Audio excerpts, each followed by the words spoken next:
Danger Planet by Edmond Hamilton. Chapter 1. 7 Against a World. To see your whole life work smashed to ruins by no fault of your own, to see the great dream of humanity which you had helped fulfill destroyed now by trickery and greed. Yes, the taste of these things was bitter.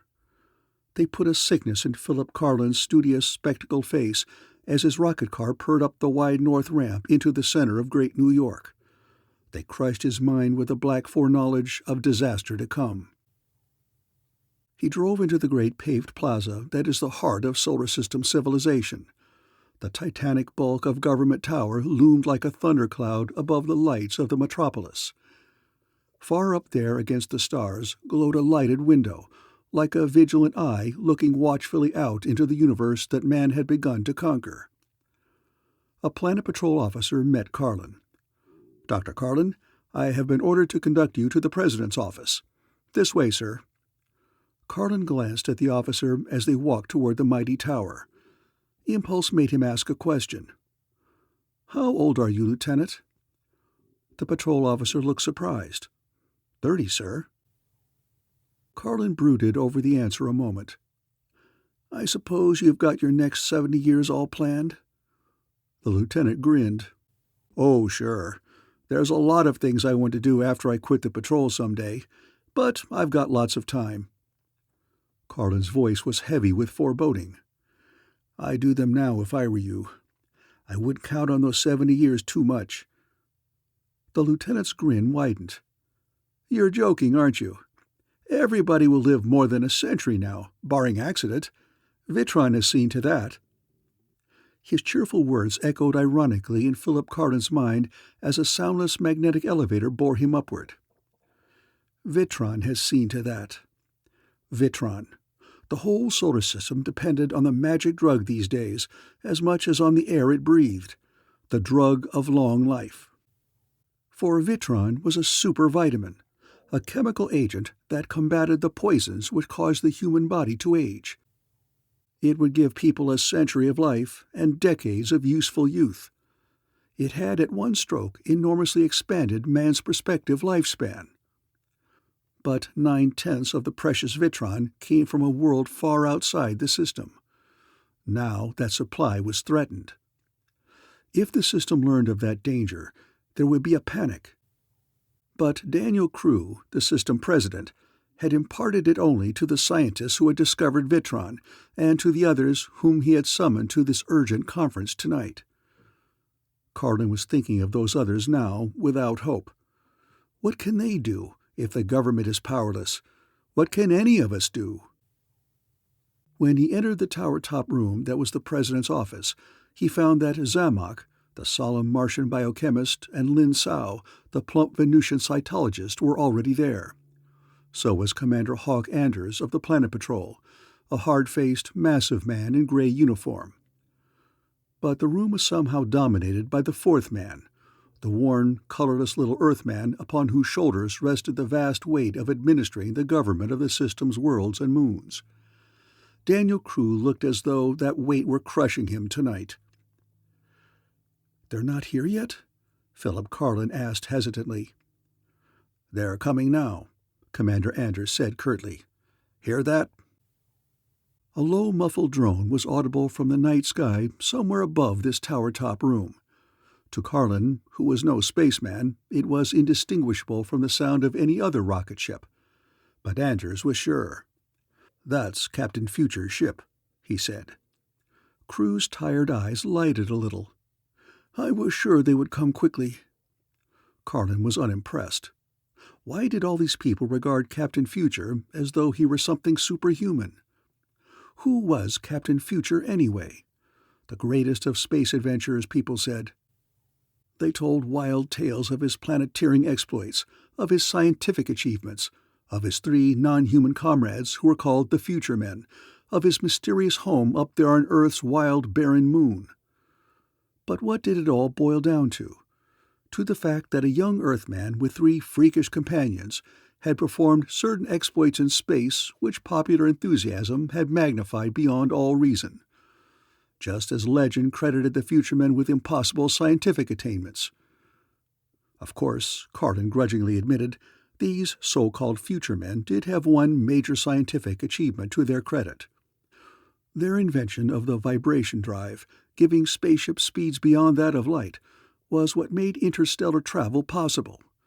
It had enabled the system peoples, in the last 10 years, to explore and even to start colonizing the nearest star systems. People had to have a hero, Carlin thought morosely. This brash young adventurer had caught their fancy, had become the center of nonsensical legends. But why did the president and commander, in a serious emergency like this, place such dependence on a cheap popular hero?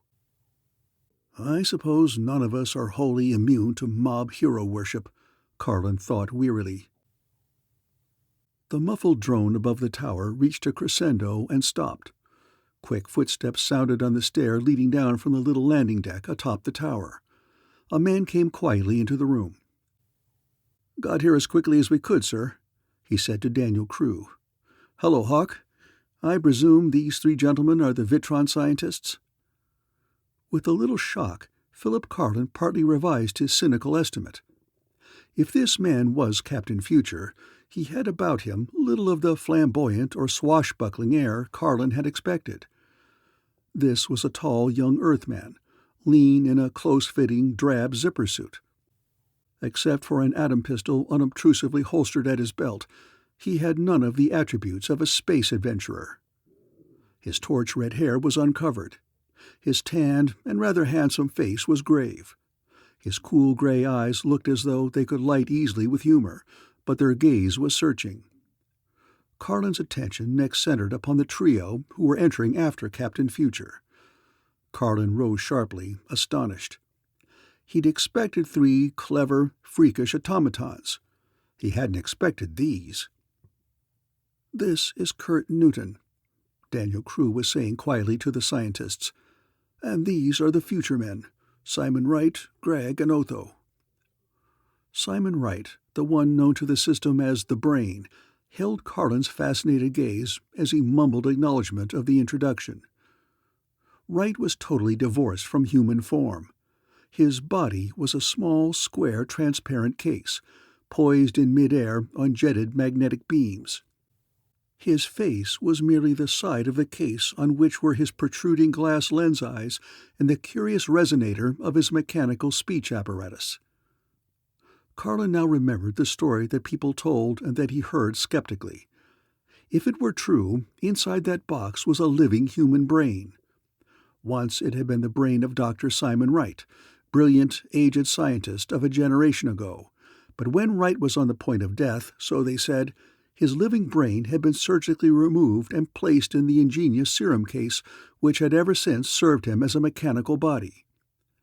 If that story were true, but it must be true after all, Carlin thought in stunned surprise, for the brain was speaking to the president in a metallic, inflectionless voice. "You said in your tel-audio call that the Vitron supply is threatened. What's wrong?" "Yes, what's all this fuss about Vitron?" boomed the loud voice of Greg. "It can't be as important as people make out. I never take it."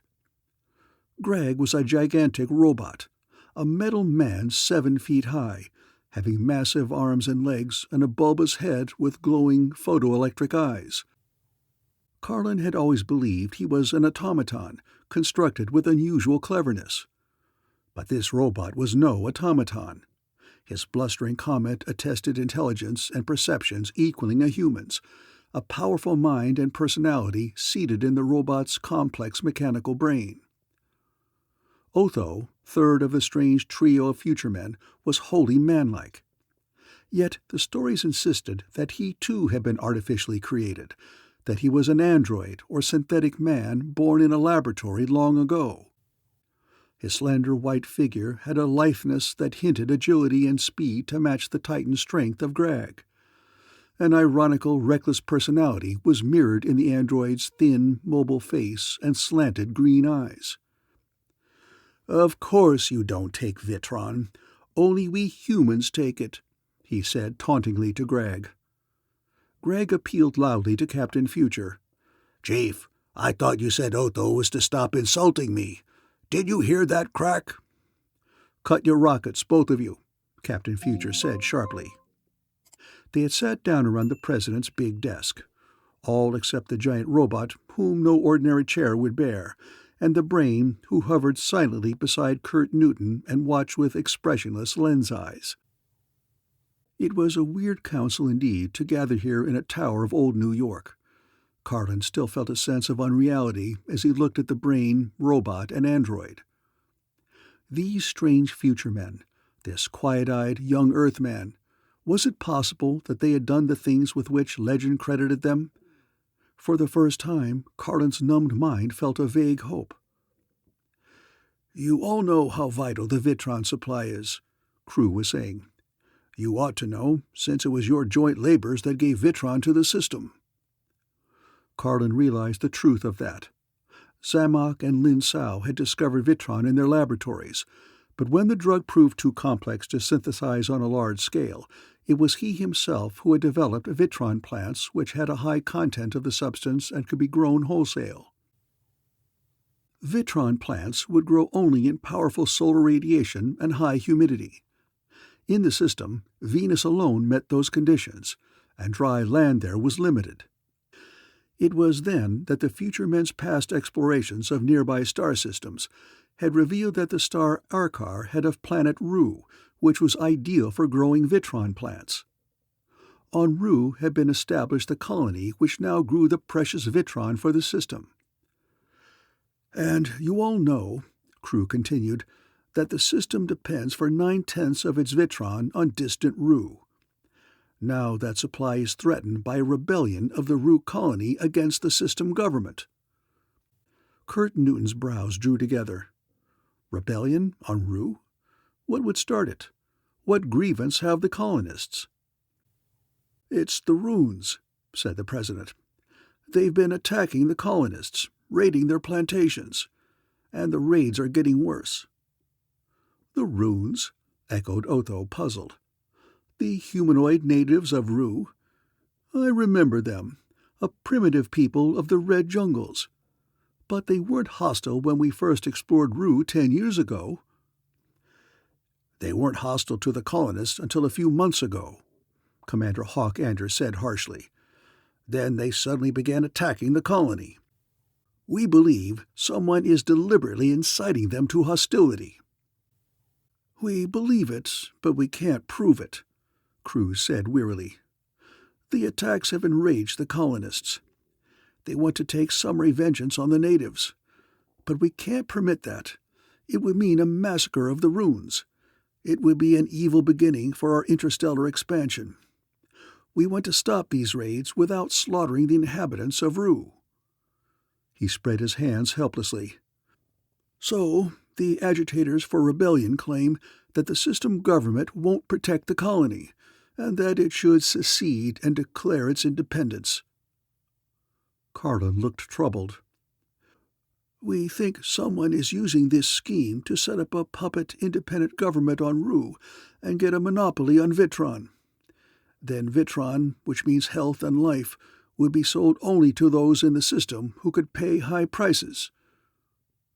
"A neat profiteering scheme, and not a new one," rasped the brain. "Remember that fellow Lu Sur, who tried to corner Vitron production on Venus years back?" "Whatever became of Lu Sur, anyway?" Kurt Newton asked thoughtfully. The president nodded. "We thought of that. The fellow dropped out of sight after the Ru project broke his attempt at monopoly. He might be mixed up in this. Joan and Ezra are checking on him." "I've been saying that the way to nip this whole rebellion business is to send a big patrol squadron to Ru and crush the revolt before it begins." Hawk Anders cut in harshly. Wearily, Crew shook his head. "We've argued that out. The colonists are so inflamed now that any show of force would be interpreted as coercion by the government and would bring the rebellion to a head. It would play into Harmer's hands." "Harmer?" Captain Future's question came sharply. "Jed Harmer is the lead of the independence movement on Ru. We think he's only a puppet of the real conspirators, whoever they are." Kurt Newton spoke thoughtfully. Since your reports indicate that those conspirators have deliberately incited the runes to hostility, why not send secret agents to Rue to expose that fact? If the colonists there learned how they've been tricked, they'd turn against the agitators immediately. We did send 4 of the patrol's best secret agents to Rue, the president said. All 4 of them met death on the way there, accidentally. Their identity and purpose had been suspected. Newton shrugged. Then the job must be undertaken by agents who know Rue thoroughly, yet who will not be suspected. He looked around their faces. I think this is a job the 7 of us could do, us future men and these 3 scientists, he said coolly. Philip Carlin felt an incredulous amazement stiffen his face. Zamock and Lynn and I will go to Rue with you as secret agents? But how? You 3 have a plausible reason to visit Rue without being suspected, Newton pointed out. You're the discoverers and developers of Vitron, and what's more logical than that you should visit Rue again for further research? No one will dream that you're there as government agents. But what do we know about that kind of work? Babbled Lin Sao. You know Rue, and that's what will count the most, retorted Captain Future. Well, will you go? Carlin felt stunned. The last thing he had expected was a proposal such as this. His first impulse was to refuse. He, a secret agent? He, the botanist who knew nothing of secret missions, of danger or conspiracies? Carlin opened his mouth to reject the proposal. Across the desk he met the gray eyes of Captain Future, quietly watching him. He was never after able to explain it to himself. But with incredulous horror he heard himself saying, I'll go for one. Zamock nodded in his silent Martian way, and Lin Sao, his plump face eager, added, I too. Nobody will profiteer on Vitron if I can stop it. Daniel gazed at Captain Future in distress. Kurt, you future men can't go to Rue, he said. These 3 men might not be suspected, but everybody knows that you 4 are the government's ace troubleshooters. If you turn up on Rue, the men behind this thing will know your mission instantly. Don't worry. I can dope out a disguise for myself and the chief that'll fool everybody, Otho boasted. Yes, but how about Simon and me? Greg demanded loudly. You can't disguise us with your make-up tricks. Newton spoke to the president. Don't worry, sir. I have a plan by which we future men can go to Rue without arousing suspicion. But I still don't see... Greg began to complain, puzzled. I'll explain on the way to Venus, Greg, said Kurt Newton. Venus? Repeated Commander Anders, his hard face betraying surprise. Newton nodded. The supply ships for Rue take off from Venusopolis, don't they? Well, that's where our trail begins. He gave rapid instructions to Carlin, Zamock, and Lin Sao. You 3 will go separately from us to Rue, immediately. Take the first ship and announce you've come for research on certain Vitron problems. Carlin nodded. But what do we do when we get there? Just fake some research until we get in touch with you, Captain Future said. You'll hear from us, never fear. And trust nobody. The rest of their plans were swiftly laid. Newton gave no hint of his own intentions. But when the future men left, Daniel Crew voiced another anxious warning. Captain Future, you 7 will be on your own there on Rue. We can't send you help, for as I said, that would precipitate the rebellion. And you'll find few there who aren't with the rebels. It'll be you 7 against all Rue. Newton smiled understandingly. I know, but we 7 know Rue, and we've all got a personal stake in this. I think we have a chance. Later, Carlin stood at the window with the 2 scientists and commander and president, watching a small ship streak an arc of rocket fire toward the zenith above New York. The future men were on their way to Venus and Rue. Rue, world of Arkar. His dismayed thoughts leapt out to that far, alien world in whose deadly and secret struggle he, too, was now involved. So distant from the familiar solar system, and so strange that foreign world. Its unearthly red sunlight and crimson jungles, its ochre seas and brazen sky, its weird night dragons flitting beneath the dark moon, they rose in Carlin's memory now. Yet, somehow, Philip Carlin did not feel as appalled as he would have expected. Somehow he felt a buoyant throb of excited confidence, communicated to him by the strange quartet who were to be his comrades in this secret struggle of 7 against a world. Chapter 2. Night on Venus. Unquestionably, the great spaceport at Venusopolis is an epitome of the aspirations and limitations of man. Here, in breathtaking beauty, the shimmering traffic tower rises into the night, pointing like a shining finger at the distant planets and the far more distant stars toward which the great ships take off with thunderous crash of rockets. Watching those ships go out, one can believe man is a god. But leave the spaceport and walk through the sordid huddle of shabby streets around it, and you see the god's feet of clay.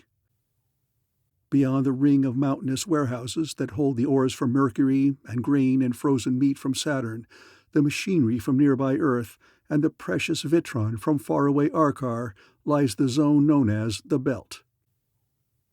The Belt is a shabby slum battening upon spacemen, adventurers, merchants, and less identifiable characters who flow into Venus through the spaceport.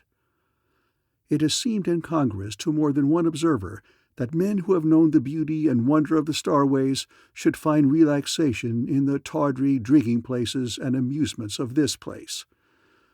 But human nature changes slowly, too slowly to match the swift, rising beat of a star-conquering civilization. Rab Kane had some such thought as he unobtrusively made his way along the thronged, mist-choked main avenue of the Belt. An ugly, tawdry place, he thought wryly. Still, it's lucky for me right now that there's such a district as this on Venus. Kane stiffened suddenly. 2 Planet Patrol officers approaching along the foggy street. One was a Martian, one a sharp-eyed Mercurian, and they were keenly eyeing passing faces. If they ask to see my papers, I'm done. Rab Kane started to sweat. He tried to look as inconspicuous, as law-abiding as possible, but that was not easy for Rab Kane. His face was not the face of a law-abiding commonplace citizen. It was a tough young Earthman's face, the dark features subtly hardened and worn by time, and with a livid straight scar across the left cheek, which was only too obviously an old atom gun wound. Kane fervently hoped that the deadly little atom pistol he packed in his jacket was not bulging enough to betray its presence. The 2 patrol officers were looking at him very sharply as they closed in. Fortune favored him. A towering Saturnian spaceman further along the street chose that moment to come to blows with a Venusian, whose girl he had been ogling. The small uproar drew the patrolmen forward in a run. Rab Kane uttered a breath of relief. If they'd pick me up now, it would sure be tough, he muttered. The streets were risky for him, he knew, but just ahead glowed the sign of his destination, the Inn of 1,000 Strangers. The resorts of the Belt ran to flowery names. Basically, they were all the same. Shabby rooms choked with green ryle smoke, half-drunken patrons, and the haunting wail of Venusian music. They were not as bad as they looked. Slumming parties from the sea garden suburbs of Venusopolis might find them excitingly suggestive of outlaws and planet jumpers. There were a few of these, but most of the patrons were simply space-weary men who craved a few hours' fun. Kane pushed his way into the Inn of 1,000 Strangers, avoided the noisy crowd at the bar, and took a small table in a shadowy corner. No one noticed him in the chatter of loud voices and throb of music. 4 Venusians in the opposite corner picked at their cross-strung guitars and sang swampland songs in a muted undertone. Let's have some real spaceman's music instead of that wailing," bellowed a merry, half-drunken Jovian spaceman. "Play Wind Between the Worlds!" Kane inserted a square coin into the automatic service pump at the center of his table and turned the selector to whiskey. A plastic tumbler of brown liquid popped out. As he drank, he kept his eyes on the door. Not too steadily, but he watched it with a furtiveness that made more than one casual observer put him down as a planet jumper dodging the patrol. "The wind that blows between the worlds has carried me from home." They were bawling it out, a dozen motley, merry spacemen who had bought the illusion of good cheer for a brief hour between voyages. "And it never now will let me go, and till I die I'll roam." Kane smiled mirthlessly as he lowered his glass. The song was peculiarly appropriate in his own case, he thought. He stiffened to attention. He was looking at the door, and a gush of mist had just come in the door, and someone had come with it. It was not a Planet Patrol man. It was a tall, brown-faced young Earthman whose torch-red hair was bare, and whose gray eyes were keenly searching the smoke-fogged room. But behind that tall Earthman were two figures whom everyone at the Inn of 1,000 Strangers recognized at once, even though they had never seen them before. Not human, those two figures. One, a towering, steely robot, gigantic, awesome, his metal head swiveling, photoelectric eyes glaring. The other, a poised, floating box that had watchful lens eyes. "The Future Men!" shrilled a voice, incredulous. "That's Captain Future!" Rab Kane half rose from his chair, his dark face frozen, his glass dropping from his hand. The click of the plastic tumbler on the floor brought the eyes of Captain Future instantly toward him. Captain Future started across the room. 100 pairs of eyes followed him, the gliding brain, the clanking, towering Grag. This was an event almost without precedent. This was a thing a man would tell for years. These people would have been less astounded had the system president walked into the tawdry establishment. Captain Future was a name, a legend of the Starways. He was even more than that, to 999 people out of 1,000. The distorted, magnified tales of the Future Men and their exploits on far worlds and stars were told as of an adventure of another age. And now, suddenly, here they were, Captain Future and two of his famous band, walking into this commonplace tavern of Venusopolis. Small wonder that the faces here watched him with intense interest, incredulous astonishment, and in some cases with fear. Fear. It was naked on Rab Kane's dark face for all to see as the Future Men came across the room toward him. Captain Future's gray eyes bored into Kane's face. "You're Rab Kane? We want you." Kane found his voice. "I've done nothing," he said hoarsely. Captain Future's lips tightened. His voice was a whiplash. "Nothing that the patrol can hold you for, maybe, but I'm not the patrol." "You've no authority to arrest me," Kane exclaimed. "Authority?"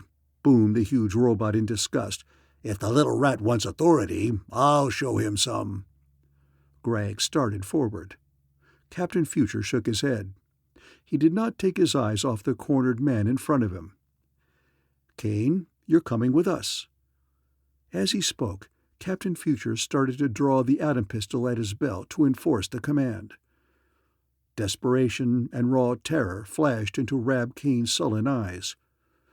"You're not taking me, even if you are the Future Men," he yelled. Now the frozen throng saw Rab Kane do a mad, a suicidal thing. They saw him snatch out an atom pistol from inside his jacket. He was crazed with panic to do such a thing, all knew. No man ever had matched blazing atom guns with Captain Future and won. They knew that the scared young Earthman was good as dead already. Captain Future's hand moved with blurring speed to bring up his own half-drawn weapon. More than human seemed the swiftness of the movement. Then the unexpected, the totally unprecedented, happened. It is said that even the most skillful fighting man will find someday that the averages are against him, that in time he must make a slip. Captain Future's clean, swift draw suddenly caught and dragged. Had his atom pistol caught on the holster? Nobody could see. It was over too soon for that. Rab Kane's atom pistol flashed a streak of blinding energy. The red-haired planeteer had his gun only half raised. A thin, scorching blast struck Captain Future's side. The red-haired planeteer uttered a choking cry and fell with his weapon dropping from his nerveless hand. "Chief!"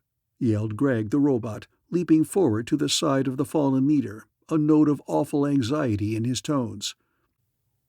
Rab Kane stood petrified, looking almost stupidly at the fallen man, as though he could not yet believe he had really done this. Nor was his astonishment greater than the incredulous amazement that stunned the watching crowd. "Gods of space! He's dropped Captain Future!" yelled a wild voice. Then mad confusion, the brain rushing forward, and Greg leaping up from his fallen leader with a booming, unhuman cry of rage. Rab Kane jumped back, the gun in his hand spitting crashes of lightning. He was aiming at the big cluster of krypton lights in the ceiling. The shattering of them clapped darkness on the room. Screams of women, hoarse, bawling yells, and over everything the heart-stopping, booming roar of the maddened robot. "Captain Future's been killed!" Rab Kane plunged through the whirl of dark figures toward the door. He used the butt end of his gun to smack yelling, shadowy figures out of his way. He burst out into the misty darkness of the street. Then he was running at top speed through the shrouding fog. He thanked the stars for the fog, which was rolling in thicker from the swamplands as he ran. It blanketed the uproar behind him, made his running figure half invisible. He headed toward the spaceport. He had to get there, and get there fast before the Planet Patrol could stop him. Chapter 3.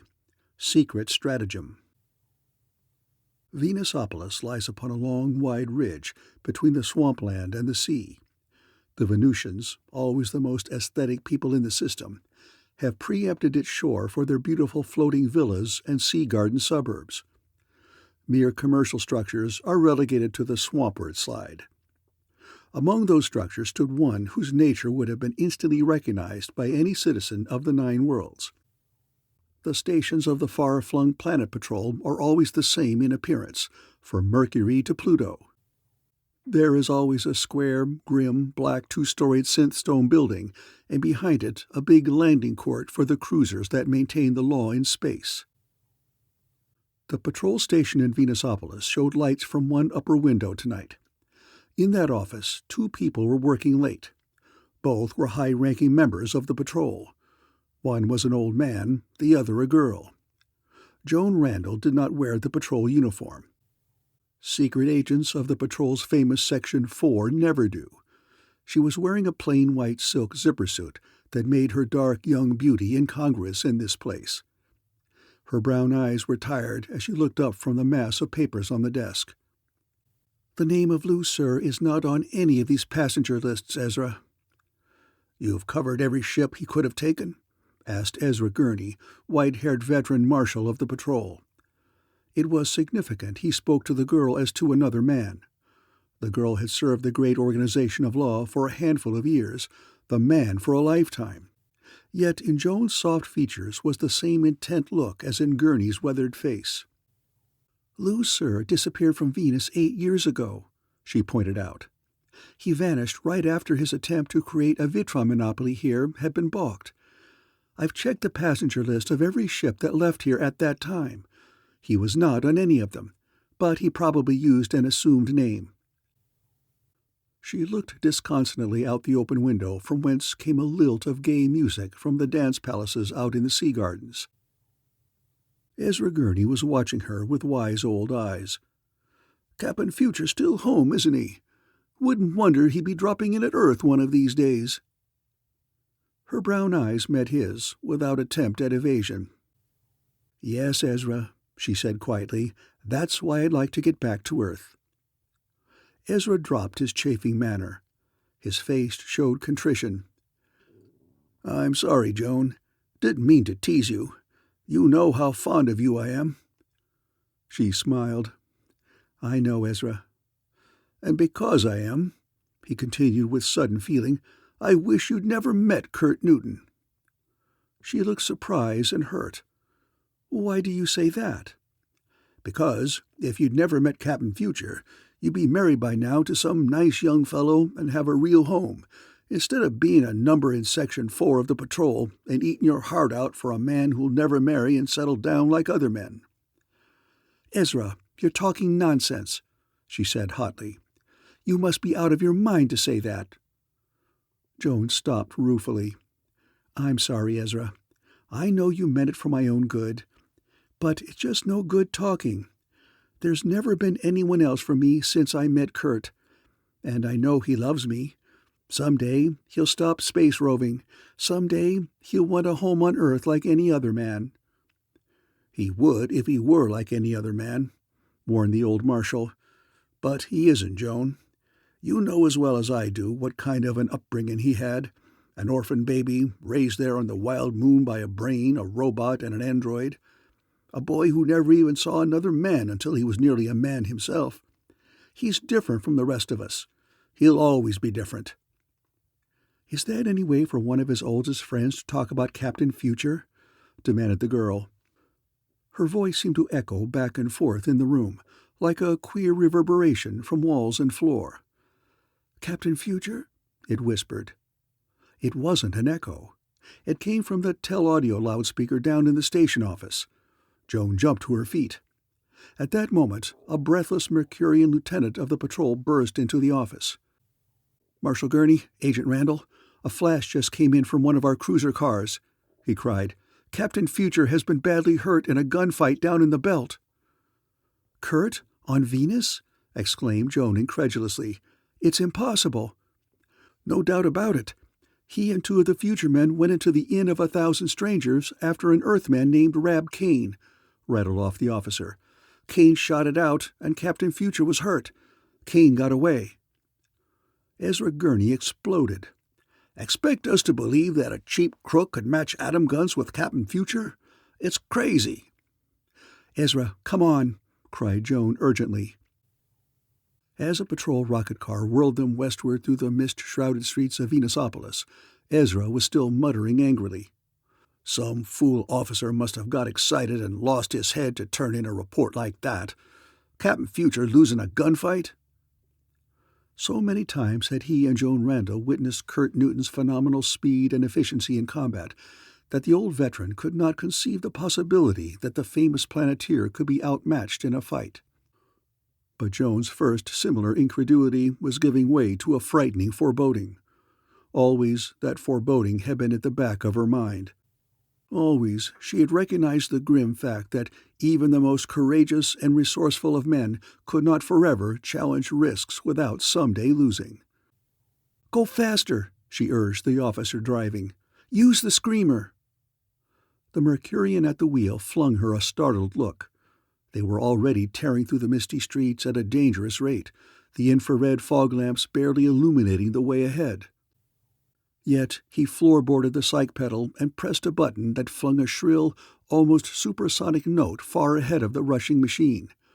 That screaming vibration, never used by the patrol except in emergencies, cleared streets ahead of them like magic.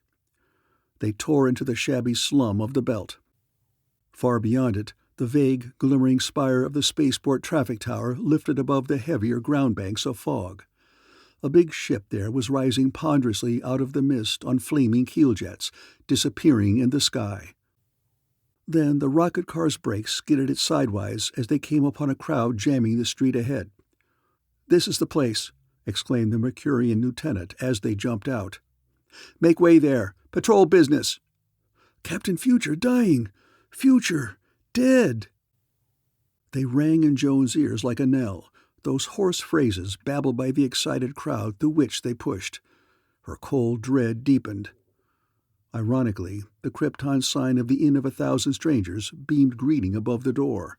She went inside, hardly conscious of the taut-faced patrol officers already here, their urgent voices, the staring crowd around the wall of the smoke-choked, shabby room. She could see only the little group in the center of the floor, a lithe, red-haired man who lay face upward. The giant figure of Greg crouched over him, and poised above the prostrate figure was the uncannily hovering box of the brain. "Simon! Greg!" She ran toward them. Big Greg whirled, his glaring photoelectric eyes fixed on her and Ezra in amazement. "Joan, you and Ezra here?" She ignored the question. "Let me see Kurt." Newton lay limp and unstirring, eyes closed. His face was a waxy white. Then her heart contracted as she saw the gaping, blackened wound in his side, midway between shoulder and waist. Simon Wright's lens eyes looked at her unfathomably. "Steady now, Joan. He's badly hurt, but not dead." The room seemed to waltz slowly around her, and she was grateful for the rigidity of Greg's mighty arm supporting her. "How did it happen?" Ezra was mumbling, his faded eyes wild and incredulous. "The chief's atom pistol caught in his holster, and that fellow Kane got the jump on him, then shot out the lights and escaped," raged Greg. "But we'll get him." A Martian captain of the patrol came running across the room, his red face sweating. "Just got a call from one of our men at the spaceport," he reported. "We were too late. The man Rab Kane got away, took passage in the Starfarer, the emigrant ship bound for Arcar." "Then order a squadron of cruisers out to bring the Starfarer back," roared Ezra. "No, wait," said the brain urgently. "You can't do that. Kane would plead self-defense. Technically, we had no right to arrest him. We future men will take care of him." "But he's on his way to Arcar, trillions of miles outside the system," objected Ezra strenuously.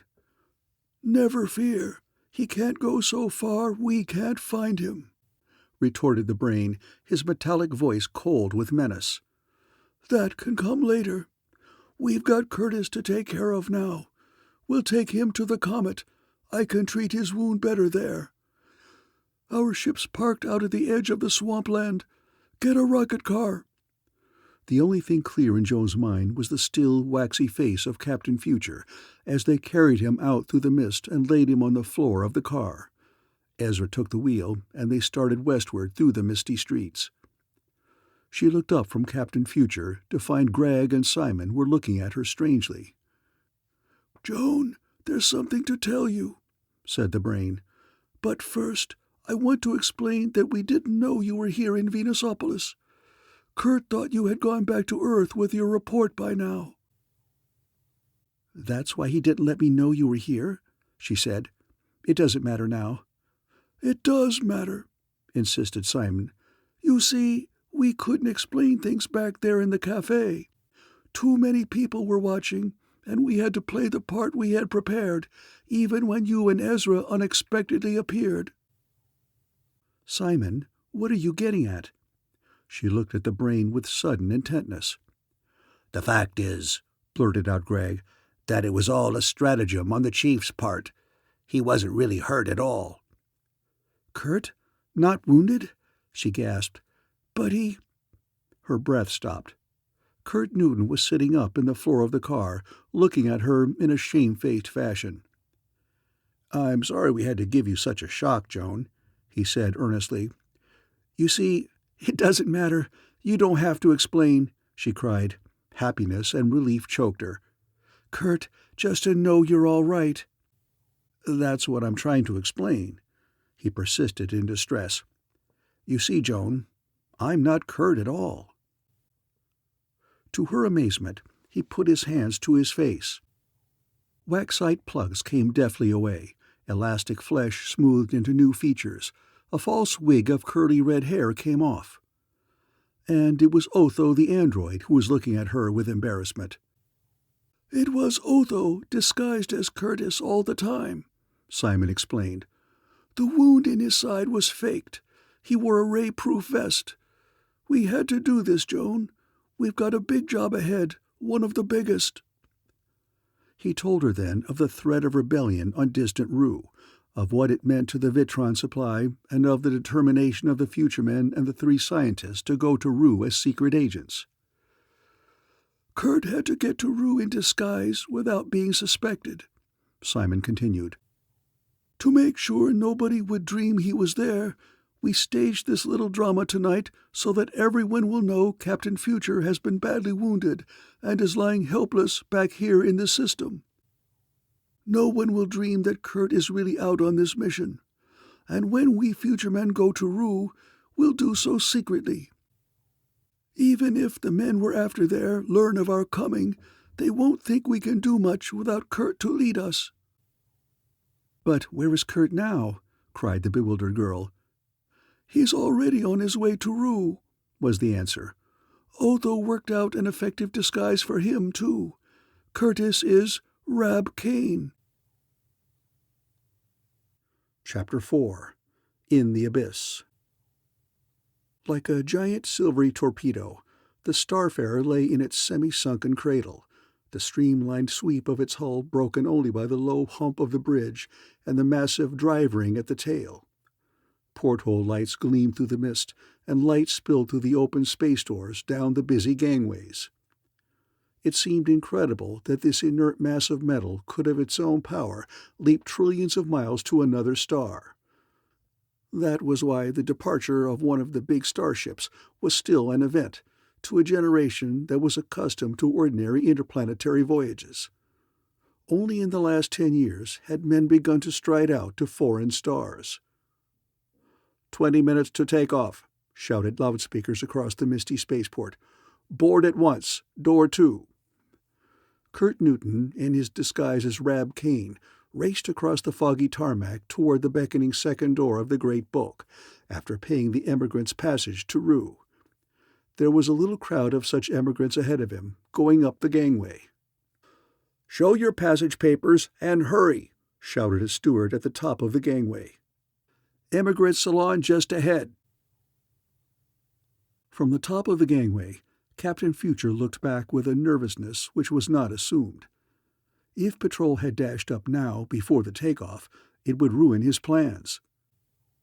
It was enough for him merely to travel to distant Rue in disguised identity. The conspirators there would sooner or later investigate his back trail. Their thoroughness was proved by the accidental deaths of the Patrol's secret agents first sent out. It must look as though he, Rab Kane, had shot Captain Future and boarded their starship to escape. Since they had not dared risk leakage of their scheme by telling the Planet Patrol, the Patrol could ruin it now by seizing him before the ship took off. "We've cut it pretty fine," Newton thought tautly. But Gregg and Simon should be able to delay a patrol alarm from going out at once. "All emigrants this way," a steward was saying loudly. "Move forward. Don't block the corridor." The emigrant salon proved a large square room with portholes at one side and dozens of recoil chairs. Corridors branched off of it, where there were many small cabins, each accommodating 2 passengers. The emigrants in this big room numbered more than 100. Kurt Newton's eyes ran quickly over them. About 3/4 were men. Only a few courageous souls took families with them to Rue. A majority of the men were decent-looking representatives of several of the system planets, but there were a number of tough-looking individuals. An annunciator on the wall spoke authoritatively. "Captain Castro speaking. We take off in 10 minutes. You must either be in your bunks or strapped into recoil chairs in 5 minutes. Do not leave your chairs or bunks until further announcement." Newton found a recoil chair and strapped himself in. Inwardly, he was listening tensely for a patrol's car's screamer. "I'm John Gordon, and this is my wife," said the young Earthman on his right. He stuck out his hand. "Guess we're to be fellow passengers." Captain Future liked the look of Gordon, a wiry, pleasant-faced young fellow whose wife was a pale, pretty girl. But he kept up his part. "My name's Rab Kane," he muttered, looking nervously at the door. "Wish we'd hurry and take off." The hulking Jovian in the chair on his left guffawed derisively. "You won't be so eager when we do take off. They say the acceleration on these starships tears a man apart." "John, "That isn't so, is it?" murmured the pale girl to her husband. "Of course not," Gordon said, with an indignant glance at the Jovian. "They only use ordinary rockets for the takeoff from Venus. Then, when we get outside the space lanes, they start the vibration drive for high speed. But they use cushioning stasis of force to reduce the drag. The man at the Immigrant Bureau explained it all to me." Captain Future listened with a wry smile. He and the Future men had invented both the vibration drive and the stasis cushion. That seemed a long time ago, he thought, but it was really only 10 years. Yet those 10 years had brought great things from the invention he had given to the system. Now he was going starward again. But alone this time, in another identity, bound for a world of deadly intrigue and danger. "1 minute to take off," the annunciator said sharply. A nervous stir ran over the emigrants. A steward darted into the salon, inspected them quickly, then entered his own recoil chair. Space doors had shut, oxygenators were throbbing. The rockets let go with a muffled roar. Hydro Springs screamed protest under their chairs as the Starfarer lurched skyward. The rockets fired steadily. Through the porthole, Newton glimpsed the misty, shadowed sphere of Venus dropping rapidly away. A half-hour later, the rockets were cut off. They were outside the space lanes, ready for the real start of the interstellar leap. "Stasis on," warned the annunciator. "Keep your chairs." A pale glow of force bathed the salon. But it was force, not light, a subtle stasis that now gripped everything in the ship. "I guess this is where they turn on the drive," John Gordon said uncertainly to his wife. He patted her hand. "It won't bother us." No rockets roared this time, but Captain Future heard the low hum of the vibration drive start a moment before the Starfarer leaped forward with incredible velocity through space.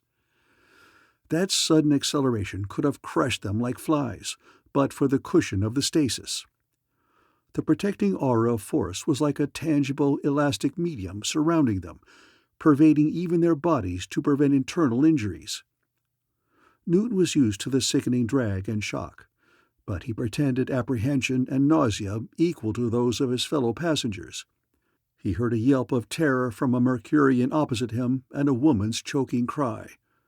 The dragging sensation lessened. The eerie yellow glow of the stasis dimmed. Now they had built up the first high velocity. "Takeoff completed," came the reassuring announcement. "You may leave your chairs until the next acceleration period." "Look out the window there," cried an astounded Martian. "Look at space." The emigrants, noisy now with relief and still a little shaky, crowded around the porthole windows and cried out in wonder. The Starfarer was plunging at a nightmare rate through a dark and awesome abyss. There was nothing but blackness and emptiness and stars. The passenger's own solar system, the yellow spark of the sun, was almost invisible in a twisted blur of distorted light rays behind. Ahead, the small red speck of our car could just be seen, as remote and detached as the other stars. "The heavens declare the glory of God, and the firmament showeth his handiwork," quoted the awed John Gordon, watching with his wife. The girl shuddered. "It's so empty, so lonely out here." Kurt Newton knew how these people felt. He had felt it many times himself. Never could these cold vastnesses become commonplace to him. "It's so far," Ruth Gordon was whispering, looking toward Arkar's red spark. "Our own sun and earth, trillions of miles away." "We'll come back," Gordon said stoutly. "In 10 years we'll make a fortune growing Vitron out there on Rue. Then we'll return." She smiled bravely up at him. Captain Future, watching, felt a queer envy of their happiness. It made him think of Joan Randall. He had not seen her before leaving on this dangerous business. Now he wished it could have been otherwise. Newton brought his mind sharply back to his immediate task. He must lose no time in establishing the new character he meant to assume. Hating his chosen role, Kurt Newton forced himself to speak out loudly and offensively. cursed if I couldn't use a drink after that takeoff. Why the devil won't they let you bring liquor aboard anyway?" The big rough Jovian near him grinned knowingly. "You can bring it if you know how to handle it, Earthman." The green-skinned man of Jupiter reached into his jacket and brought out a flat bottle. "Marsh brandy. Have some." Gordon frowned with disapproval. "There's strict rules against drinking on a spaceship." "Rules?" jeered Kurt Newton. "I don't live by rules. I'm leaving the blasted system to get away from some of their rules." The Jovian guffawed. "Me too, Earthman. I'm Jock Karen. Signed out to Rue as an emigrant. Told 'em I was a farmer. Ha ha!" The marsh brandy stung Newton's throat, but he wiped his lips appreciatively as he handed the bottle back. "Same here," he grunted. "I'm hanged if I'm going to grub Vitron plants on Rue." A scrawny Saturnian with fishy eyes in a dull gray face, who had given his name as Lee Sharn, heard this. "There's lots of planet jumpers hiding out on Rue already," he said gibingly to Newton. Newton swaggered. "I'm no scared planet jumper," he boasted. "You'd be surprised if you knew just why I'm on this cursed ship." His loud voice, the presence of the bottle, had drawn a dozen of the tougher-looking emigrants around. Gordon and the other men with wives had drawn away in distaste. Captain Future noticed that, and felt that his efforts were succeeding. He was, from the very outset of the voyage, establishing the character in which he desired to appear on Rue. "I could tell you something about what I've done that you wouldn't believe," he boasted, "but I'm not one to brag." "Listen to the Earthman," jeered the Saturnian, Lee Sharn. "You'd think to hear him talk he was the Falcon and John Haddon rolled into one." "Maybe not, but I did something neither of those cursed space pirates ever was able to do," said Newton wisely. "Only I'm not talking." John Gordon pushed his way into the group. His clean-cut face was stern with suppressed anger. "There are women in this salon," Gordon snapped. "You men can either control your language or go to your cabins." Jock Heron turned on him wrathfully. "Who do you think you are, Earthman? Go to your own cabin if you don't like the way we talk." Gordon clenched his fist and swung at the Jovian. Newton grabbed his arm. "You can't hit any friend of mine," Captain Future blustered. "What's going on here?" demanded a new, authoritative voice. The tall, gimlet-eyed Venusian who spoke wore the uniform and insignia of a ship captain. 2 other officers were with him, and an excited steward. The wrangling group hastily split up. The steward was pointing at Kurt Newton. "That's the man, sir. The one called Rab Kane." Captain Casrow advanced and stared into Newton's scarred, disguised face. "You're Rab Kane? You boarded this ship at Venusopolis just before takeoff?" Captain Future knew what was coming. He counterfeited mingled sullenness and apprehension. "That's my name. What of it?" "We just received a message about you from Venusopolis by undimensional wave," Casrow said. "You're the man who gravely wounded Captain Future in a fight there just before our takeoff." "Captain Future wounded by this man Kane?" cried John Gordon incredulously. "Badly wounded. They say he's still living, but that's about all," said Captain Casrow. Newton saw the shock in the faces of the decent immigrants. "Any rat who would try to murder Captain Future deserves to be lynched," exclaimed Gordon wrathfully. Chapter 5. World of Arkar. Hourly, Captain Future had expected the news of the shooting to catch up to him. Starships these days, even though traveling faster than light, maintained instantaneous communication by the undimensional wave that carried telaudio signals in a shortcut across dimensions. But Kurt Newton hadn't expected such fierce indignation toward Rab Kane. It took him aback momentarily. Nevertheless, he had to brazen out his part. "I shot Captain Future in self-defense," he sneered. "He drew his atom gun on me, and I protected myself." "If Captain Future drew a weapon on you, he undoubtedly had good reason. said the ship captain in a blistering tone. A chorus of agreement came from most of the crowd around them. Newton bared snarling teeth. "Did the Planet Patrol say they wanted me?" he demanded. "No," admitted Captain Casro reluctantly.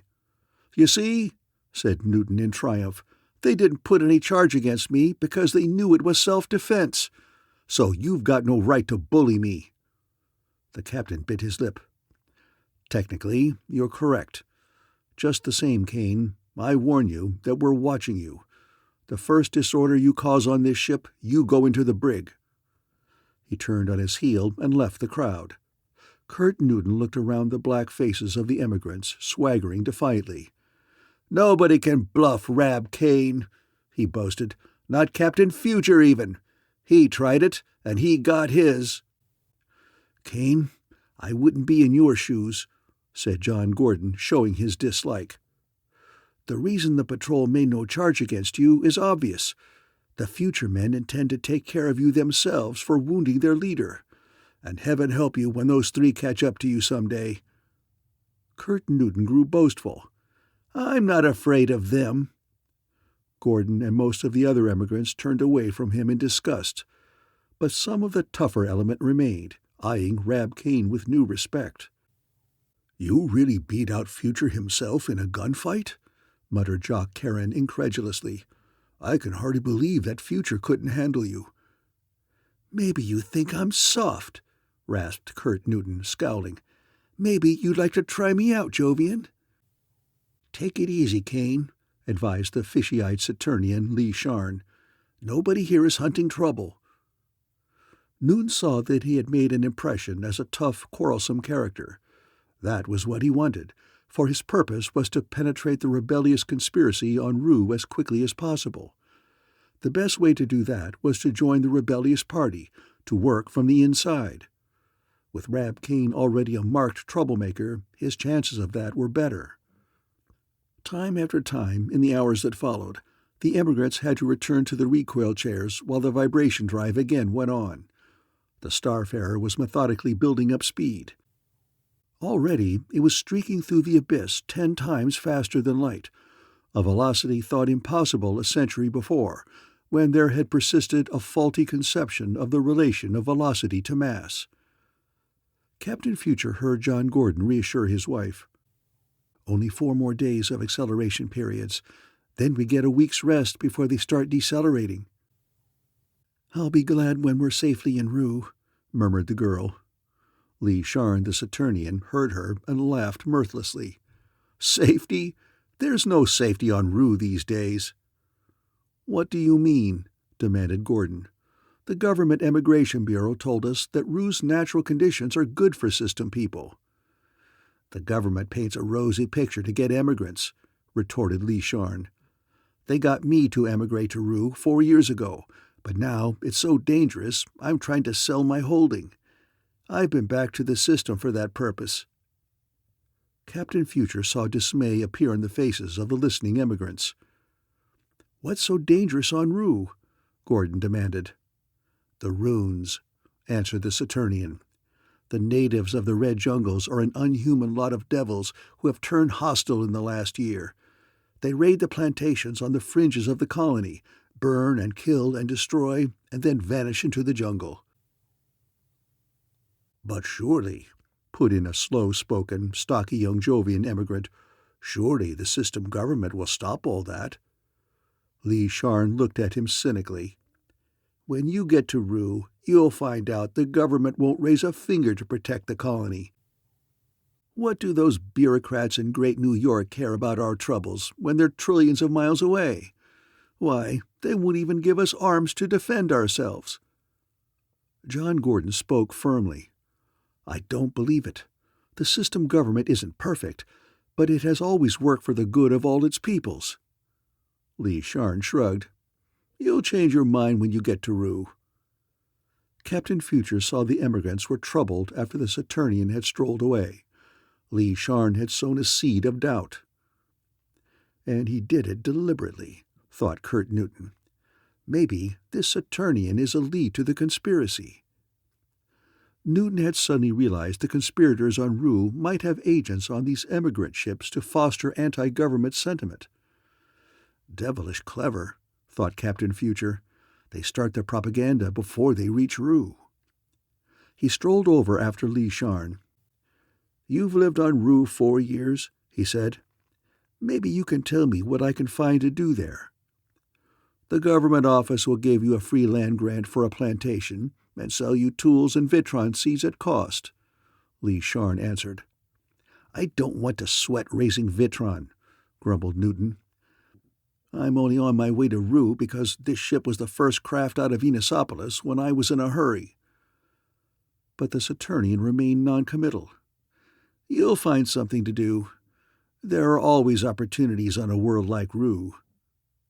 Kurt was disappointed, but he still believed Li Sharn was connected with the rebellion party and watched the Saturnian closely in the next few days. The acceleration period ceased, and the Starfarer now moved silently in what seemed no more than a crawl through these vast spaces. The oppressiveness of the interstellar space was telling on the emigrants. They had been excited and noisy the first few days, but that had faded away. These people, Captain Future knew, were discovering the difference between interstellar and interplanetary travel. There was nothing out here but the vast gloom of darkness and the pinpoint stars. You didn't feel as though you were traveling toward a destination. You felt as though your ship and all on it were falling headlong through an infinite abyss. Li Sharn increased the depression of the emigrants by spreading his propaganda of fear, until John Gordon flared up at the Saturnian on the 15th day. "Why do you keep discouraging these people? You've got most of them worried sick." Li Sharn shrugged. "It's not my fault that things are like that on Rue. It's the fault of the system government." "The system government gave us our chance to emigrate to Rue, and I don't want to hear any more criticism of it," snapped Gordon. Captain Future saw the chance. He strode forward, scowling at Gordon. "Who says Li Sharn can't talk? Do you think you own this ship?" Gordon eyed him with cold antagonism. "Kane, you stay out of this. You're lucky that you haven't been space jettisoned by the decent people on this ship." Newton uttered an angry roar and swung at John Gordon's chin. Gordon ducked back. Next moment, they were exchanging blows. An excited ring of emigrants formed around them. 9/10 of them shouted for Gordon. Kurt Newton meant only to prolong the fight until it was broken up.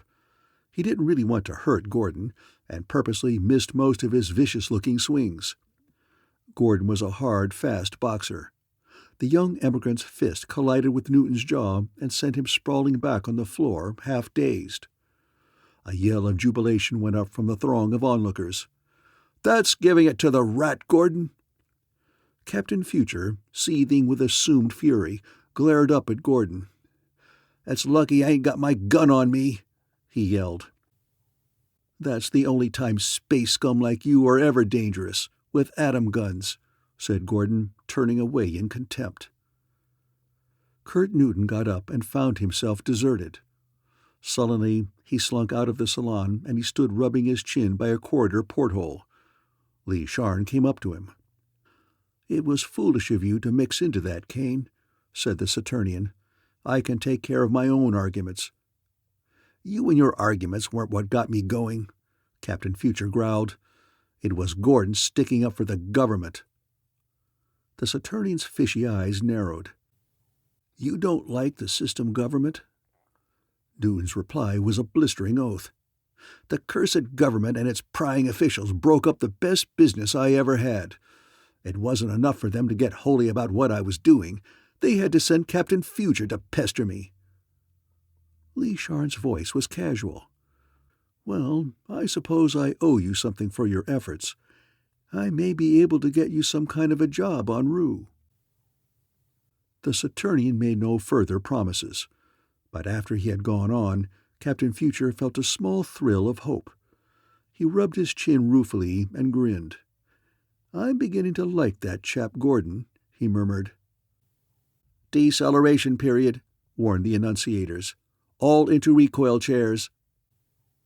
They decelerated with increasing frequency in the next few days. For now Arkar, a small flaring red sun, was becoming visibly larger.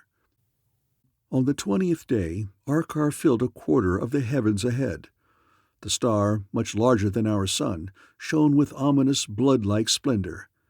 Even through the glare-proof windows, its radiance blinded the excited, watching emigrants. But they could make out 3 planets that circled Arkar like gleaming specks of light. Ru is the innermost planet, Lee Sharn told Captain Future. The other 2 planets are uninhabitable. Newton nodded. So I've heard, he said dryly. He was thinking of the time 10 years before when he and the future men had first explored this system. He looked back at the blur of space astern. The future men must be somewhere back there now, secretly rushing on after the Starfarer in their own small ship. And Philip Carlin and the other 2 Vitron scientists must have already been en route for several days. For they had taken the first ship, while Newton had been preparing the scene on Venus. Blood-red light beat fiercely through the portholes as the Starfarer swung in around Arkar. The vibration drive had been cut off, and the bow and lateral rockets exploded frequently to check and guide their rush. Ru loomed up big ahead, a dull red ball. Kurt Newton's heart beat faster at sight of it. Vitron meant health and life to 9 worlds of people, back across the abyss. He mustn't fail here. The crimson planet was circled by a smaller, dark sphere. It was a little moon, and one whose albedo was extraordinarily low, since it reflected almost no light. Black Moon, the runes called it. "So this is Ru?" muttered one of the staring emigrants. "It looks plenty wild." Wild and forbidding indeed was the planet spinning beneath them. Hardly bigger than Earth, its surface was blanketed by dense crimson jungles from horizon to horizon, except that part covered by mountain-ringed, ochre-colored oceans in the south and far north. "Recoil chairs," called the annunciator. "Everybody in their recoil chairs for landing." The scream of parting atmosphere came from outside. The Starfarer was rushing down across the jungles of the Red World. "I didn't know the place was as wild as this," Newton growled to Lee Sharn. "I wish to space I'd never come." "You'll get along all right here," assured the Saturnian. "Stick to me when we leave the ship, that's all." Newton's hopes bounded. But now the keel rockets let go with a deafening roar as the big ship settled further toward the planet. Through the portholes there came into view far ahead a large, roughly oblong expanse of clear land near the equator. It covered 50 miles like a great scar in the red jungle. Captain Future glimpsed tilled fields, small, isolated white plantation houses. Soon a whole cluster of such white cement structures came in view, a town of some size. "That's Ru Town," someone called. "That's the colony center." The Starfarer's bow tubes thundered, and the big ship hesitated in mid-air. Then, on roaring keel tubes, it sank slowly down through the sunshine toward a scorched landing field at the eastern edge of Ru Town. The small shock of landing was followed by a sharp ringing of bells through the ship. There was a grinding sound. Then a peculiar silence clapped down. It took a moment to realize that it was caused by the shutting off of the throbbing oxygenators for the first time in 3 weeks. "We're here, Ruth." John Gordon's eyes were shining. "Our new home, our new world." "Something's happening," exclaimed Jock Karen, the big Jovian. "What's going on there?" Captain Future was already at a window. Out on the landing field, men were running excitedly toward the town. Rocket cars were racing in the same direction. Lee Sharn uttered an exclamation. "That means trouble." They crowded to get out of the ship. Weird and alien the new world seemed. The soil under their feet, blackened by rocket blasts, was dull yellow. The grass that patched it was of the vivid red color of the distant jungles. The scorching mid-afternoon brilliance of Monster Arkar stunned their eyes. Under its glare, the white cement structures of the nearby town stood out against the unearthly brazen sky. The air was hot, damp, heavy with scents. A dim, rising roar of voices came from the town. Men were still running from the spaceport in that direction. Lee Sharn called to an excited spaceport attendant. "What's up?" "Big riot of some kind," yelled the man. "It looks like Harmer's secession party is going to take over." Captain Future felt a shock of alarm and dismay. Riot and rebellion already reaching a climax en route. Jed Harmer's rebellious followers seizing the rule of the planet? Then he had reached here too late. Chapter 6. The Runes. During the night, before the starfarer arrived, Dr. Philip Carlin, botanist, sat in a mood of profound discouragement in an isolated plantation house near the edge of the Rue colony. This plantation lay miles south of Rue Town, so near the jungle that the dank breath of that night-hidden forest came through the screened windows in a miasmic exhalation, freighted with strange scents and spices and rot smells, bringing murmurs of birds and insects. Carlin looked across the lighted room at solemn Zamock and worried Lin Sao. "So it boils down to the fact that we've been here nearly a week without accomplishing anything," he muttered. Lin Sao shrugged fat shoulders. "We've had to be careful. Scientists can't show too much interest in politics. But we still don't know who's behind Harmer's plot, or who or what is inciting the runes to these raids," said Carlin. He looked gloomily around the room. They had leased this plantation, with its 1,000 acres of vitron shrubs, from an owner who was only too glad to leave Rue. They had fitted up the living room as a laboratory, in line with their announced intention of carrying on research to better the strain of vitron plants. The tables of apparatus, the delicate microscopes and electroscanners and testers had dust on them. They gave Carlin a sick, sudden longing for his own shining laboratory in faraway great New York. He shook off the thought. After all, Captain Future had only asked them to establish an isolated headquarters here in the Rue colony and then wait for instructions. They had done that. Yet he wished they could greet Newton when he came with some real information or help. "That fellow Cathar," Zamock was saying, "the young Mercurian who's constantly with Jed Harmer. Have either of you learned anything about him?" Lin Sao frowned.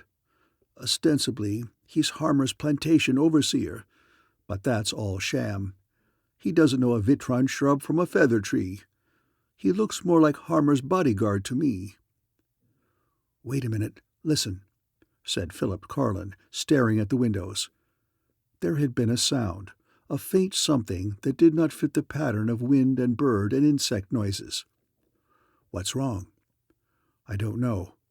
Carlin went to the door and stepped out onto the veranda of the long, low plantation house. Night lay solid over Rue. Black moon was the merest shadowy ghost of a disk in the western sky. It illuminated the long, low fields of spiky vitron shrubs beyond. A distant roaring sound, rising and falling on the breeze, came from the west. The feather trees whispered to themselves. Then 2 tiny jets of white fire low in the western darkness were followed by sharp, ripping sounds. "Atom guns," cried Zamock. "That means—" The siren came slashing across his words, a faraway keening wail that rose like a shriek of the damned.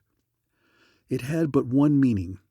Every plantation out here on the fringes of the colony had such a siren these days. "Rune raid!" yelled Lin Sao. "That's Horth Orr's plantation they're attacking." "Bring out one of the cars," shouted Carlin. "I'll get the guns."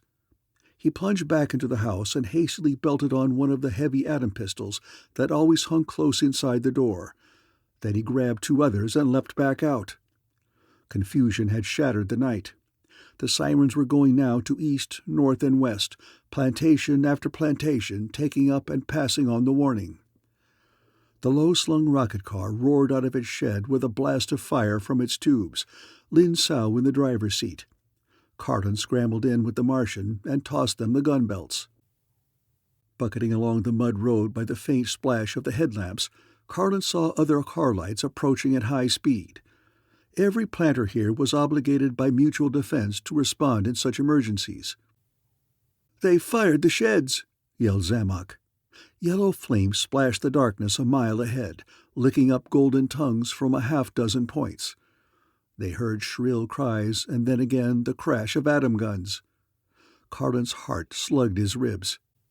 What was he doing here in a speeding rocket car, clutching the butt of a heavy atom pistol in his sweating palm, he who knew nothing of battle or conflict? "There they are!" cried Lin Sao. "See 'em?" Carl saw them. Red humanoid figures, outlined against the leaping flames of Horth Orr's bunkhouse and Vitron sheds, looking like medieval devils as they battered at the door of the plantation house. An ear-splitting crash beside him deafened Carlin, and a scorching breath hit his cheek. Zamock was firing at the leaping figures ahead. Lin Sao had slewed the car around into the zone of firelight. Carlin was dimly aware of the hellish scream of distant sirens, of the roar of other cars coming up the road, of the atom gun kicking vigorously in his hand. He had triggered too hard, and the weapon kicked up like a bolt of lightning above the ruins outside the house. He piled out of the car with his two friends, as a dozen planters and workers hastily disembarked from cars now rushing up. Guns crashed deafeningly. "There they go!" yelled the hoarse voice. The runes had turned. Carlin glimpsed parrot-beaked red faces, smooth-muscled red bodies clad in soft gray leather tunics, arms raised with queer wooden weapons. Rune darts pattered around them. The door of the plantation house opened, and Horth Orr and another man appeared. The Jovian planter was yelling and firing at the runes. The runes had no intention of facing the gathering forces. A weird signal call shrilled among them, and they darted back into the jungle. Carlin found himself running with the others up to the blazing plantation. Horth Orr met them, his Jovian green face contorted with rage. "They killed 2 of my workers, the devils! Caught us by surprise!" A stern-faced Venusian planter shouted to the gathering throng of armed colonists. "Cut them off before they get back into the deep jungle! Horth, you and half the men take left. The rest of us will take the right." Carlin and his 2 companions were swept along by the rush of vengeance-hungry men toward the jungle. They spread out and started to beat the undergrowth. Everything was still in a whirl in Carlin's mind. His feet tripped in loose earth and crushed spiky little shrubs under his soles. "We're spoiling one of Horth Orr's fields of Vitron seedlings," he thought absurdly. "We ought to have gone around." Crashing atom guns let go some distance to his left, but Horth Orr was shooting in mere blind rage. There was a movement of shadows into the dark jungle wall ahead, and nothing more. "Fan out!" yelled their temporary leader. They were at the edge of the jungle, not the vast, impenetrable forest that covered most of Rue, but a region of brush and scrub. Alone, Carlin shoved through the damp undergrowth. Yells ripped the night to right and left of him. A startled, demoniac screech came down from the sky as unseen night dragons flapped away. Carlin's heart was pounding with excitement. Something shadowy stirred ahead, and Carlin pressed trigger and speared a white bolt of energy into the dark brush. Then he felt foolish. Shooting at shadows. I just don't know anything about this sort of thing. He moved forward, and in 20 steps he stumbled over the body of a man. Carlin recoiled with a little startled yelp, got his pocket light out and turned its beam down. What he saw made him feel sick. It was the body of a Rune warrior, crumpled up. The side of his head was freshly scorched and bleeding. Carlin knew then it was no shadow he had fired at. But the humanity of that pathetically limp, curled body. He thought of the runes always as something less than human. Their curious red skins, the parrot-beaked faces, and big round eyes. These didn't keep this man now from seeming to Carlin as human as himself. "Buck fever," Carlin told himself, trying to laugh. "First time I ever killed anyone. An inevitable nervous reaction." But it wouldn't work. He couldn't make himself feel like a tough, relentless fighting man. He noticed the rune's chest was heaving slightly. Bending over, he examined the tribesman. The rune had been merely grazed by his gun blast. The fellow was stunned, not dead. Carlin felt weak with relief. He swore shakily to himself, "I'm just not cut out for this kind of work." He raised his head to yell to the others. Then a sudden thought kept him silent. "Why," he thought excitedly, "this fellow would be valuable to us." His brain raced. Captain Future had stressed the paramount importance of finding out who was inciting the runes to these raids. Why not question a captured rune? Carlin heard Lin Sao blundering through the brush nearby, had called in a low voice. The Venusian scientist came stumbling to him. "Devils of Venus! You've killed one of them?" "Not killed, stunned," Carlin said swiftly. "Listen, Lin. I want to get this rune back to our plantation without the others knowing. Tell Zamock and bring our rocket car. Hurry." Darkness and the fact that Horth-Or and the others were still searching the brush aided them. 10 minutes later, they loaded the unconscious rune into it. Carlin had bound the tribesman's wrists. "Stay here so our absence won't be noticed, Zamock," he whispered. "Then come back as soon as you can get away." The Martian nodded understandingly. Carlin drove the low-slung car past the smoldering ruins of the sheds. 2 dead workers lay there, with the darts sticking in their throats. Dawn was paling the sky as they drove rapidly homeward. Carlin was feeling a curious exhilaration that lifted him above the fatigue. For the first time, the sedentary young scientist understood the queer lure of danger. Their plantation house, half hidden by the surrounding grove of pinkish feather trees, glimmered in the full morning light of our car when they pulled up before it. Lin Sao grunted as they carried the unconscious rune into the house. The tribesman was heavy. They used insulated cable to bind their captive tightly in a chair in Carlin's bedroom. Then the Venusian sterilized and bandaged the scorched wound on the rune's head. The rune awoke under these ministrations. In the parrot-beaked red face, black eyes flashed alarm, and he sought to jump up. Then, glaring at them like a trapped jungle cat, he tried to break his bonds. Carlin knew the dialect of the runes. He had learned it on Rue 8 years before, when the tribes were friendly. It was like most languages of humanoid races throughout the universe, based on the language of those ancient Danubian pioneers of space whose descendants all human races were. "We are not going to hurt you," he told the rune earnestly. "We want you to tell us things." The glare in the enormous black eyes of the rune warrior died down a little, but he regarded them with sullen defiance. "What is your name?" Carlin asked. "I am Ga," said the rune. "When I get free, I will kill you. You starmen must leave Rue. We shall keep attacking you until all of you go." "But why, Ga?" demanded the Earthman. "Formerly, your tribes were friendly. Now, suddenly, you turn hostile and demand we leave. Why?" Ga's face became like red stone. "All starmen must leave Rue. If you do not, disaster will overtake our world." He would not say more. Carlin looked helplessly at Lin Sao. "What do you make of it?" The Venusian scientist's plump face was thoughtful. "Somehow their superstitions have been aroused."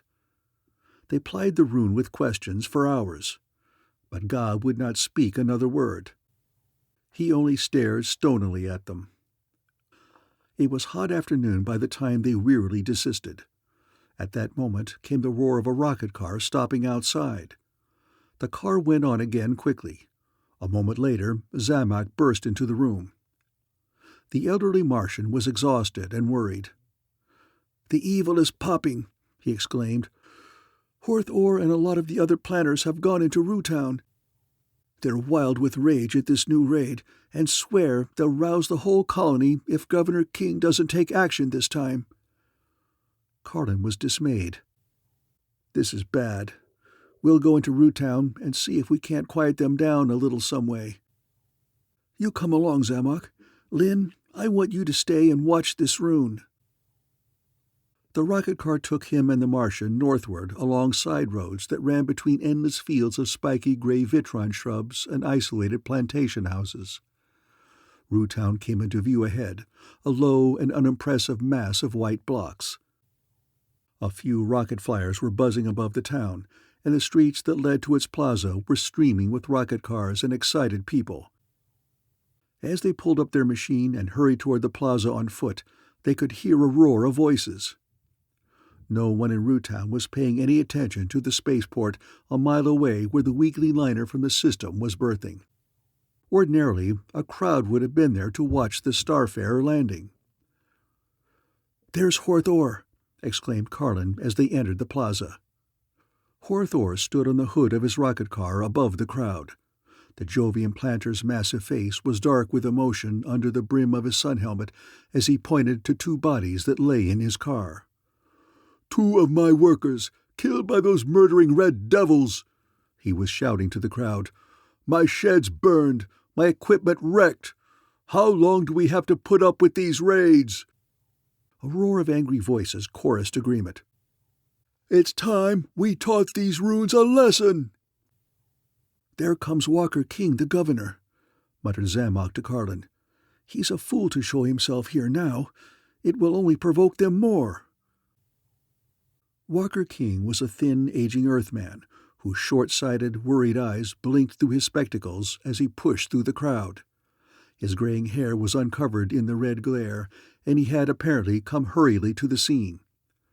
The furious Jovian planter saw him and pointed to his dead workers. "That's more rune work! What are we going to do about it?" King showed he was nervous. "The runes must have overpowered the sentinels I posted in the southern jungles," he answered. "We'll try to devise a better system. You must be patient."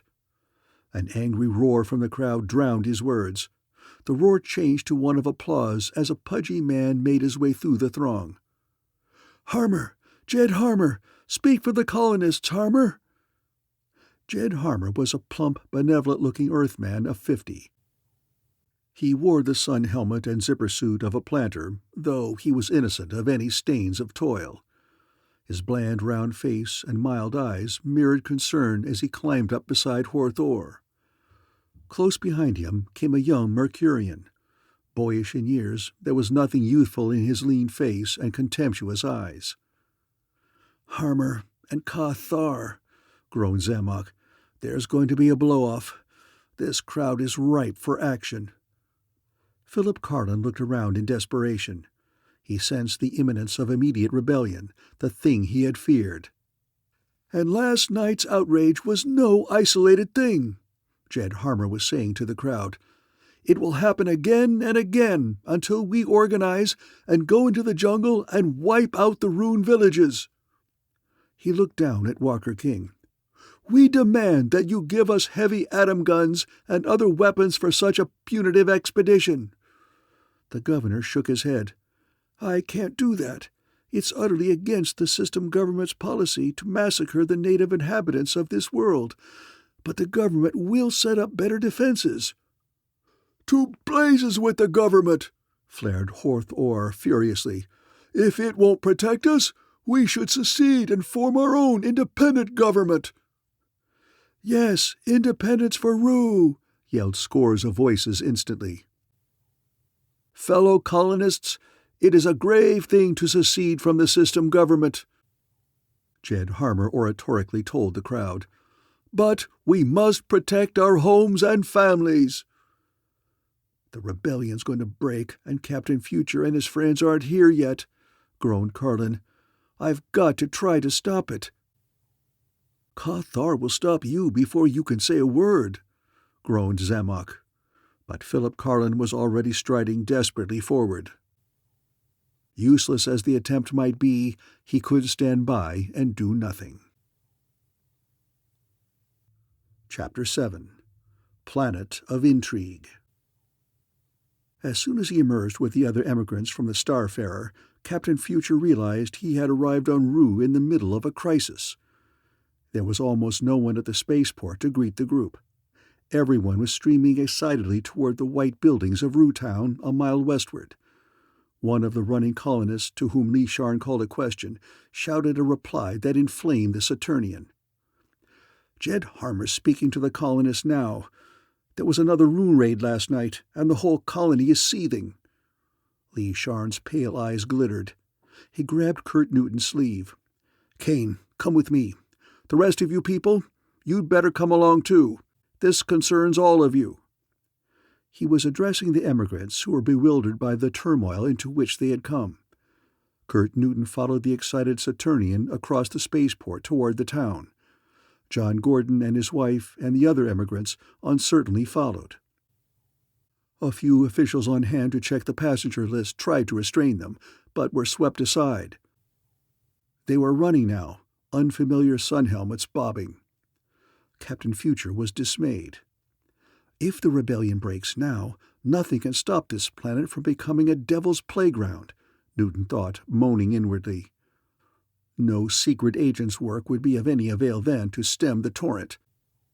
Either the system government must admit the independence of Ru and permit a fatal monopoly of Vitron, or use force to quell the rebels. Lee Sharn was talking rapidly as they ran. "Stick close to me, Kane. This may be the blow-off, though I hadn't figured it was one yet." They had now entered the circular plaza. Here were gathered several thousand colonists. They were a hardy-looking crowd, these men and women. Many were Venusians, the race most at home in the scorching sunlight and damp heat of this world. But also there were large numbers of Earthmen, the proverbial pioneers and trailblazers of the solar system.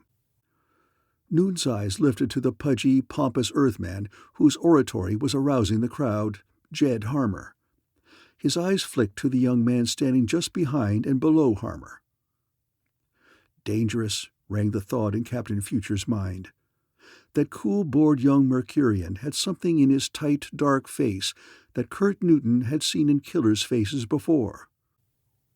"He's Ka Thar, one of our party's top men," muttered Lee Sharn in reply to his question. "The skinny man's Walker King, the governor." He was referring to the man now trying to make himself heard against Harmer, a spectacled Earthman with uncovered gray hair. "I admit that my plan of defense against the runes has failed, but in time I'll work out a better defense system," King was saying. "In time, all our families will be murdered by the runes," Jed Harmer retorted, with fierce agreement from the crowd. "We've got to smash the runes." A shrill voice screeched through the red afternoon sunlight. "You go into the jungles and you won't come back. You'll die. Stay out of there. Leave Ru to the runes." It was a strange figure who screeched that warning from the crowd. A hunched, grizzled Earthman who wore a battered sun helmet and ragged zipper suit. His face was gaunt and unshaven, with mad blue eyes that glared at the angry colonists. "Remember, I warned you all," he shrilled. "Remember that Johnny warned you. The runes will keep coming and keep killing you until you all leave Ru." His shouts added fuel to the anger of the crowd.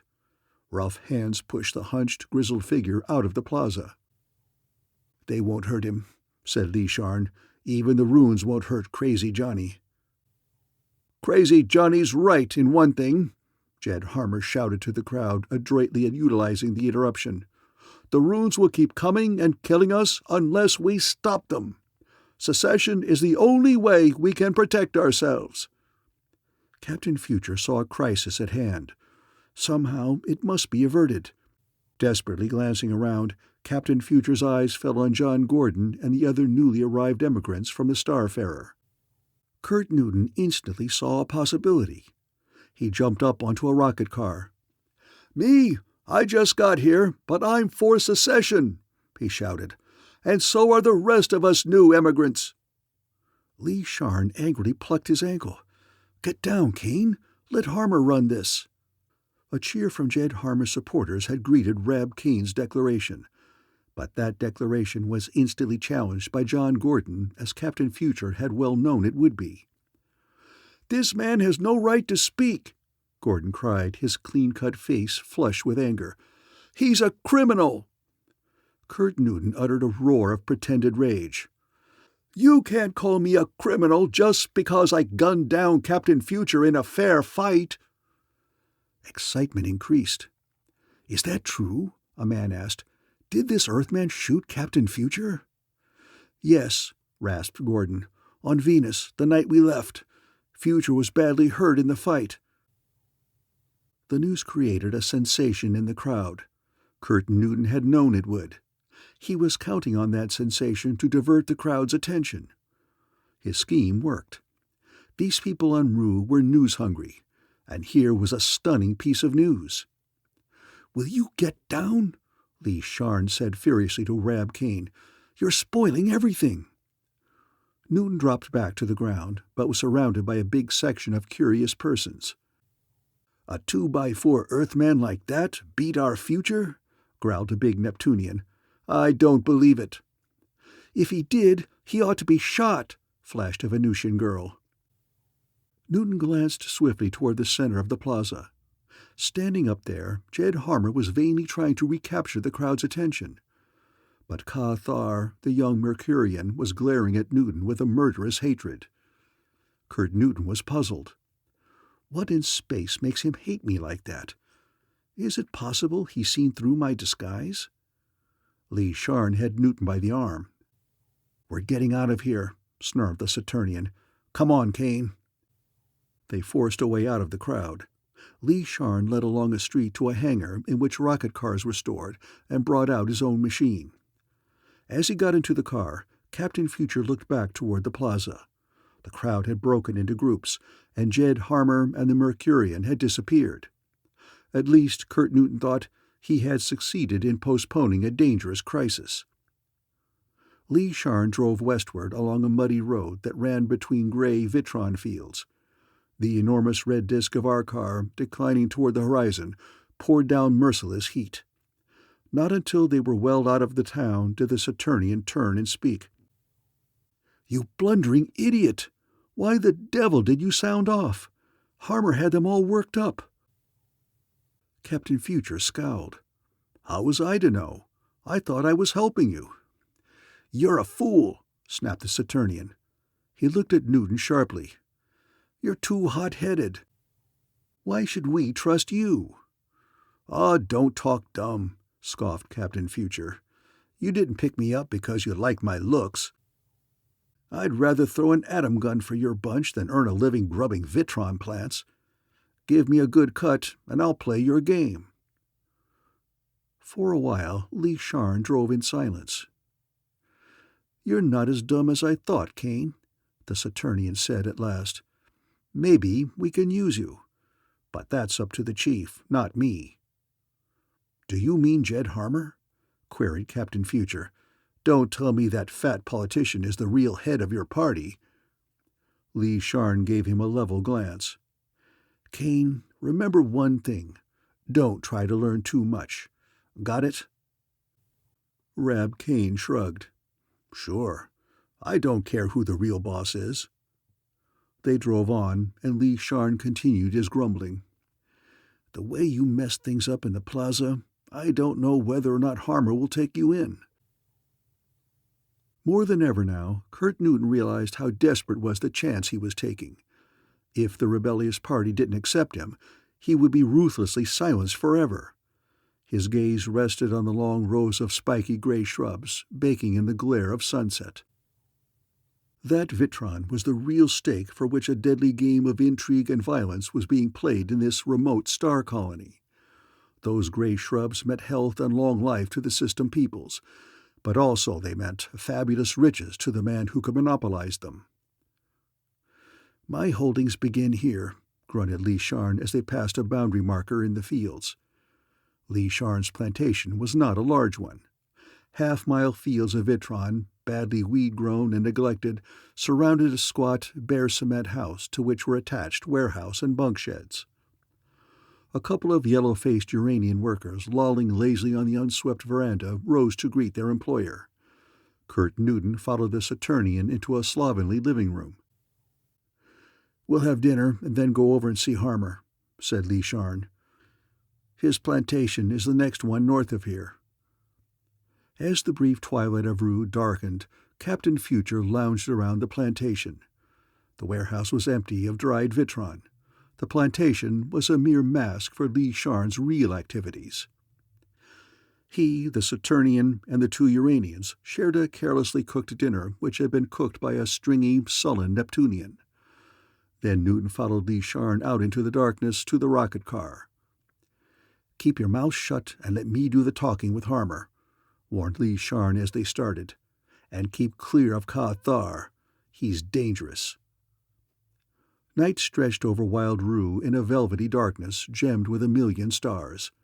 The ghostly, glimmering sphere of black moon was rising, a satellite so dim that one could barely distinguish the outlines of its shadowed surface.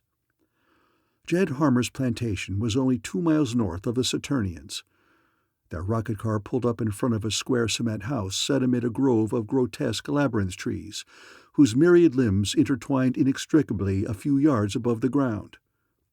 A Venusian servant, who looked far too burly to be a mere houseman, let them into the place. They found Jed Harmer bent over a desk of papers in a comfortable room, explaining something to Ka Thar. Harmer scowled as he looked up and saw Rab Kane. "Why did you bring that idiot here, Lee?" "Rab Kane wants to work for our party," Lee Sharn said. "He's been of good service to me, Jed." "This afternoon he spoiled things in the plaza," exploded Jed Harmer. "If he hadn't interrupted, I'd have had those people in open rebellion." "I'm sorry. I didn't know the score," mumbled Captain Future. "I was trying to help you." "He's a handy man with an atom gun, Jed," said Lee Sharn meaningly. "Anybody who could best Future is good." Harmer looked at Rab Kane curiously. "Did you really outdraw Captain Future in a fair fight?" "Sure I did," boasted Kurt Newton. "He was bullying me in Venusopolis that night and started to draw his atom pistol, but I was too fast for him." "You're lying." Newton turned, startled. Ka Thar was looking across the desk at him with an expression that held the quintessence of hatred. The young Mercurian's thin, swarthy face was dark, his tawny eyes slitted. "There never was a day when a space tramp like you could outmatch Captain Future in a fair fight. You played some cowardly trick on him if you did beat him." Newton let out an angry bellow. "That's not so! What the devil are you, a friend of Future's?" Ka Thar rose to his feet, his face seeming to freeze. The youngster spoke in a whisper. "Don't talk to me in that tone, Kane." His hand hovered beside his jacket, inside which the outline of an atom pistol was plain. Death loomed menacingly there in the lamp-lighted room. Jed Harmer hurriedly intervened. "Take it easy, Ka. And you, Kane, you watch the way you talk here." "All right, but he can't bully me," grumbled Newton. "I don't like Future, and I don't like his friends either." Inwardly, he was puzzled by Ka Thar's bitterness. The Mercurian youngster was a killer, an outlaw wanted in the system under another name. Why should he take this attitude? "I'm not a friend of Captain Future's," Ka Thar said raspingly. "I only saw him once, 10 years ago, when I was a boy on Mercury. I know that Future's a man. If a cheap ruffian like you managed to shoot him, it was in the back. We can't use men of your type. I advise you to leave Rue." "Now wait a minute, Ka," complained Jed Harmer. "It's not yours to decide. After all, I'm the leader of this movement." Ka Thar looked at the pudgy politician and laughed ironically. "You're really beginning to think you are, aren't you?"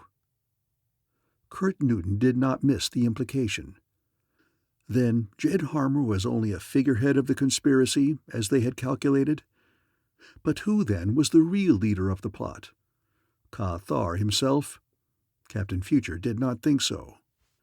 "We need every loyal supporter we can get when the rebellion begins," Harmer was declaring. "You, Rab Kane, can be useful to us. Lee Sharn will hire you as one of his plantation workers. You will comprehend our movement better when you have been with us a little. We are only seeking the good of the people of Rue. The remote control of the system government is stifling this world. We must set it free of those shackles." Captain Future perceived that Jed Harmer was the type of hypocrite who can deceive even himself. "If you insist on taking him in, all right," Ka-Thar conceded sullenly. "But keep out of my way, Kane." "Are there any orders for me?" Li Sharn asked. "We'll inform you in the morning," said Harmer noncommittally. "Better get back to your plantation now." Captain Future was thinking fast. If they expected to have orders for Li Sharn by morning, it meant they were to see the unknown leader of the conspiracy tonight. "Here's a chance to learn the identity of the man behind this thing at once," Newton thought. He left the house with Li Sharn. As they drove back to the Saturnians' plantation, Newton's brain was busy with a plan. The plantation was dark. Newton retired to the dusty bedroom assigned him and stretched out on the cot. After an hour, he silently arose. From his space bag, he fished out a tiny instrument. He stuffed this into his pocket, silently opened the screen of his window, and stole across the dark veranda. Captain Future moved straight across the starlit Vitron fields toward Harmer's plantation. He had soon covered the 2 miles and was warily approaching the rear of the house.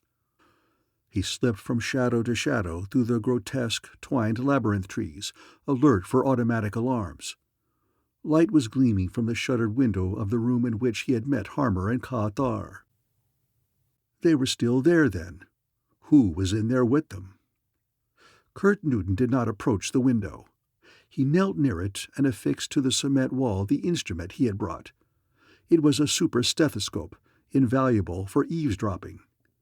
He dimly heard Harmer's voice. "But it wasn't my fault." Suddenly, the muzzle of an atom pistol jabbed Kurt Newton's back. Startled, he turned his head. Li Sharn stood behind him. In the starlight, the Saturnian's face was furious. "A spy, then, after all," he growled.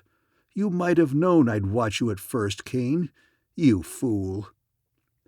Captain Future knew the man was on the point of pressing the trigger, and knew too with icy certainty that he could not possibly move in time to escape instant death.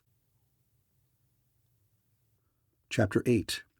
Alien Mystery. Philip Carlin remained stunned by dismay in the plaza of Rutown after the crowd began to break up. Though relieved that open rebellion had been temporarily averted, the young scientist was now prey to a greater anxiety. "You heard, Zamock?" he gasped. "Captain Future's been shot, badly hurt. That's why he hasn't arrived en route." "I can't believe it," said the elderly Martian. "You heard what that fellow Rab Kane said," Carlin reminded him. Zamock's wrinkled red face wore a frown. "Let's find out more about this."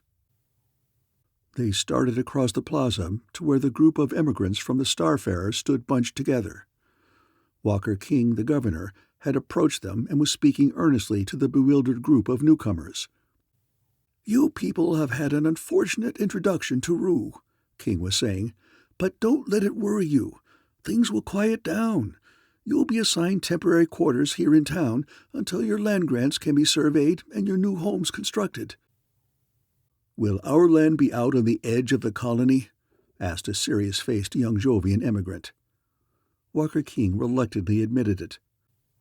"You see, we continually clear more land from the jungle, and of course that's what is granted." "But from what we heard, the Runes raid the outer plantations?" persisted the Jovian, uneasiness in his face. "The Runes will come and kill you, sure!" cackled a shrill voice from behind the group. It was Crazy Johnny. The hunched, grizzled madman was wagging his head wisely as he surveyed the startled immigrants. "You don't know what a Rune raid is like, do you? You'll find out if you stay en route. Better leave." "Johnny, shut up, and get out of here before I have you locked up," said the governor angrily. He added to the immigrants, "Don't pay any attention. The fellow's been out of his mind for years."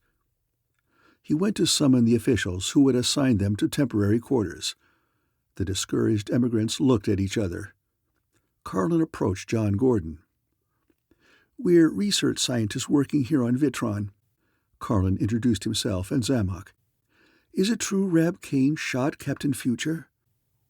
"I'm afraid it's true," Gordon nodded. "Kane admitted it when our ship's captain got an undimensional wave message. The rat must have some basis for a self-defense plea, for the patrol sent no order to detain him." Carlin's heart sank. When Gordon and the other emigrants moved off to their new quarters, he remained looking morosely at Zamock. "Zamock, what are we going to do?" "The future men may come anyway," Zamock said thoughtfully. "Though, if he's badly wounded, they wouldn't leave him." Carlin rallied his courage. "We've got to go on anyway. We've still got the rune we captured last night. We still may be able to learn something from him." "I hope so," muttered the Martian. "Let's get back to the plantation and find out." The red disk of our car had already set, and darkness was complete when they reached their own plantation. Not a light showed from the house. "Why doesn't Lin Sao have a light?" murmured Carlin uneasily. "You don't suppose anything has happened?" He entered the house and found the living-room laboratory in complete darkness. Before he could find the switch, Carlin heard a heavy clanking sound beside him. Gigantic arms encircled him in a crushing grip. "Zamock, get back!" he yelled. "Someone is—" "Quiet!" rumbled a deep voice. "It's all right, Ezra. Turn on the lights." The krypton bulbs in the ceiling exploded brilliance. In the daylight glare, Philip Carlin looked around, stunned. He was being held by an incredible metal giant whose shining photoelectric eyes looked down at him from a 7-foot height. Opposite him, a lithe, white-skinned man in close-fitting drab zipper suit held an atom pistol raised, covering them. The third person in the room, the man who had just switched on the lights, was an Earthman, iron-haired, elderly, with faded blue eyes and a weather-beaten face. Carlin did not know him, but he knew the others. "The future men," he choked. "Thank God you're here. We were afraid you wouldn't come." Greg released him. "Sorry to startle you," boomed the big robot, "but we couldn't be sure who was coming in the dark." "We got here less than an hour ago," Otho explained swiftly.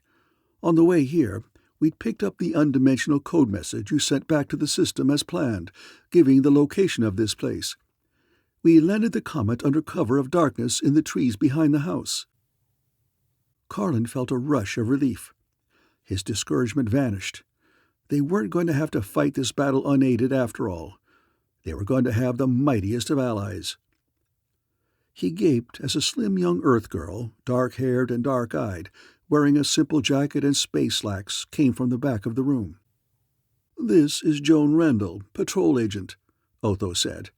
"And that old buzzard there is Marshal Ezra Gurney." Carlin knew her now. He had heard of both her and Ezra. He looked around eagerly.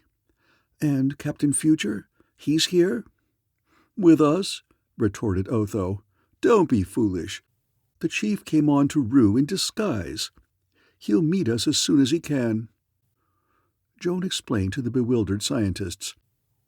"Kurt had to come in an assumed identity if he was to accomplish anything. He built up a notorious new character for himself. He is now called Rab Kane." "Rab Kane?"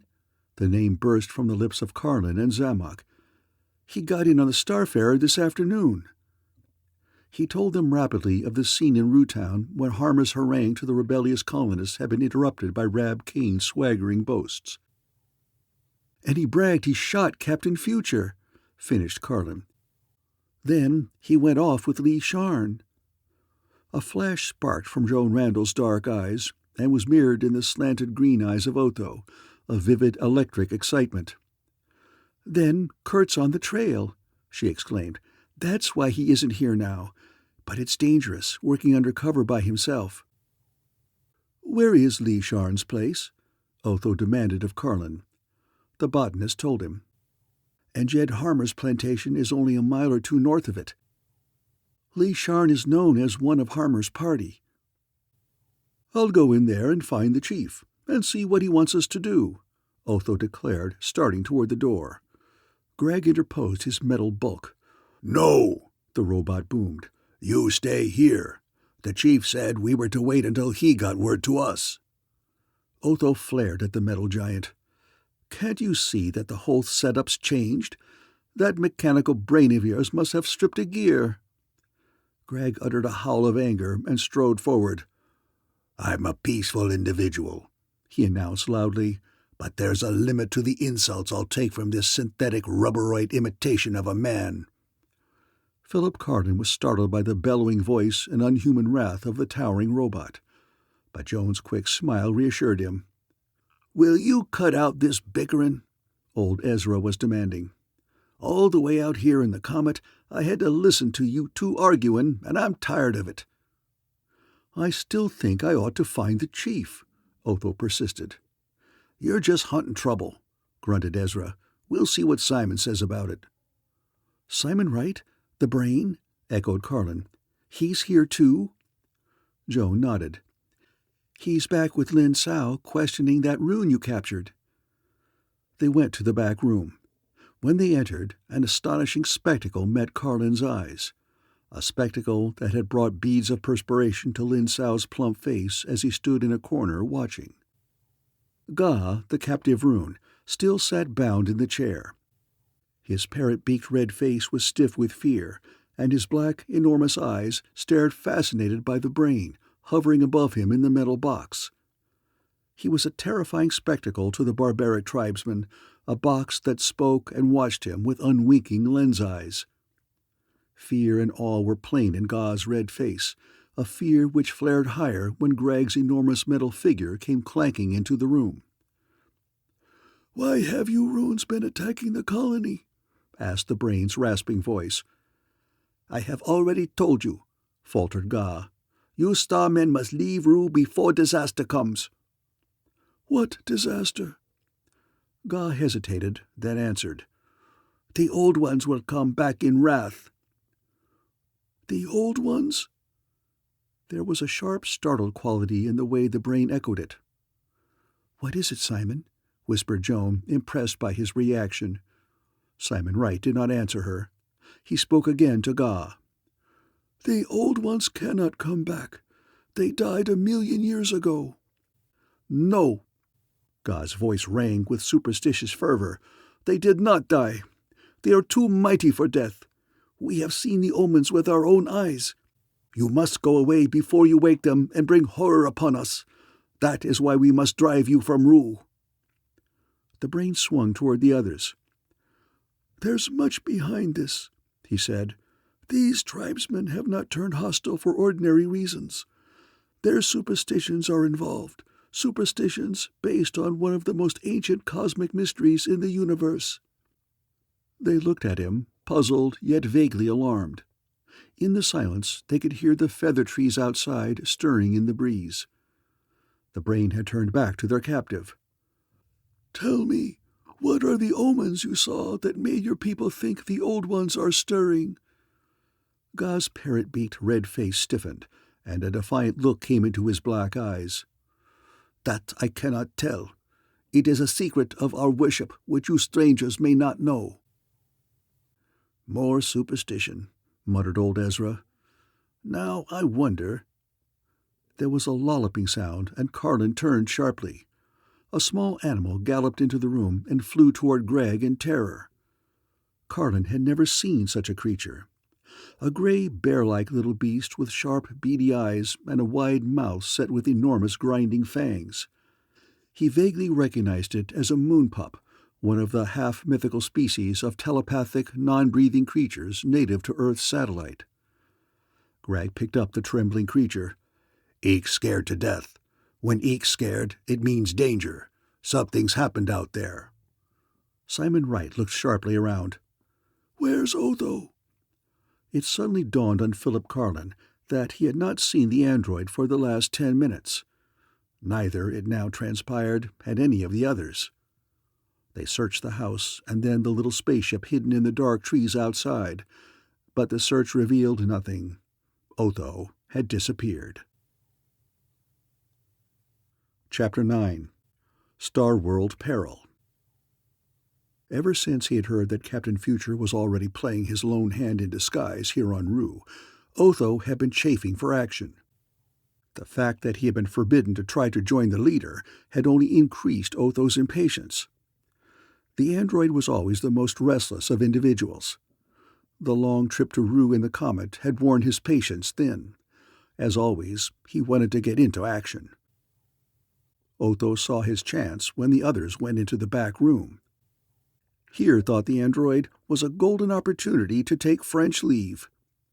That thought was enough. Otho slipped out into the darkness and started back through the feather trees toward the shed in which he had previously noticed 2 rocket cars. Before he could reach the shed, 2 small animals bounded out of the darkness and clawed playfully at his legs. It was Eek, Grag's moon pup mascot, and Oog, the fat little white meteor mimic who was Otho's own pet. Otho tried to shoo them away, but they insisted on following. He didn't want them. Eek, especially, might prove a serious embarrassment to his plans. But how could he get rid of Eek? Then Otho grinned fleetingly. There's one sure way to shake Eek. Otho stopped and thought. He thought of hundreds of rune warriors silently approaching the house, warriors who wanted to kill everyone here. Eek received that thought. The moon pup had a highly developed sense of telepathy, but was renowned for his lack of valor. That frightening telepathic impression completely unnerved him, and he bolted toward the house. Chuckling, Otho ran on and ran the rocket car softly out of the shed. He did not cut off the baffles until he was a mile from the house. Running without lights, Otho drove northward along a high-ridged, muddy highway. The drift of stars and black moon together afforded him hardly enough light by which to steer. "Lot of good a moon like that is," he complained to Oog, who had snuggled up in the seat beside him. "A cursed desolate kind of satellite Rue has." Otho's spirits rose as he raced across the face of darkened Rue. He began to plan. He planned rapidly. "The chief went with this fellow Li Sharn," Carlin said. "He'll be at Li Sharn's place now. I ought to be able to slip in and find out what he needs me to do. Maybe he'll want me to kidnap this fellow Harmer." That prospect pleased Otho's action-loving soul. Otho cut the lights and pulled the car into a field near Li Sharn's plantation. Then he loosened the atom pistol in its holster and started on foot across the dark fields. Oog trotted at his heels, but Otho knew his devoted little pet would implicitly obey every command. Suddenly Otho stopped and bounded backward. "Devils of space!" he exclaimed, his hand darting to his atom pistol. A bunchy, obscene shadow had stirred from behind a vitron shrub a few feet ahead of him, a many-legged thing with huge, faceted, phosphorescent eyes. It was 2 feet in diameter. The thing was a paralysis spider, the most dreaded and venomous of all poison insects on Rue. Its bite did not kill. It did worse. It locked the victim's body in irremediable paralysis, a living death. "Better not shoot the little horror, or my gun flash might be seen," Otho muttered. "Come here, Oog. We'll go around it." He looked in vain for Oog, who had vanished. But then a big lump of soil at his feet suddenly writhed, changed, became Oog. The meteor mimic, frightened, had used his perfect ability for camouflage to make himself as inconspicuous as possible. "Cursed if Rue doesn't have a lot of nasty things," Otho muttered as they gave the creature a wide berth. "Paralysis spiders, hunting worms, it's awful." He soon encountered an even more terrible denizen of the planet. The tree bats, that had been rushing wildly overhead, swooped frantically low over the starlit field. "What the devil?" swore Otho, startled. Something scared them. His keen ears caught the flap and thrash of great leathery wings overhead. 2 monstrous reptilian flying shapes sailed down. They had been pursuing the tree bats, but now had sighted Otho. "Night dragons!" he yelped, his atom pistol jumping into his hand. The 2 creatures were circling close overhead, small red eyes glaring down at him, great fangs and talons gleaming in the starlight. There were no more dreaded creatures en route, and Otho fully realized his dire peril. Yet if he fired his weapon, the crash of it would give away his presence. In this extremity, the resourceful android turned swiftly to his mascot. Oog was cowering, apparently too frozen by fear even to attempt one of his marvelous camouflages. "Spider, Oog!" Otho hissed to the little animal. "Paralysis spider!" He pointed as he spoke, back toward the place where they had encountered the great venomous insect. Oog understood and instantly acted. His fat white body twisted, flowed with protean rapidity into a new shape. He became, to all appearances, one of the many-legged poisonous horrors. The night dragons were rushing downward, but sighting the repulsive many-legged shape beside Otho, the huge creatures darted upward again with squawking cries of alarm. Even the terrible night dragons dreaded the giant spiders. As the leathery wings receded into the darkness, Otho patted his metamorphosed mascot, and Oog promptly resumed his natural shape. "Nice work, Oog," chuckled the android.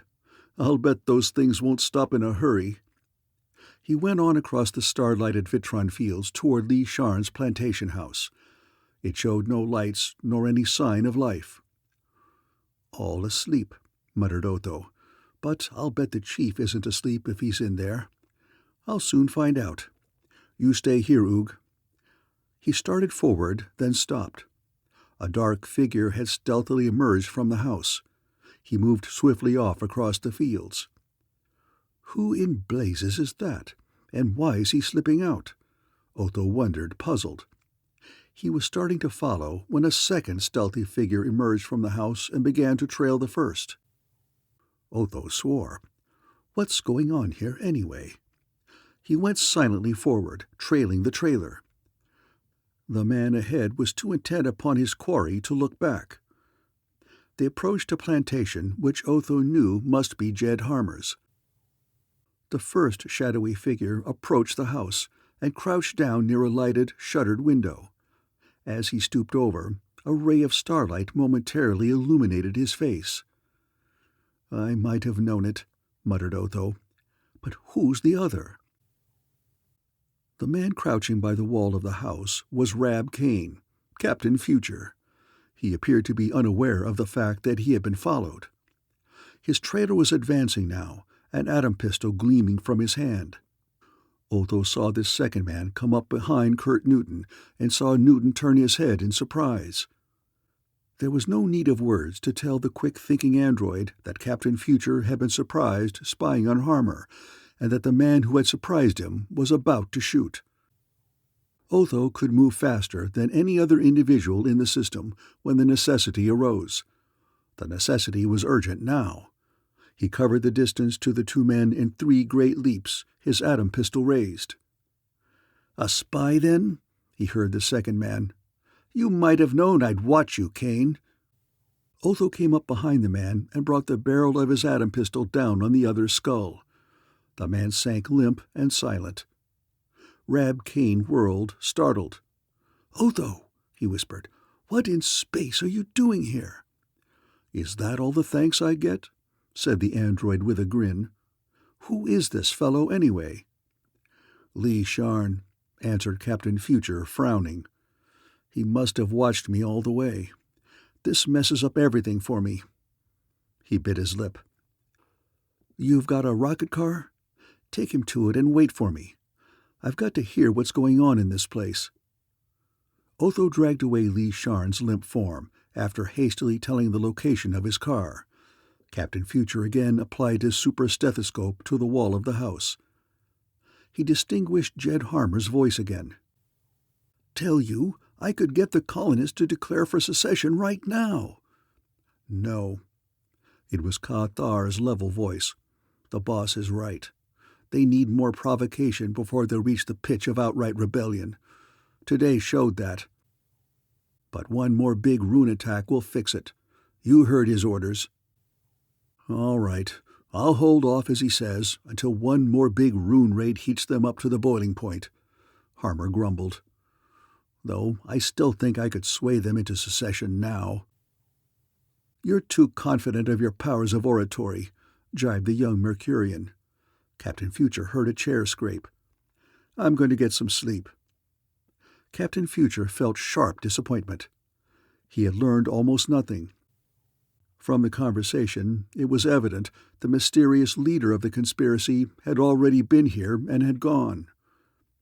Newton pocketed the super stethoscope and soon joined Otho at the rocket car. "Don't know whether it's good news or bad, Chief," Otho greeted him. "Lee Sharn is dead. I hit him too hard in my hurry." "The devil!" exclaimed Newton. "That complicates things further. When did you and Greg and Simon arrive en route?" "Tonight. We landed near Carlin's plantation. He'd sent a code message giving us its location." "Drive there in a hurry," Kurt Newton told him. "It's time we held a council of war." The rocket car flew along the lonely roads, with Lee Sharn's body lurching in the back seat, until Otho sighted the plantation lights glimmering through the grove of feather trees. The occupants were watchful. Zamak harshly challenged them as they ascended the veranda. "Everything's all right. It's the Chief and I," answered Otho. Greg's giant frame bulked in the lighted doorway. "So you went after all. You disobeyed orders. I hope the Chief bawled you out plenty." Newton grinned. "I couldn't do that, for he saved my neck by showing up when he did." He went inside. In the lighted room, Philip Carlin and Lin Sao looked at him in amazement. Carlin could hardly believe that this was the same man he had talked with on that night in Great New York. Kurt Newton's tall, lithe figure seemed somehow shorter and stockier. The red hair was now black and close-cropped. The frank, handsome face of Captain Future was the scarred, tough face of Rab Kane. Newton started to speak, then stopped and stared at Joan Randall and Ezra Gurney. Then he turned angrily to Otho. "I forgot to tell you, Chief. Joan and Ezra came along," Otho said hastily. "You see, they were on Venus that night." Joan spoke quickly. "It's not their fault, Kurt. They didn't want to bring us. But anyway, aren't you glad to see me?" Kurt Newton fought to keep his temper. "Joan, you knew I didn't want you mixed up in this mess. Why did you insist on coming?" She tossed her dark head. "After all, Kurt, I'm a patrol agent. I was sent to Venus to discover the whereabouts of that Venusian Vitron profiteer, Lucre. His trail led to Rue, so I had to follow." "Did you receive any authority from the commander?" he demanded. Her brown eyes faltered. "Well, no explicit authority." Ezra Gurney uttered a disgusted snort. "Fine thanks we get for coming all this way to help you." Kurt Newton exploded at him. "You space-struck old idiot! Are you trying to get Joan killed? You knew this was the most dangerous mission I've ever undertaken." Philip Carlin had been astonished by Captain Future's anger at the girl's presence, but now he understood. There was an overpowering anxiety for Joan's safety in Newton's voice. "Since you're here, Joan, see that you follow orders and stay out of trouble," Kurt Newton finished. Joan laughed at him. "That's what I like about you, Kurt," she said. "Your tender gallantry, your courtly style of wooing are the things which make me run after you half across the universe." "Oh, cut your rockets," he said with assumed impatience. But as he said it, a warmth in his eyes answered her impish smile. The scene was interrupted by the appearance of the Brain. Simon Wright came gliding in from the rear of the house. His lens eyes met Kurt Newton's gaze. "They told you about the Rune captive?" he asked. It was characteristic that he offered no word of greeting. There were those who said the Brain had no emotions. Captain Future knew otherwise, but he had almost never known Simon to display any emotion. "Yes, and that may help us. We're going to need all the help we can get," Newton said. He told them briefly of his falling in with Lee Sharn, his entry into Harmer's party, and then the near disaster brought about by Lee Sharn's suspicions. "From what I heard tonight," he went on, "they figure that just one more big Rune attack will excite the colonists to the point of secession." "It will, affirmed Philip Carlin soberly. "I've been here long enough to know how these people feel, and you can hardly blame them. The conspirators are counting on a big rune attack soon," Captain Future continued. "This shows, somehow, they're responsible for these attacks by the tribesmen. I believe that from the first. What does this rune captive say about the reason for the raids?" Simon Wright answered in his metallic voice. "I found out a little from him.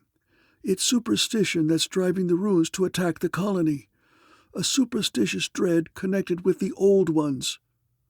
"The Old Ones?" repeated Newton sharply, his eyes narrowing. "Yes," said the brain. "The runes say there are omens of the waking of the Old Ones, that it is the colonists' coming that has stirred them up. The colonists must go, or the Old Ones will truly awake." Captain Future's face grew somber. "I never dreamed that that was behind the rune's hostility." Carlin asked a hesitant question. "Just who or what are the Old Ones? I've been wondering."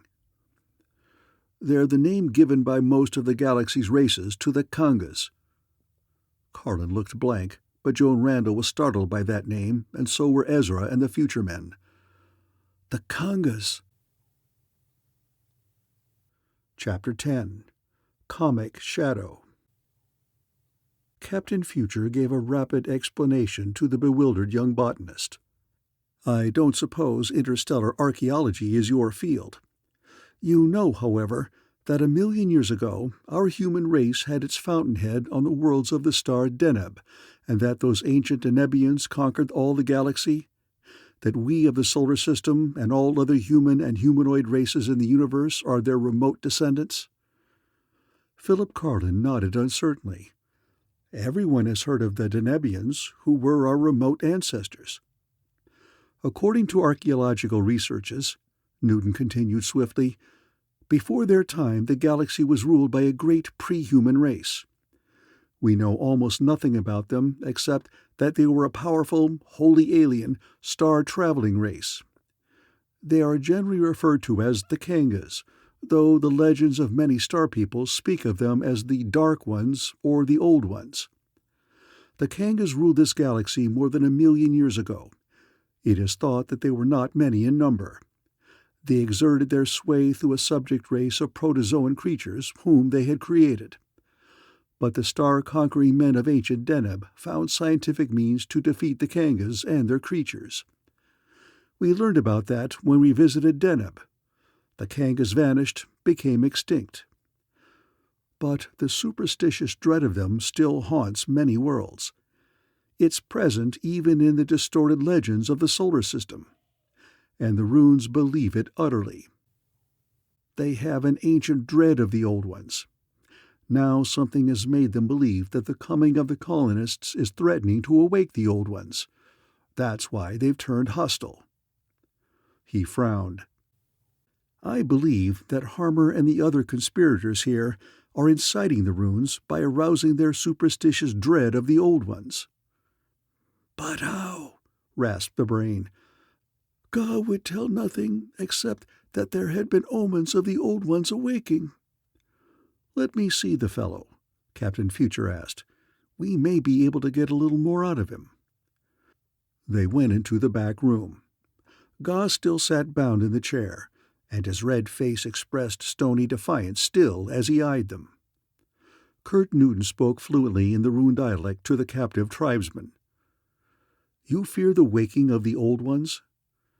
Ga answered sullenly, "We have reason to fear it.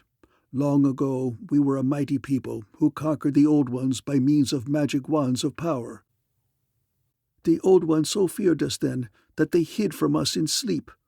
But my people now no longer have the secret of our ancestors' wands of power.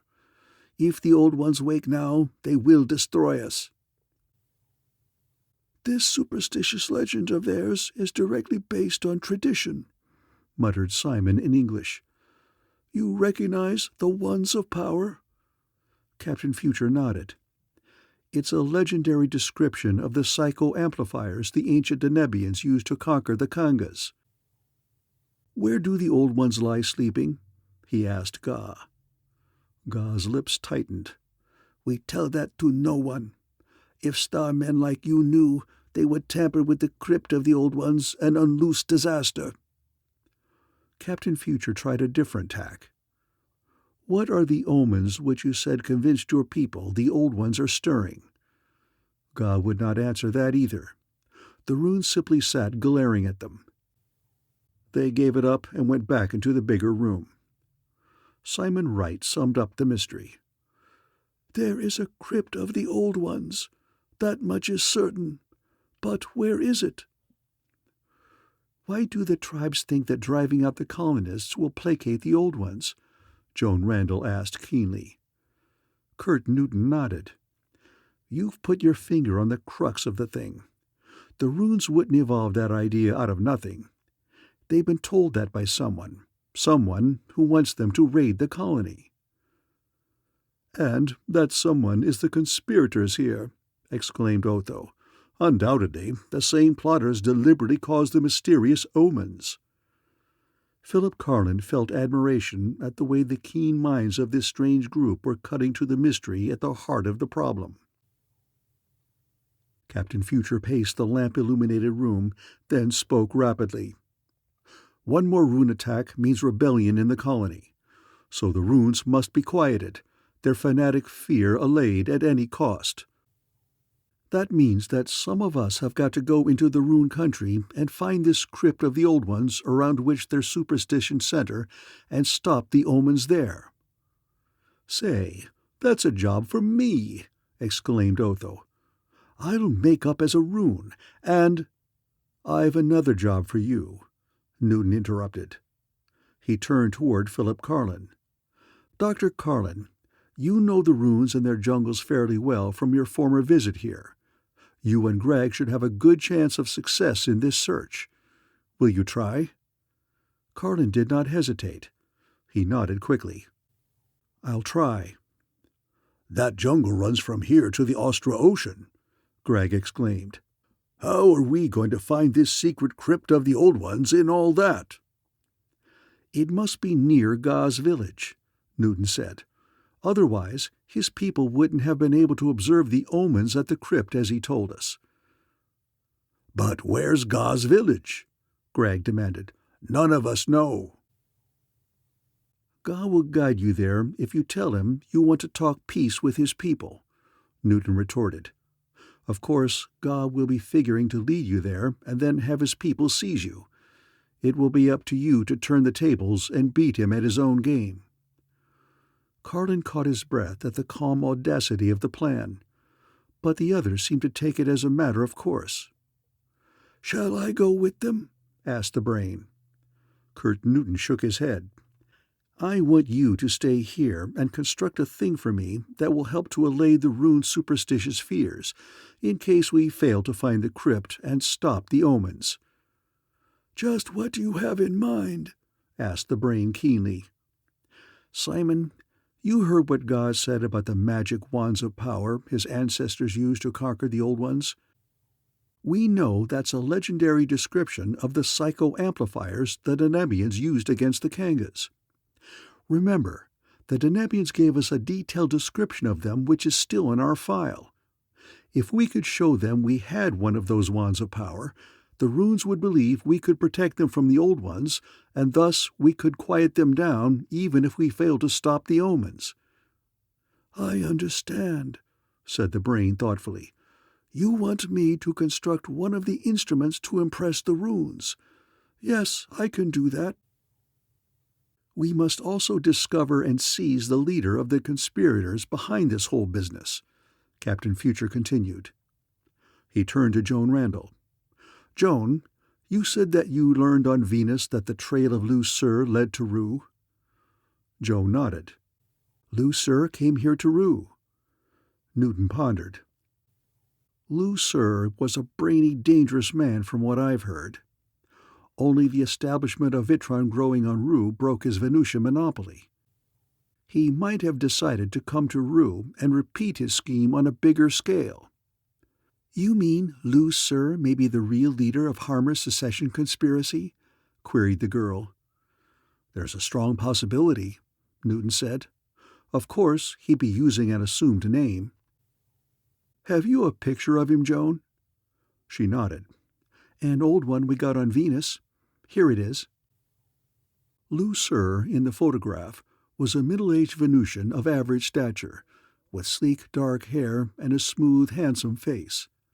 His face was unremarkable, except for the ironical intelligence in the eyes. "I haven't seen any Venusian here who looks like that," said Philip Carlin. "Otho, do you think he could pass himself off as an Earthman?" Captain Future asked thoughtfully. "Sure, it would be easy," said Otho. "Venusians and Earthmen are both white-skinned races. The only pigmentation difference is that all Venusians are dark-haired and don't grow gray with age like Earthmen." Then Lucre might have changed his planetary nationality as well as his name after he came to Rue, Kurt Newton pointed out. He turned to the girl. "Joan, I want you and Ezra to go into the governor's office tomorrow and check the records of all Venusians and Earthmen who came to Rue at the time Lucre left Venus. Try and get on Lucre's trail. As for me, I'm going to keep on searching for that man in my own way, as Rab Kane, new member of the secession party." "But you can't go back to them now," Joan protested. "Lee Sharn is dead. How are you going to explain that?" Captain Future grinned. "I won't have to explain it. Lee Sharn will be with me. From now on, Otho in disguise is going to be Lee Sharn." Philip Carlin stared incredulously. Can he do it? Make up enough like the Saturnian to pass for him? "Can I do it?" Otho echoed loftily. "Listen, I once made up as an undersea seaman of Neptune and got away with it. You are looking at the greatest master of disguise in the system, the man of 1,000 faces." "That's right," Greg put in. "Otho's always showing up in a completely new face. I don't blame the poor fellow.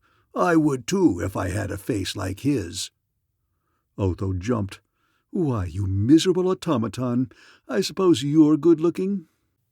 "Listen, folks, I'll tell you something about Greg. Every year regularly he gets his face lifted with a welding torch." Ezra started to laugh, but Captain Future cut in impatiently. "More speed and less horseplay from you two. Otho, I've got to get back with you to Lee Sharn's plantation before dawn. You've an hour and a half." To Carlin and the others, who had never seen Otho assume one of his disguises, the next hour was a revelation. The android could twist his mobile countenance of synthetic flesh into almost any desired features. Skillfully placed rubberoid pads completed the work.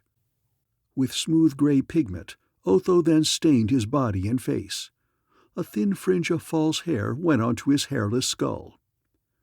He put on Lee Sharn's clothing, after they had buried the Saturnian back in the grove. When he finally made his appearance, his cadaverous face, fishy eyes, and suspicious expression were identical with those of the late conspirator. "It'll pass," Kurt Newton approved. "I'll have to coach you on his voice on the way over. We've no time to lose." At the door he turned, his eyes sweeping them. "I'll get into communication with you here as soon as I can. And Greg, you and Carlin take no unnecessary chances. As soon as you find the crypt of the old ones out there, report back here to Simon." Pale red streaks of dawn were rifting the sky as Captain Future and Otho drove up to Lee Sharn's seedy plantation. Hastily, they ran the rocket car into one of the sheds behind the cement house. Kurt Newton hoped that the machine would not be identified as one of Carlin's. He made a mental resolve to get rid of it as soon as possible, and would not have come in it had it not been for the lack of time. All the way he had coached Otho upon Lee Sharn's voice and mannerisms and the layout of the plantation. "Here come the workers," muttered Newton a few moments after they entered the house. The two Uranians and the Neptunian, who were the late Lee Sharn's Vitron workers, had emerged from a bunkhouse and were lazily approaching. Otho eyed them with the fishy stare of the Saturnian he impersonated and spoke in Lee Sharn's whining voice. "Time you were getting up, if you're going to do anything out in the fields today," he complained. The men stared at him, surprised. "Do we really have to start Vitron grubbing?" grumbled the Neptunian. "You said we wouldn't have to do field work unless someone was around." Captain Future realized that Otho had made a slip. These men had not been hired as Vitron grubbers, that being only a blind. And the quick-thinking android realized his mistake at the same time. "You've got to do something," he snapped. "People will get suspicious if they see all our Vitron seedlings being choked out by weeds."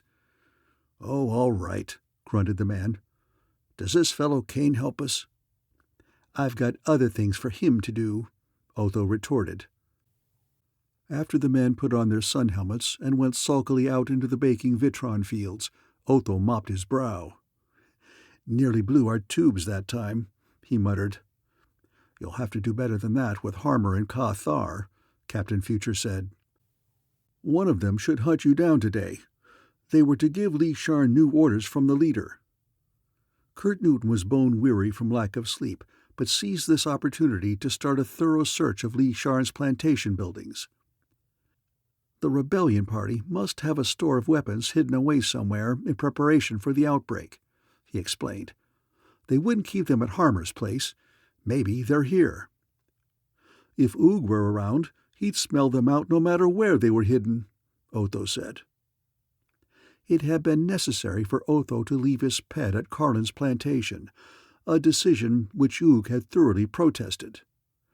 Their search found nothing but a few atom guns such as every plantation kept for defense against rune raids or prowling night dragons.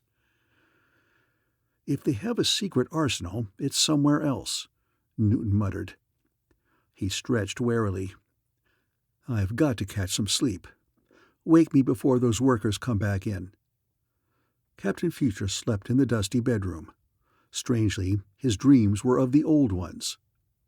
He seemed once again at distant Deneb, that remote star to which he and the future men years ago had ventured. Again he was listening to Kor the Denebian tell of the alien Kangas who reigned before men came. There was awe in Kor's voice as he talked to the future men. "Future men are taking a hand in this." That voice was not in any dream. It came from the next room and had awakened Newton. He jumped up, discovering that it was now midday. Suddenly he recognized the voice that had awakened him, Ka Thar's voice, and Ka Thar was saying something about the future men. Was it discovery? Newton shoved his atom pistol into his jacket for instant use before he went out into the living room. Ka Thar, standing facing Lee Sharn, turned and looked at him with cold dislike as he entered. The Mercurian youngster's thin, dark face was ominous. "It's this fellow Kane's fault that they've come," he rasped. "What's my fault?" demanded Kurt Newton, yawning. "That the future men are mixing into things here," snapped Ka Thar. "I told Harmer he was a fool to take you in. The future men are probably here to track down the man who shot their leader." Kurt Newton felt dismayed and puzzled. How could the conspirators have guessed that the future men were en route? "What makes you think the future men are taking a hand?" asked Otho skeptically. "A couple of hours ago, this morning, 2 secret agents of the Planet Patrol conferred with Walker King, the governor," answered Ka Thar. "They're not just 2 ordinary agents. They're that girl Joan Randall and the old Marshal Gurney. Everyone knows that they associate with the future men." Captain Future began to understand. Joan and Ezra, in their search for Lu Sur's trail, had been recognized. Newton took an incredulous tone. "Those 2 coming to Rue doesn't prove the future men are going to follow," he asserted. "That girl and old Gurney are 2 stormy petrels, warning of the coming of the future men," exclaimed Ka Thar. "I'm sure of it." "So what if the future men do come?" bluffed Newton. "They're not invincible. I'm no more afraid of them than I was of Future himself." Ka Thar looked at him with cold hatred. "Kane, a man of your stripe wouldn't have a chance against Captain Future or his bunch, except by trickery." Rab Kane sneered, but inwardly he was wondering. Ka-Thar had evidently a queer, deep respect for Captain Future, but that made the Mercurian none the less dangerous. "Our orders are to get the Randall girl and old Gurney out of the way at once," Ka-Thar said incisively. "They're too close to a hot trail for comfort." Captain Future stiffened. Did the conspirators mean murder? If so, he'd have to fight it out with Ka-Thar here and now. To ascertain their intentions, he made a suggestion to Ka-Thar. "We'll cut 'em both down with a couple of gun blasts?" he asked meaningly. "No," hissed Ka-Thar. "They're not to be harmed, get that. You use your gun on them, and I'll blast you down myself. We're to grab them and take them out to the valley until after the blow-off. Lee Sharn knows where to go." Otho nodded, pretending understanding. "Oh, sure, that's the best place." Captain Future breathed a little more easily. He rapidly made up his mind. He didn't want to expose his imposture yet, for that would ruin his chances of discovering the unknown head of the conspiracy in time. Therefore, he must go through with helping kidnap Joan and Ezra. They'd be in no danger, with Otho and him among the kidnappers. "We'll start now," Ka-Thar said, turning toward the door. "Harmer's men will have the Firebird waiting at the Rutown spaceport. We must hurry." A few minutes later, Kurt Newton and Otho were speeding with the Mercurian toward Rutown on their strange mission. Chapter 11. In the Red Jungles. Far into the jungle south of the colony, the captive Rune tribesmen led Philip, Carlin, and Greg. Gah's hands were bound behind him, and Big Greg walked closely beside him, while Carlin had his atom pistol holstered at his belt. The Rune stopped suddenly in the dim trail they were following. "Now what's the matter?" Greg demanded suspiciously. Gah looked at the robot. "The trail forks here. We must strike a little westward toward Yellow River." They looked doubtfully at the red tribesmen and then around the strange scene. Carlin took off his sun helmet, mopping his brow. The young Earthman botanist and the gigantic robot stood with their captive in a reddish gloom. All around them towered the massive trunks of great trees, supporting high overhead a whole fairy crimson world of foliage and flowers. A world of teeming life whose many leafy levels reached 100 feet above them, filtering the midday radiance of glaring Arkar. For 6 hours Carlin and the robot had followed their captive guide into the jungle. Gah had readily agreed to lead them to the village of his people so that they might talk peace. "He has agreed too readily," the brain had warned. "Curtis was right. The Rune intends to trick you. You'll have to take care. Remember, your mission is only to find the crypt of the Old Ones, which is the center of the Rune superstitions. It must be near their chief village. If you discover it, reconnoiter it without letting yourself be seen, and then come back here at once." "Don't worry, we'll find it," Greg had promised confidently. "This Rune thinks he's going to double-cross us, but he's due for a double-cross." "I hope so," said the brain dubiously. "But I'd feel easier about it if I were going along." "Are you implying that I'm a dope?" bristled Greg. "Besides, the chief left you a job here. Just trust this to us." So Carlin and Greg had started with Gah into the red forests. They had no sooner got out of sight of the plantation than Greg stopped. He fumbled in the small haversack slung over his shoulder. He had explained that it contained his atom pistol, but now, to Carlin's surprise, he drew from it the little gray, beady-eyed moonpup that was his pet. "I brought Eek along," rumbled Greg, fondly perching the animal on his shoulder. "I had to hide him, or Simon wouldn't have let me bring him." Carlin looked doubtfully at the moonpup, squirming eagerly on the broad metal shoulder of its master. "Maybe it's not a good idea at that. He might make a racket just when we need to be quiet." "Eek can't make any sounds," Greg informed him. "Moondogs have no vocal apparatus, for they evolved on the moon where there's no air. They don't even breathe. They have a telepathic sense for communication." "Still, he won't be any help to us," Carlin said. "Help?" Gregg boomed. "Eek can be a lot of help. He's the greatest danger barometer there is. Eek can scent danger miles away by his telepathic sense. When he acts badly scared, look out for trouble." Carlin glanced curiously at his giant companion as they went on. Until now, despite his awareness of Gregg's intelligence, he had been unable entirely to accept the robot as a living personality. But he was now discovering, as other people had discovered, that acquaintance with Gregg dispelled all notions as to his being an automaton. Gregg's ways of thinking might be simpler than those of ordinary men, but the robot possessed pride, loyalty, and that perception of contrast which is the basis of the sense of humor. It was now mid-afternoon. Ga had led them into the jungle along a network of dim trails made by shufflers, and twice so far they had been forced to dart hastily into the brush to avoid shufflers coming along the trail.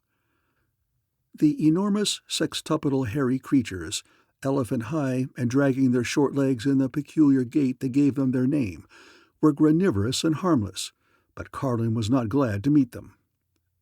Quickly, Ga led the way southwestward in the new direction. The rune had been stoically quiet all the way so far. Now there was a hint of expectation in his bearing. "Look at him, the false-hearted son of a liar," muttered Gregg to Carlin in their own language. "He just can't wait to get within shouting distance of his village. Then he thinks he's going to raise a yell that will bring them all out on our necks." Carlin was anxious. "We'll have to gag him before that. But we may not know we're near the place until we come right on it." "Sure, we'll know," said Gregg. He patted the moon pup riding his shoulder. "Eek will warn us. When he senses the runes, he'll raise a rumpus miles before we reach them. I told you he'd be useful."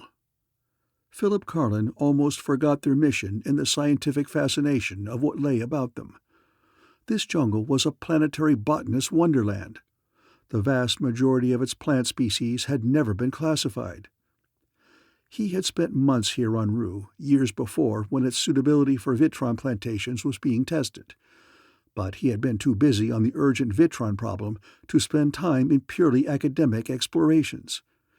Now an even more urgent mission precluded such studies. Gregg suddenly stopped, his giant metal hand also halting Ga. "Eek's getting nervous already," he said doubtfully. "Yet it can't be that we're near the runes yet." Carlin looked skeptically at the moon pup. Eek had begun to shiver. "Probably he's scared of some animal he senses in the forest," suggested the botanist. "Maybe, but—" Gregg never finished. At that moment, Ga wrenched suddenly from beside them and started running forward along the trail. "Get him!" yelled Gregg. "Don't use your gun. We can catch him." Carlin had whipped out his atom pistol, but he refrained from firing as he and Gregg plunged down the trail after the escaping rune. Ga, his arms bound, could not run fast enough to escape. Carlin wondered fleetingly why the rune had made the hopeless attempt. Ga looked back over his shoulder at them, then slackened speed. But now they were within reach of the frantically stumbling tribesmen. Gregg's great hand reached vengefully for him. At this moment, Carlin felt the ground cave in under his boots and plunged downward. He struck a soft dirt surface in jarring fall and heard two other heavy bodies thud beside him. Carlin picked himself up, feeling dazed. He was standing at the bottom of a conical pit, whose floor was the base of the cone. The pit was 10 feet across, and its dirt sides sloped steeply upward more than 20 feet to a small ragged hole through which they had fallen. Gregg was picking himself up, and Eek, who had clung to him in the fall, seemed frantic now with terror. But Gregg turned with a roar on Ga, who, like themselves, had been unhurt by his fall to the soft dirt floor. "You dirty red son of perdition!" roared the robot, grabbing their bound captive. "I'll twist your head right off your shoulders." "Wait, Gregg," said Philip Carlin. "Don't hurt him." "Hurt him?" retorted the wrathful robot. "I'll reduce him to atoms. He led us right into this hole." "What is this place? A pitfall built by your tribe?" he asked Ga. Ga stood, coolly surveying them without a trace of fear on his parrot-beaked red face. "No, this is a hunting worm's pit.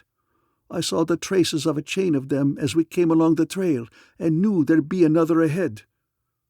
"A hunting worm?" roared Greg, looking around.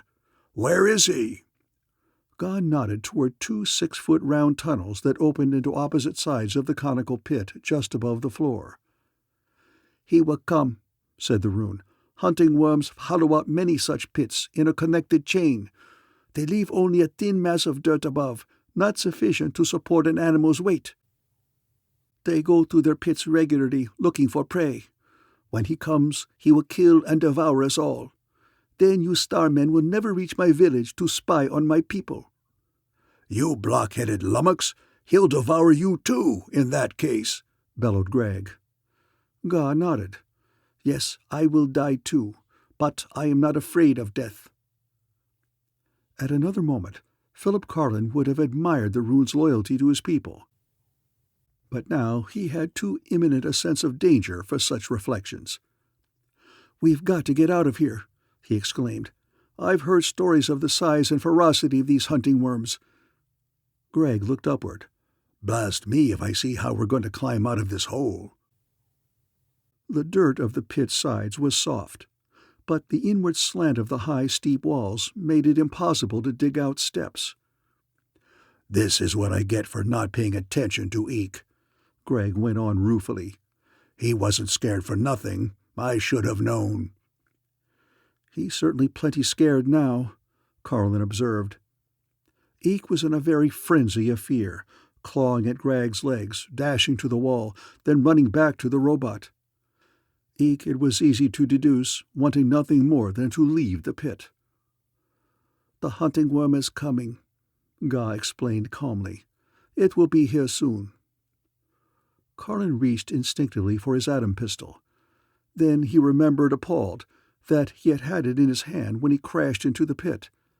It had been jarred from his grasp when he fell. Hastily, he searched the pit floor. The weapon was not there. It had fallen on the trail above. "It's all right. I've got my gun," Greg said. "We'll make short work of the beast when it comes." Greg reached into his haversack and drew out his atom pistol. Then he uttered an exclamation of dismay. "Devils of space! Look at this gun! Eek's been at it!" The hard metal of the atom pistol barrel was gnawed away. The gun would backblast if it was fired. Greg uttered a groan. "I might have known Eek would start chewing on it when he was in the haversack with it. He can't resist metal. It's my fault for putting him in there." Carlin heard a faint, faraway rustling. It seemed to come from one of the tunnels that opened into the pit. His heart hammered. The fantastic predicament loomed now with a brutal horror. It would be a messy way to die, he was thinking. "We can't get out, and we have no weapons," he said. "What can we do?" "If the hunting worms are as big as Gauze says, I couldn't kill the beast with just my hands," Greg muttered. "The thing would be sure to kill you and the rune in this narrow hole." Greg suddenly turned. "There's a chance, if we can get your atom gun. It must be lying right up there beside the mouth of the pit." The robot picked up Eek and showed him the gnawed atom pistol. Eek, even in his terror, cowered a little, expecting reprimand. "You want a nice gun to eat, Eek?" Greg said. "All right, there's one up there on the trail. You bring it back, and you can have it." "How can he understand when he can't speak or hear?" said Carlin. "He doesn't hear my words, but he senses my thought," Greg explained hastily.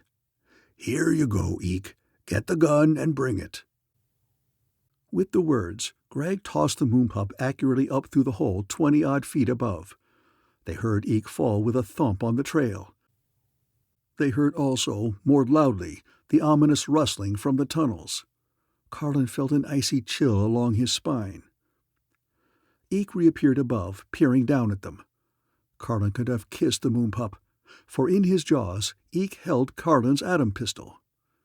Greg held up his arms. "Jump, Eek! Greg will catch you!"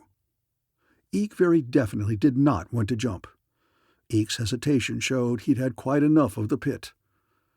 Greg cajoled him. "You jump, Eek, and I'll give you a nice big piece of copper to eat. All the copper you want." Eek seemed to be drooling mentally over that inducement, but still was restrained by an overpowering terror of the pit. Ga uttered a low exclamation. Carlin turned and froze as he saw, far back in one of the tunnels, two cold, glittering, lashless, and enormous eyes that advanced softly like twin pale fires. He could sense, rather than see, the enormous looping, rippling white worm body behind those monstrous eyes. He heard Greg yell. Eek jumped. Greg grabbed him, snatched the atom pistol from his jaws, and whirled with incredible rapidity. The blunt, enormous head of the hunting worm was swaying up as the first 10 feet of the monster body uncoiled from the tunnel. Greg's gun blasted a streak of blazing energy that severed the head and turned it into a charred mass. The monster coils twitched wildly far back into the tunnel, making the whole pit vibrate. "That was too close for comfort," said Greg. Then he picked up the quaking moonpup. "Eek, you were responsible for my gun being useless, but you redeemed yourself. I wished Otho had been here to see it." Carlin stared at Greg. "How are we going to get out now?" he asked. He was shaken by the close call, sickened by the stench from the dead monster's charred body. "Cut our way out with the atom pistol, of course," said Greg. "Stand back." He turned the thin blast of the pistol on one side of the slanting dirt wall. Using it like a giant knife of fire, he undercut the side so that a whole mass of dirt slid downward, half burying them. "Go ahead," Greg told Carlin. "You can climb out now with me boosting. When you get up there, let down a vine for me. I can't climb in that soft dirt." Carlin found himself, light as he was, sinking to the knees in the sliding yellow soil as he clambered upward. He was breathless when he reached the surface. He soon had cut a massive vine and lowered its end to Greg. First, he hauled up the bound Rune captive. Then Greg himself clambered toilsomely out, hauling his weight up the tough vine rope. "Now, shall we fix this fellow Ga for his trick?" Greg demanded, looking wrathfully at the rune. "Listen," Carlin said suddenly. Dusk had come during their struggle to escape the pit. Arkar had sunk beneath the horizon, and shadows were running through the jungle. From southward there came a dim pulsing of persistent sound. It was too rhythmical to be any natural sound of the jungle. "That may be from the Rune village," Carlin exclaimed. "No, don't hurt Ga. But we better gag him before we go any farther." Greg efficiently gagged their captive. Ga's black eyes were glittering with fierce excitement. He, too, had heard the dim pulse of sound from the distance. Roughly thrust on by Greg, he stumbled with them along the dim trail. And now darkness had come down on the jungle. Through a rift in the trees ahead, they glimpsed the vast, vague expanse of a night-blanketed ocean, heaving beneath the great drift of stars and the shadowy rising sphere of black moon. They came to that point where the trees ended. Instantly, Greg and Carlin shrank back, dragging their captive back with them. "Down behind these bush orchids," Greg muttered. "Quick!" Dropping behind the shelter of the shrubs, they peered tensely at the unearthly and astounding spectacle ahead. Chapter 12. Valley of Dream Flowers. Joan Randall and Ezra Gurney had started for Rootown soon after Greg and Carlin followed their captive guide into the jungle. They took the remaining rocket car, leaving the brain with the other two scientists at the plantation. As she expertly steered the car along the rude road, Joan expressed doubt of the mission with which Captain Future had entrusted them. "Kurt just wanted to get us out of the way," she said. "He doesn't think we can find Lucre." Ezra grunted. "Probably think I'm too old for real action. Me, what held my own in the old wild days on the interplanetary frontier, long before the future men were heard of." The flat white roofs of Rutown glimmered through the mass of pinkish feather trees that lined the streets. Over on the spaceport, the massive bulk of the Starfarer was rising thunderously into the red sunlight for the long return voyage to the system. The ship, Joan knew, was loaded now with bales of dried vitron that would be processed and distributed in the system. The importance of their mission here came home to her with increased force. Those cargoes that meant so much to the life and health of the system peoples must not be halted by chicanery and greed. There must be no rebellion. They drove into Rutown's plaza and parked the rocket car in front of the unpretentious cement building that held the system government's office. As they approached the building, they met a curious, noisy little procession. A gaunt, unshaven Earthman in battered sun helmet and tattered clothing was shuffling southward through the town, followed by a ragtag of children who were shrieking delightedly at his heels.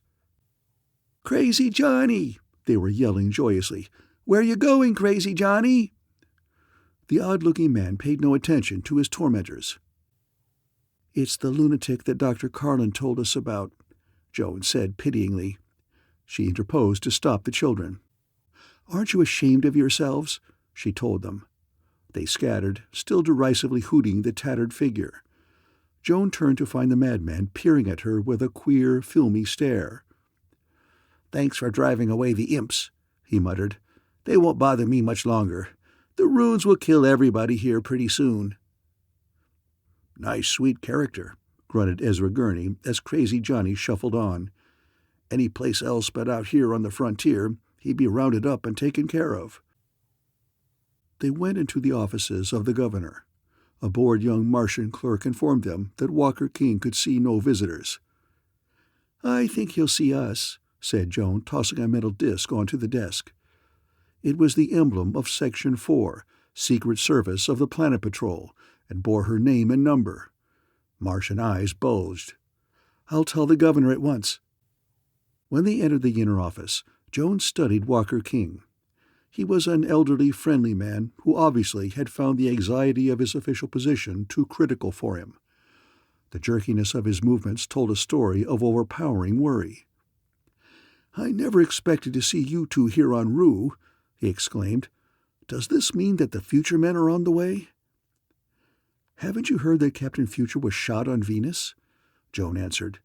"You don't think the Future Men would leave him?" Walker King seemed disappointed. "I was hoping the government was sending the Future Men to help restore order. You don't know how upset and dangerous things are right now on Rue." "We've got a hazy idea," drawled Ezra Gurney. Joan leaned forward. "We're trying to find a Venusian named Lucre." King appeared startled. "Lucre? What makes you think he's here?" "You know the man, then?" Joan asked quickly. "I never met him, but I've good reason to remember his name," Walker King answered bitterly. "I had a vitron plantation on Venus 10 years ago. Lucre's company swindled me." He sighed. "I wish I'd stayed there." "When the system government wanted to name a colonist here as governor a few years ago, my friends petitioned for my appointment. I wish now they'd never done so. This rune trouble has made the job a nightmare." Joan cut off his complaints by showing him the old photograph of Lucre. "Is there anybody in the colony who resembles this picture?" Walter King shook his head. "No one I've seen." "I'd like to see your records and pictures of all the men who arrived here in the first few years of the colony," Joan requested. She and Ezra spent the next few hours carefully examining the records, but their hunt was futile. By now, Walker King had grasped the implications of their search. "You don't think Lucre could be behind all our trouble here?" he asked anxiously. "Can this be the result of a deliberate plot? I thought Jed Harmer and his party were simply making political capital of the rune raids." "They'll start a rebellion if they're not stopped," Ezra warned him grimly. "They've got the Rue colonists on the brink of secession. One more rune attack will decide them." "I know that, but what can I do to stop the runes?" King exclaimed. "I've only got a handful of patrol officers to police here. I've tried to use them as sentinels to give warning of rune raids, but it hasn't worked out." "Why haven't you sent scouts into the rune country to find out just what's stirring up the tribesmen to these attacks?" Ezra asked. King shook his head helplessly. "That's impossible. Nobody can go into those jungles now without being killed by the runes." Joan remembered something Carlin had said. "Doesn't Crazy Johnny, the madman we met outside this morning, still go in and out of the jungles?" "Oh, yes, Johnny still wanders everywhere, but the runes wouldn't hurt him," King said. "They've always had a superstitious regard for him because of his madness." "How long has he been mad?" the girl asked thoughtfully. "For 7 or 8 years," was the reply. "Johnny was a fine, upstanding planter in the pioneer days here on Rue. Had one of the first Vitron plantations. Then one night, a sudden attack by the night dragons shocked him out of his sanity. He's been a hopeless madman ever since, endlessly wandering through the colony and the jungles." Joan frowned. "I'd like to question Crazy Johnny. Do you know where we can find him now?" King looked surprised. "His only home is still his old wrecked plantation house on the south edge of town. People bring him food and things, but I can't understand what you hope to learn from him." "If he still goes in and out of the jungles, he might be able to tell us just what has stirred up the runes to hostility," Joan pointed out. Walker King looked dubious. "I doubt if he's sane enough to answer your questions intelligently, but of course you can try." "In the meantime," said Joan as she rose to go, "you can help us by assembling any possible scrap of information about the colonists who came here in the first 2 years. I still think Lucre is here." When she and Ezra Gurney emerged from the building into the hot red afternoon glare, the old marshal plainly was puzzled. "Why all this interest in Crazy Johnny?" he demanded. "King said that the runes venerate the madman," Joan explained. "Who better than Crazy Johnny could stir up the rune superstitions as someone has done?" Ezra scratched his chin. "It don't make sense. If the fellow's crazy, he could still be used as a tool by someone who is not crazy," retorted Joan. "Come on, we're going to find out." It took a couple of hours searching at the edge of town before they finally found Crazy Johnny's old plantation house. It was a crumbling cement structure half hidden in an unkempt grove of feather trees, which was choked with high red weeds and wild bush orchids. The door sagged open on broken hinges. Joan stepped into the place. The afternoon sunlight that filtered through the dust-thick cracked windows disclosed unswept, littered rooms. There was a rude pallet in the corner of one, but the madman was not in the house. 10 to 1, he's gone back into the jungle," growled Ezra. "When we saw him this morning, he was heading southward, remember?" Joan's fine brows drew together. "Ezra, I'm sure now Johnny is the instrument the conspirators are using to incite the runes to attack. The tribesmen would kill anyone else. Someone has sent Crazy Johnny into the jungles again today. We've got to overtake and stop him." "With his head start, if he's in there, we won't have much chance of finding him," muttered Ezra. "But we can try." They turned to the door, then stopped suddenly. 2 men, holding atom pistols, now stood in the open doorway. The foremost was a lean, thin-faced young Mercurian, whom Joan instantly recognized from description. Ka Thar, Jed Harmer's lieutenant. The other man was Rab Kane, Captain Future himself in disguise, standing there with his weapon trained upon herself and Ezra. "Please, make no outcry," Ka Thar said urgently, almost anxiously to Joan. "I don't want to be forced to hurt you." "What does this mean?" Joan demanded. Ka Thar had a curious respect in his manner as he answered. "You will not be harmed, either of you. But you have been prying into matters that must be kept secret, and so, for the time being, you must be held in a safe place under guard." Joan Randall's mind raced. Captain Future was scowling at her as though he had never seen her or Ezra before. Evidently, Rab Kane had been ordered to assist in seizing them. She realized at once she must not disclose Kurt Newton's true identity. Ezra had given no sign of recognizing Kane. There was no danger to either of them, they knew, with Captain Future himself among their abductors. "We can't argue with two atom pistols," Jones said in a bitter voice to the young Mercurian. Ka-Thar looked relieved. "I'm glad you're sensible. I give you my word you won't be hurt. But you must come with us."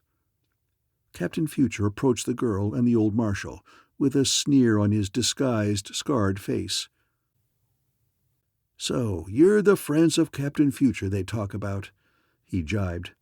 "How's he getting over that blasting I gave him on Venus?" "Kane, shut up and leave those people alone." Ka-Thar's tawny eyes had flared, and there was a frozen anger in his thin, dark young face. Joan guessed that Captain Future had been seeking an opportunity to whisper to her, but he could not do so now under the Mercurian's eyes. The compact atom pistol in Joan's pocket and Ezra's holstered weapon were taken from them, and then Ka-Thar motioned them outside. In the red glare of setting car, a rocket car waited outside the crumbling house. At its wheel was a cadaverous gray Saturnian. They knew him to be Li Sharn, Otho. They got in and the car raced away. It was twilight by the time they reached the spaceport. Ka-Thar pointed through the dust to a big rocket flyer waiting at the deserted, farther end of the big field. "There's the Firebird," he said, and Otho drove toward it. Kurt Newton had guessed by now that the Firebird was Jed Harmer's craft. It was waiting unlighted, a torpedo-shaped craft that was in reality a small spaceship with retractable wings for atmospheric use. A half-dozen of Harmer's motley plantation workers greeted them inside the little ship. They were a brutal-looking lot, all armed. "Start at once," Ka-Thar ordered the Uranian at the controls. "We're going to the valley." The Uranian sent the flyer winging up rapidly into the twilight. They banked over Rootown's scattered lights and then darted off at high speed through the gathering dusk. Joan did not look at either Kurt Newton or Otho, not wishing to arouse the Mercurian's suspicions. She must wait for a better chance to speak to Captain Future. In a half hour, the Uranian pilot brought the little ship down in a long glide. A narrow valley, hardly more than a cleft in the dense jungle, opened below them. Joan looked down and saw that the valley was dotted with clumps of tall, pale flowers, nodding in the starlight. They looked like giant orchids, inconceivably lovely. But they had eyes, noses, and mouths, and actually seemed to breathe. "This is the Valley of Dream Flowers," Ka-Thar told her. "You will have to remain here, but will be quite safe." Valley of Dream Flowers.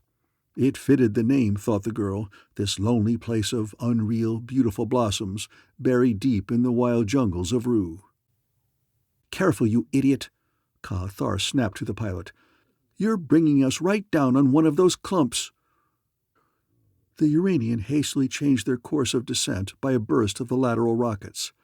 The Firebird swerved to avoid the tall clumps of trees and landed in deep grass. Joan and Ezra stepped silently out, with the others following closely. In the starlight, a little stream chuckled down the center of the valley. Not far away stood a large hut outhouse, which they could glimpse an armed man waiting. "This way," said Ka-Thar, and started toward the hut. Joan noticed that he gave a wide berth to all the tall, nodding flowers. Stumbling a little, Joan brought her foot down upon a tiny nodding flower and its white bud. Instantly, such a drugging breath of overpowering perfume assailed her nostrils that her senses reeled. She felt herself falling. As she staggered, a large blossom reached forth with an arm-like petal and seized her about the waist. To her fading consciousness, time seemed to drag out. Seconds became hours. Vaguely, she saw the disguised Otho whip out his atom pistol and fire, destroying the stem of the plant that was dragging her to a horrible doom. Then Ka-Thar leapt forward and snatched her to safety. Then her senses cleared. Ka-Thar spoke to her in sharp warning. "Never go near any of the flowers, or step on even the tiniest of them. he warned.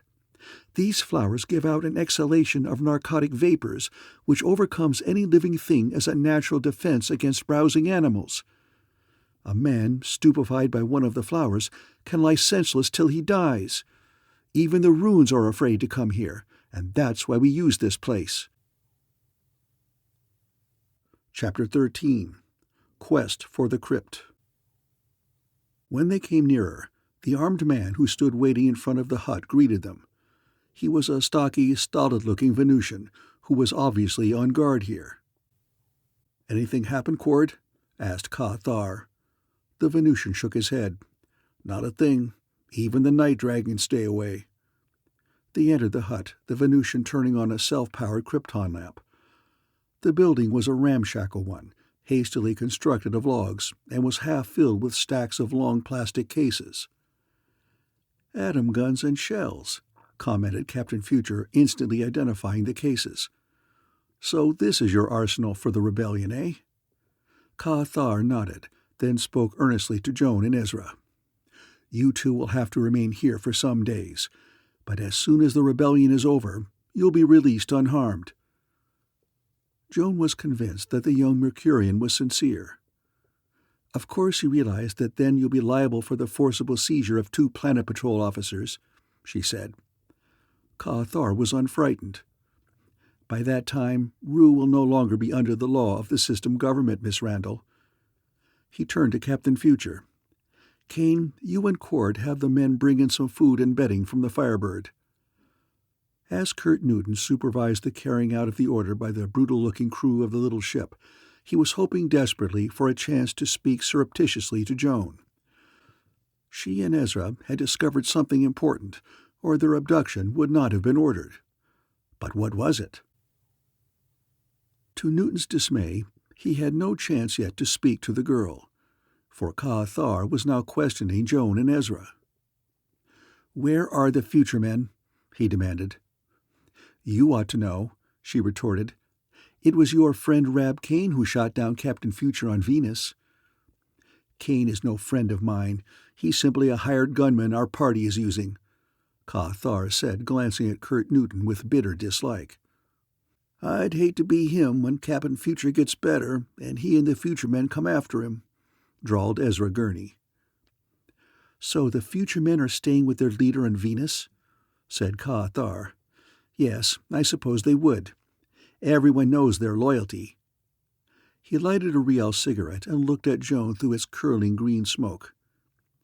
"You know Captain Future pretty well, don't you? Everybody tells of the adventures you and Marshal Gurney have shared with him." There was an oddly eager curiosity in his question, something almost boyish that was incongruous in this thin-faced, deadly youngster. She could not keep her glance from straying to Rab Kane, lounging sneeringly in the background. "Yes, we've worked often with Captain Future," she answered. "You never met him?" "I saw him once," Ka Thar said thoughtfully. "It was 12 years ago on Mercury, when I was just a boy. It was when he and the future men came back from their first star trip with the creation converters that were to replenish our world's dying atmosphere. People almost mobbed the future men in their crazy joy.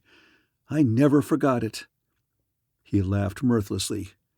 "Like every other boy on Mercury, I took Captain Future as my hero. I was going to be a spaceman just like him when I grew up." Joan felt strangely touched. "Why don't you be like him, then?" she asked him. "Drop this intrigue you're mixed in. You're wrong to follow Jed Harmer." Ka Thar snorted contemptuously. "Harmer? I care nothing about him and the others and their schemes. But they hired my skill with an atom pistol when I came to Rue. I've taken their pay, and I stick with them. It's too late for me to turn honest now, anyway. The patrol wants me back in the system under another name.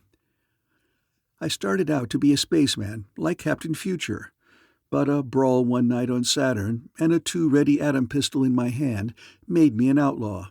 So I wind up here working against Future's friends. Strange, isn't it?" Kurt Newton had listened with deep interest. He understood now that queer attitude of Ka Thar's which had puzzled him. A boyhood hero worship of the future men still lingered in the young outlaw's mind. Ka-Thar turned. "I've got to go, for I and the men have work to do. You two will be quite safe here as long as you don't attempt to escape. It'd be quite useless anyway, for I'm leaving Lee Sharn and Kane here with Cord to guard you." Kurt Newton protested. "Aw, don't leave me here in this forsaken hole. I signed up with your bunch for action." Newton secretly wanted to go back with Ka-Thar, hoping to be led to the mysterious leader of the conspiracy. Joan and Ezra would be safe, for Otho would be with them. Otho, he knew, could find out what Joan had learned. But Ka-Thar overruled his protest. "You're staying here, Kane. You and Cord are under Lee Sharn's orders." Captain Future was stymied. What was he to do? Throw off the mask and overpower Ka-Thar and the others here and now? No, the risk in a showdown here was too great. The risk not only to his mission, but also to Joan's safety. He could not afford to challenge Ka-Thar and the whole crew. "All right, I'll stay," Newton grumbled. Ka-Thar signed to Lee Sharn to accompany him as he left the hut. Captain Future, edging unobtrusively toward the door without arousing Quard's notice, heard the Mercurian speaking in a low voice outside. "Lee, I'm leaving Kane here because I still don't entirely trust him. Those two prisoners must not be hurt. You and Cord watch him." "I'll keep Rab Kane in line," Otho promised. "How soon is the break coming?" "You know that as well as I," retorted Ka-Thar. "We're going in the Firebird to set off the last blast tomorrow night. By that time, Crazy Johnny will have the runes all primed for the blow-off." Kurt Newton did not understand the references any more than Otho, and Otho dared not ask for explanations without betraying himself. Ka-Thar and his crew entered the Firebird, and it took off from the Valley of Dreamflowers with a low roar of tubes. Otho re-entered the hut. Newton glanced significantly at Cord, and the android understood his meaning. He addressed the Venusian. "Ka-Thar left orders for you to take a look along the valley each night and day to make sure no one is spying on us," Otho said. "You'd better start now." The stocky Venusian was disgusted. "It's a lot of foolishness," he said. "There hasn't been even an insect come here all the time I've been guarding the arsenal, and it's tricky avoiding those flowers at night." Nevertheless, he stalked outside to carry out the order. As soon as his steps receded, the tension of the four comrades relaxed. "Will somebody tell me just what's going on?" Ezra Gurney demanded of Captain Future. "First, you and Otho join Harmer's bunch in disguise. Then you help the rest of the bunch run off with us?" "We had to obey, Otho and I, or betray ourselves," Newton declared. "Even so, our plan's gone wrong. Otho and I are left here, while Harmer's secession scheme is rushing toward a climax. Joan, did you find Lucer's trail?" Joan told of her talk with Governor Walker King and of its fruitless result. "But, Kurt, we did learn something," Joan went on.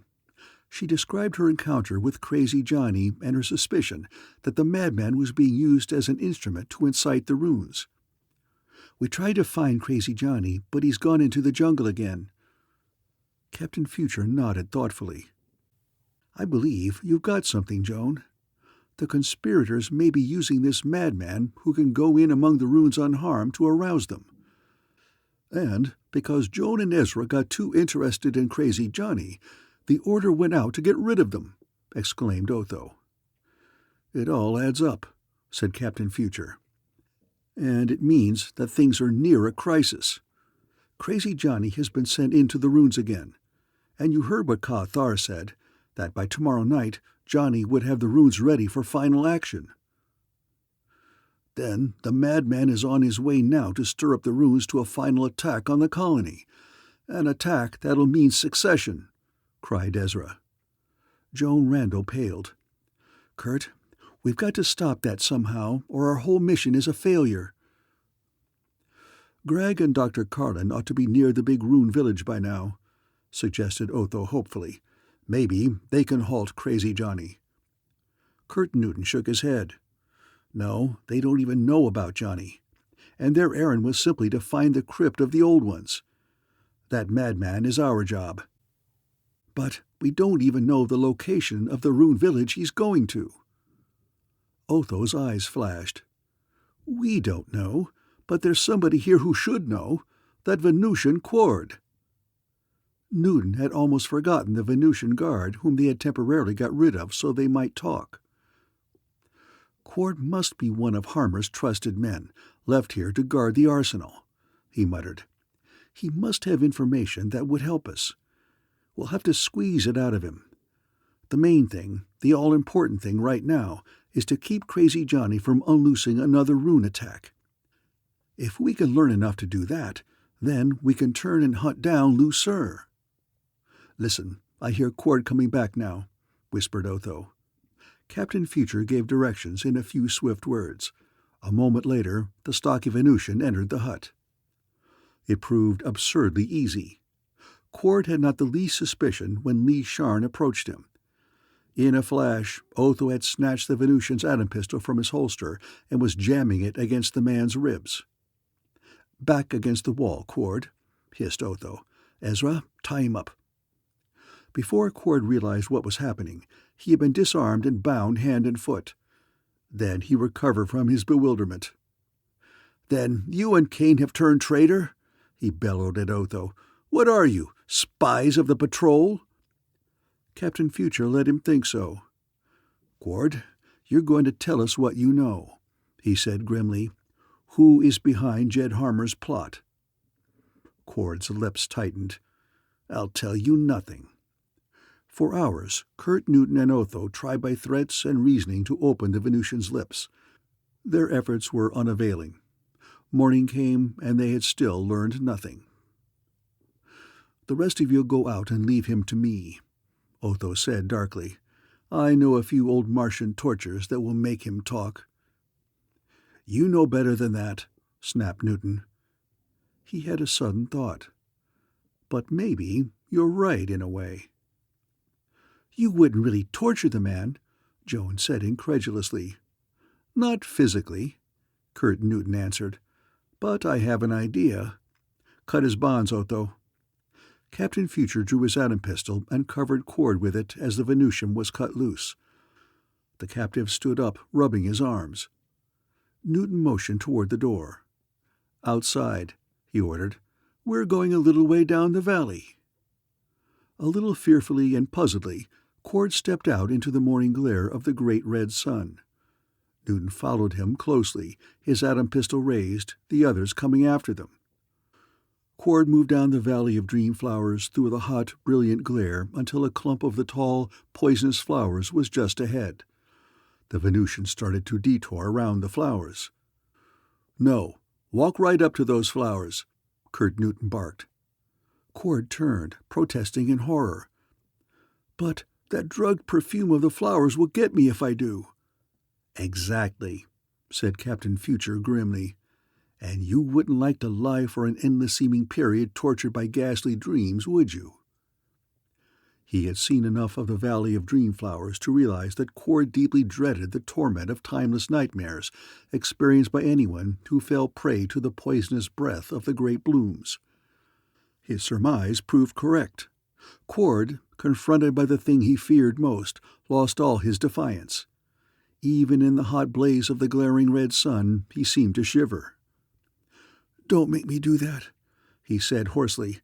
"The dream flowers nearly got me once before, and it was horrible. I'll tell you anything I can." "Under what identity is Lucre masquerading?" "Lucre?" Quard looked blank. "I never heard of him." "You know who the man is that's behind Harmer and the whole secession conspiracy. Who is it?" snapped Newton. "I don't know," exclaimed the Venusian. "Harmer and Cathar never told that to any of us." Captain Future was inclined to believe the man spoke truth. It was not unreasonable to suppose the secret had been closely kept. He took another tack. "You do know about Crazy Johnny, though. Harmer and the rest have been using him to incite the runes, haven't they?" Quard nodded. "Yes, The runes have always had a superstitious veneration for Crazy Johnny. The tribesmen think he's sacred to the Old Ones." Joan uttered an exclamation. "Why should they think that?" "From what I heard, it's because Johnny years ago lost his wits when attacked by night dragons," was the answer. "The runes believe the night dragons are the messengers of the Old Ones. That's why they've reverenced Johnny. They think the mark of the Old Ones is on him." "How do they use him?" asked Captain Future. "Crazy Johnny was somehow influenced by them," Cord continued. "They sent him to the big rune village, which lies where the Yellow River flows into the Southern Ocean, to tell the runes that there was danger of the Old Ones awakening. He showed the runes that the crypt of the Old Ones was already opening." "Where is this crypt?" Captain Future interrupted to demand. The Venusian shook his head. "I don't know. But I do know that Cathar and his crew have tampered with the crypt so it would look as though it is opening." "It must be near the rune village if the tribesmen could see it," muttered Kurt Newton. "Go ahead, Cord." "That's about all I can tell you," Cord declared. "You see, I was left here to guard the arsenal, and—" At that moment, a sudden, inexplicable dizziness swept Captain Future. He staggered, fighting that unexpected weakness. And as he staggered, Cord snatched at the atom pistol in his hand. "Look out, Chief!" yelled Otho, whipping out his own weapon. Cord was tearing the weapon away from Newton, and Otho could not shoot because Captain Future was between him and the Venusian. Newton rallied his dizzied faculties to avert the tragedy. Cord already had the butt of the gun, and his finger was tightening on its trigger. Dazedly, Captain Future lunged forward, twisting the Venusian's arm around at the moment he pulled the trigger. There was a scorching blast almost in Newton's face, a scream of agony, and Newton went reeling backward. Cord had taken the pistol blast in his own face and was falling in a scorched, dead heap. "Chief, are you hurt?" cried Otho, bending over Newton. "What happened?" "I don't know. I suddenly got dizzy," Kurt Newton muttered. "Maybe we were too near the dream flowers." "Dream flowers nothing. It was the sun hit you," Ezra Gurney declared. "You came out without your helmet. I'll get it for you." Sudden understanding came to Captain Future. When he had marched Cord out of the hut, he had been so intent that he had not stopped to put on his sun helmet as the others had done. The fierce, scorching blaze of Monster Arkar was overpowering for any unprotected Earthman. It hadn't bothered Cord because Venusians were accustomed to powerful actinic radiation on their own planet, and did not need to wear sun helmets en route. Captain Future remembered something else, too. "What a fool I've been! All this time we've been hunting Lu Sur, I had the clue to his identity right in front of my eyes." "Kurt, you mean that you know now who Lu Sur is?" cried Joan, astonished. "I'm sure of it. This touch of sun that hit me without bothering Cord has made me see what I was blind to before," Newton declared. "But Lu Sur is not the most immediate problem now. The most urgent necessity is to prevent the runes from making a final big attack on the colony, for if they do, secession is inevitable. Crazy Johnny has been sent in there to stir up the runes to a final pitch of superstitious fanaticism. And that fanaticism will boil over into attack when Cathar and his crew use some device to make it seem that the crypt of the Old Ones is opening, that the Old Ones are awaking," exclaimed Joan. Newton nodded grimly. "That's the setup, and we've got to work fast to smash it, which means we've got to get to the rune village. The crypt must be near there if the runes can see it, as I said. Cathar and the others will be going there." Ezra looked dubious. "Then we've got a long way to go through the jungle. According to Cord, the big rune village is where Yellow River flows into the Austral Ocean. That's plenty far away." "And we haven't got the comet or any way to call Simon to bring it," groaned Otho. "It'll be a 2 days' march on foot in these jungles." "No, I've got a better idea than that," contradicted Captain Future. "Before we start, though, we're going to take time to disable all the atom guns stored in that arsenal. Harmer's not going to use them." Hastily, They sabotaged the cases of heavy atom guns by removing the tiny injector tube from each and throwing it into the stream that ran down the center of the Valley of Dreamflowers. When they started, Newton steered a course through the jungle due west. "But the ruined village must be almost straight south," Otho protested. "We'll make faster time by going this way," Captain Future answered. They had to follow the windings of shuffler trails through the thick crimson forest. The trails led them finally to the shores of Yellow River. The tawny flood, rolling turbidly through the wild red jungles of Rue on its way to the great Southern Ocean, was a majestic sight. "This is our quickest way to the ruins," Newton declared. "A raft will take us down this stream far faster than we can march in the jungle." Their atom pistols quickly felled and stripped tall feather trees. These were rolled into a quiet eddy and bound strongly with vines. Soon after midday, the raft was pushed out into the current. Under the scorching blaze of red arkar, it bore them with dangerous rapidity southward through the wild jungles of the forbidding world. Chapter 14. Dragon Sacrifice. On the preceding night, Philip, Carlin, and Gregg had remained frozen with astonishment as they gazed forth from their hiding place at the amazing scene ahead. They had dragged God down with them into the concealment of the bush orchids. Though his hands were bound and his mouth gagged, their captive Rune guide made fierce efforts to escape. "It's the Rune village," whispered Carlin, staring. "But what in the world are those tribesmen doing?"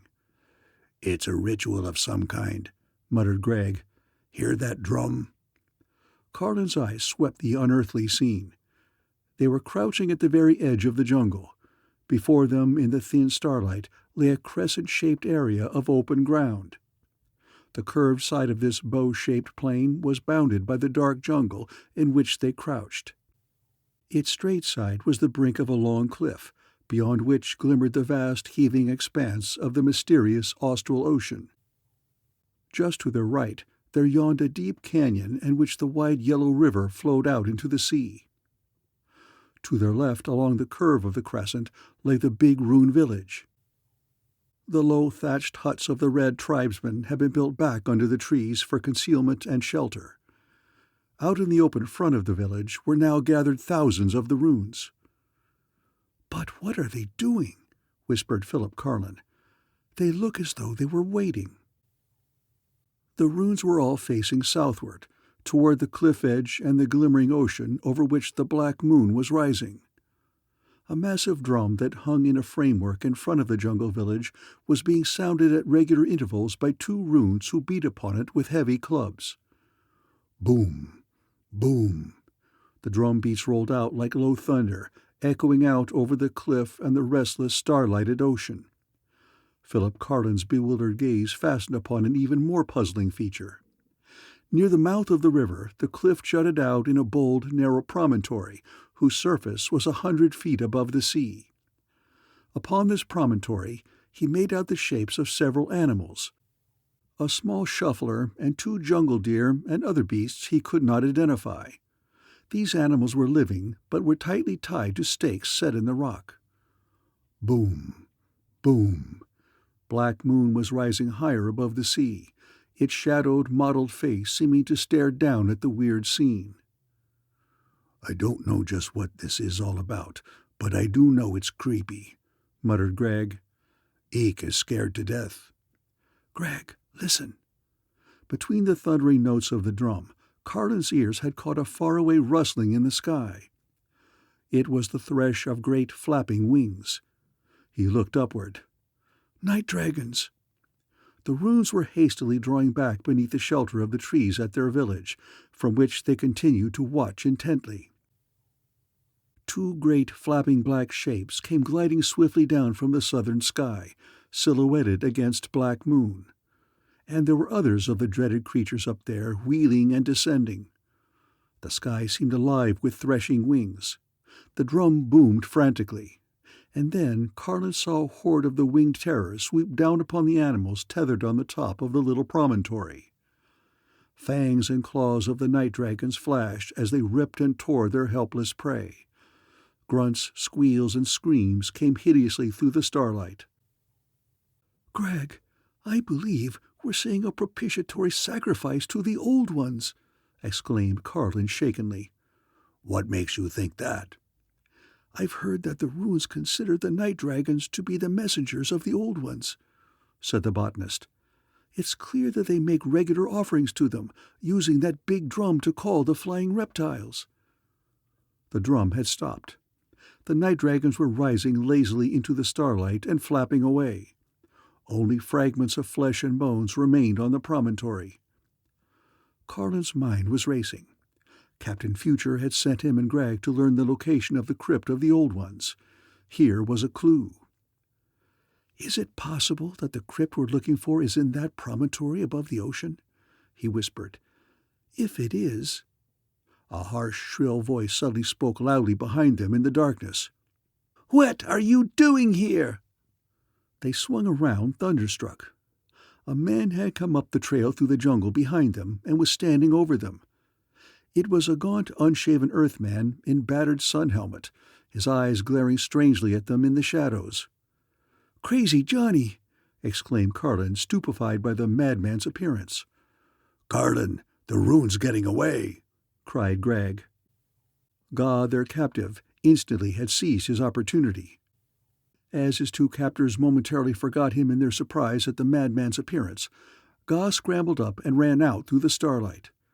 He was running directly toward the distant village. Though his hands were bound and he was gagged, he was already 100 yards away. "I'll get him!" Greg cried, starting forward. "Too late! They've seen him!" yelled Carlin. "We've got to run for it!" Yells of excitement had come from the ruins of the village, and dozens of warriors were dashing out toward the stumbling Ga. Carlin grabbed the madman's arm. "Back along the trail, quick, Greg!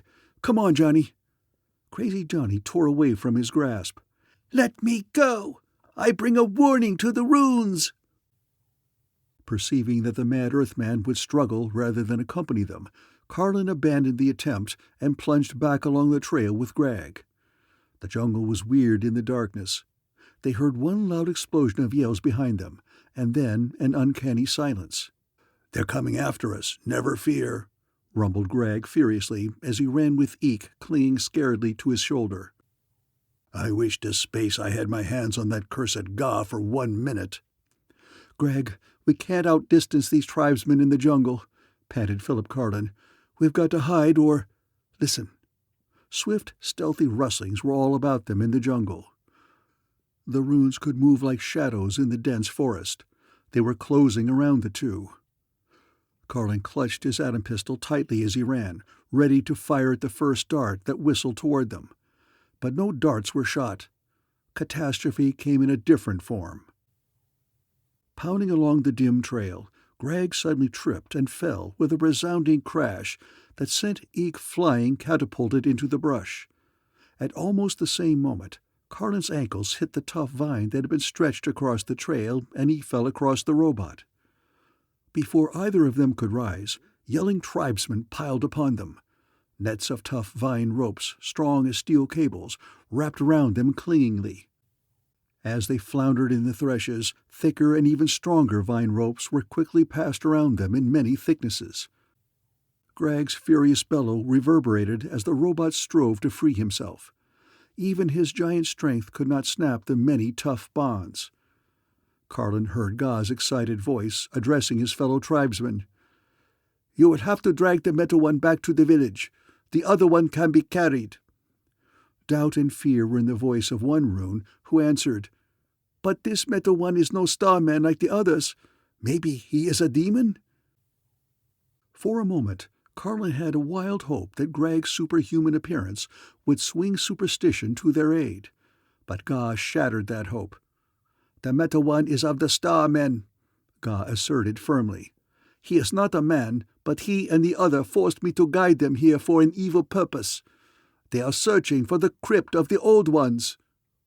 Exclamations of fanatic anger greeted that information. The runes roughly picked up Carlin and started back with him to the village. He could hear a group of them dragging Greg's mighty trussed form along the trail behind him. Greg kept up a running fire of furious threats, for his pride had been pricked by Gaa's statement. "Not a man, am I? You bird-beaked son of perdition! If I get my hands on you, I'll choke that insult back down your throat!" A dense crowd of excited tribesmen swarmed around them as they were hauled into the village and dropped roughly inside one of the huts. "Remain here and watch them closely," Gaa snapped to the warriors who had brought him. "The Sacred One is here," exclaimed Arun in tones of awe. Carlin, looking up from where he lay bound, saw Crazy Johnny staring down at them. The mad Earthman, whom the rune surrounded at a respectful distance, gave Carlin a faint new hope. "Johnny, can you get them to let us go?" he asked earnestly. "They'll listen to you." The madman shook his head. "Not even I can save you now, for they know you have committed the sin of seeking the crypt of the Old Ones." His voice rose, shrill with insane fervor. "You were fools to come here searching for the crypt. Didn't I warn all in the colony to keep out of the jungle? Didn't I warn you all to leave Rue before your presence awoke the Old Ones?" Carlin, hearing that mad voice, gave up all hope of assistance from the crazed Earthman. Johnny was as fanatically superstitious as the runes. Crazy Johnny had turned, and now he was loudly addressing all the awe-stricken rune people who had gathered in front of the village. He pointed up to the southern sky. "You have seen for yourselves that the crypt of the Old Ones already has begun to open?" A shiver of superhuman fear went through the parrot-beaked red tribesmen. "We have seen." "I bring you final warning," shrilled the madman. "Warning that tomorrow night the crypt will open completely." A gasp of horror came from the runes. Crazy Johnny raved, "You will see it happen with your own eyes, and you will know then that unless you act swiftly to drive the Starmen from Rue, the Old Ones will come back to this world and will again establish their dark domain of dread." "But each night we are offering sacrifice to the Old Ones," the rune chieftain exclaimed. "Will that not assuage their wrath?" "Nothing will prevent their waking but the driving of all strangers from Rue," declared the insane Earthman. "Tomorrow night, when you see the great crypt open, remember that." Crazy Johnny stalked away without further speech, and disappeared into the dark jungle. The runes looked after him in fearful silence. It was clear now to Philip Carlin that the crazed Earthman had become obsessed with superstition about the Old Ones, to the point where he was urging the tribesmen to drive his own fellow colonists from Rue. How had that obsession become planted in the madman's mind? The runes out there were talking in awed voices, and looking fearfully up into the southern sky where Black Moon was rising higher. Seeing that, and remembering the madman's words, Philip Carlin suddenly experienced a blinding enlightenment. "Greg, I've got it at last," he gasped. "I know now where the crypt of the Old Ones is. Good grief, we were fools not to see it before." "What do you mean? Where is the crypt?" demanded the robot. "It's on Black Moon, the satellite of Rue," exclaimed the botanist. "You're out of your mind," exclaimed Greg. "But wait. Maybe it's possible at that." "It's the answer, I'm certain," declared Carlin. "We thought the crypt must be near this rune village because we know the runes were able to observe the omens of its opening. We never figured it might be on Black Moon, which they can look up and see in the sky each night." Before Carlin could elaborate on his stunned surmise, he was interrupted by the loud voice of Gaa speaking to the tribesmen. He was haranguing the fearful crowd, and presently they spoke loud assent. Gaa came into the hut a little later with horrifying information for the two captives. "You ought to be sacrificed tomorrow night to the Old Ones," the rune said. "Despite the warning of the Sacred One, we still hope that the crypt will not open, that they will not awake. Since it is you starmen whose presence is stirring them to wakefulness, the sacrifice of two of you may appease them." Carlin felt the muscles around his heart contract at the hideous prospect. "You're going to give us to the night dragons, you mean?" "Of all the crazy nonsense I ever heard, this stuff about the Old Ones is the wackiest," roared Greg. "Don't you know that the Old Ones, as you called them, disappeared from the universe 1,000,000 years ago?" Ga nodded somberly. "Yes, they were vanquished and destroyed on many worlds by our ancestors of old. But here on Rune they were not entirely destroyed. They merely retreated into a sleep like death, from which they planned some day to awake and re-establish their ancient domain." "You believe that the crypt of the Old Ones is on Black Moon, do you not?" Carlin asked him. Ga nodded again. He pointed through the doorway of the hut at the shadowed face of the rising satellite. "Do you see that round white spot near the center of the moon's face? That is the crypt of the Old Ones, where they sleep." "How, then, can you believe that it is opening?" Carlin argued. "You can't see it from here." "Yes, we can see," Ga contradicted. "Look, and you will see dark cracks in the face of the white crypt. They appeared there only months ago, and have widened several times. They mean the crypt is opening." Carlin, straining his neck to peer upward, did faintly make out the horizontal dark cracks across the face of that white patch on the moon. "The cracks are there, all right," he said to Greg when Ga had gone. "Some accidental landslips, I suppose." "Landslips nothing," Greg retorted. "I'll bet a planet against a meteor that those cracks were made to appear, just to excite the runes. They're the omens with which Harmon's bunch have excited the tribesmen." Carlin felt the force of the robot's reasoning. He felt a bitterness to think that they had finally penetrated the mystery too late. Darkness finally gave way to dawn. The long hours of the hot day dragged by without presenting the slightest chance of escape. They were never unbound, and Rune warriors watched over them every minute. Greg broke the silence in the late afternoon with a troubled comment. "Do you know, I'm worried." "I don't blame you in a fix like this," said Carlin dully. "Oh, it's not that I'm worrying about. It's Eek," said the robot. "The poor little fellow must be lurking out there in the jungle, afraid to come to us. Suppose one of those hunting worms gets him." Carlin could not repress a half-hearted grin. It seemed weird for his companion, in their present situation, to worry about Eek. Night came, and the Rune village stirred with a fever of fearful anticipation. The great dragon drum began to throb in a muted grumble as the shadowy face of Black Moon rose out there above the ocean once more. It was only a low, foreboding pulsing, not the thunderous drumming that called the night dragons. But Philip Carlin's skin crawled as he realized what soon was coming. There was a sudden uproar a little later at the jungle edge of the village. He glimpsed Rune warriors running and heard the distant crash of an atom pistol. "That was an atom gun," Greg exclaimed hopefully. Then Ga and a small crowd came excitedly dragging a prisoner into the hut. "Another spy of you starmen whom we have caught," cried Ga fiercely. "There will be 3 sacrifices to the Old Ones tonight." Chapter 15. Satellite Secret.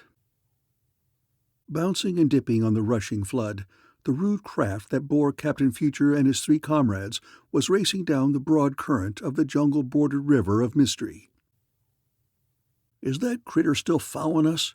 asked Ezra, looking anxiously back into the yellow flood. "Yes, I can just see the ripples of it. I guess it still hopes one of us will fall overboard," replied Otho. Just behind the raft, low ripples in the yellow river told of a big swimming body that was trailing them beneath the surface. They had glimpsed it once or twice and had recognized it as a cyclops crab, a giant, sluggish crustacean monster that lived in sea and river. Otho drew his atom pistol. "I'll try to kill it." "No, let it alone," Kurt Newton said. "The thing is too big. You might only infuriate it." For hours they had been trailed by the sluggish, unseen monster. The yellow river was bearing them swiftly southward in their quest for the Rune village and the mysterious crypt. The river now ran between the shallow sloping rock of a canyon. The red disk of Arkar was sinking behind the horizon. In the gathering darkness, stars began to appear. Newton estimated that they must now be approaching the sea. That meant they were near the Rune village and the mysterious crypt of the Old Ones. "We've got to reach the crypt before they create more omens there and excite the runes to boiling point," he muttered. "Listen," said Otho suddenly. "Do you hear that?" Darkness had fallen. The river was running between sloping rock walls. The lessening of its turbulent roar enabled them to hear the sound Otho mentioned. Boom! Boom! A low, deep grumbling sound. It throbbed faintly to their ears from somewhere ahead in a regular rhythm. "Rune drums," Captain Future said. "We're near their village and the sea. We daren't go farther on the open river. Push to shore." They urged the clumsy craft toward the bank, and once ashore, Kurt Newton rapidly mapped his plan of action in the darkness. "The Rune village is on the cliff above the sea. We'll go downstream along the riverbank and reconnoiter. It'll be less risky than going through the jungle. Joan, you stay here. No, I don't want any argument. You're not going along." Joan Randall was still protesting as the three left her. Despite her indignation, she made no move to follow Newton. She knew that Captain Future had only her own safety in mind. She sat down on the edge of the beached raft in the darkness. A few minutes later, a rustling in the shadowy bushes roused her to leap to her feet and draw her atom pistol. Then she laughed in nervous relief. Out of the darkness scuttled a small animal which flung itself upon her ankles in an ecstasy of joy. "Why, it's Eek!" Joan exclaimed, astounded. "Greg must have taken you with him. But where is Greg and Dr. Carlin?" Eek got her thought, if not her words. The moon pup pawed her feet, then ran a little way up the bank, then came back and repeated. It was obvious that he was anxiously trying to get her to follow. "He wants to take me to Greg," Joan thought. She quickly made up her mind. "All right, Eek, you lead the way, and I'll follow." Joan delayed only to scribble a few words of explanation on a sheet from her pocket pad. She put the leaf in a cleft back on the raft, where Newton would find it if he returned there before she did. "Now, go ahead, Eek," she told the moonpup. "Take me to Greg." Eek eagerly obeyed, starting up the bank. She followed him into the jungle. Eek led southeastward through dim game trails. The distant pulse of drumming came louder. Before long, they came suddenly to the end of the jungle. Joan looked out in amazement at the Rune village. Torches were alight among the distant huts. She could see the big drum that was being solemnly pounded by a tall Rune warrior. Eek was now acting tremendously excited. Joan understood now. "You mean Greg and Carlin are in the village and in trouble," Joan said. "What shall I do next?" She made up her mind. "I'll find out just where they're being held and go back for the others." She started slipping through the dark jungle at the edge of the clearing, but Eek ruined her plan.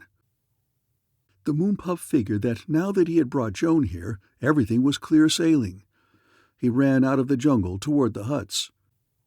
She motioned for the moonpup to come back, but the damage was already done.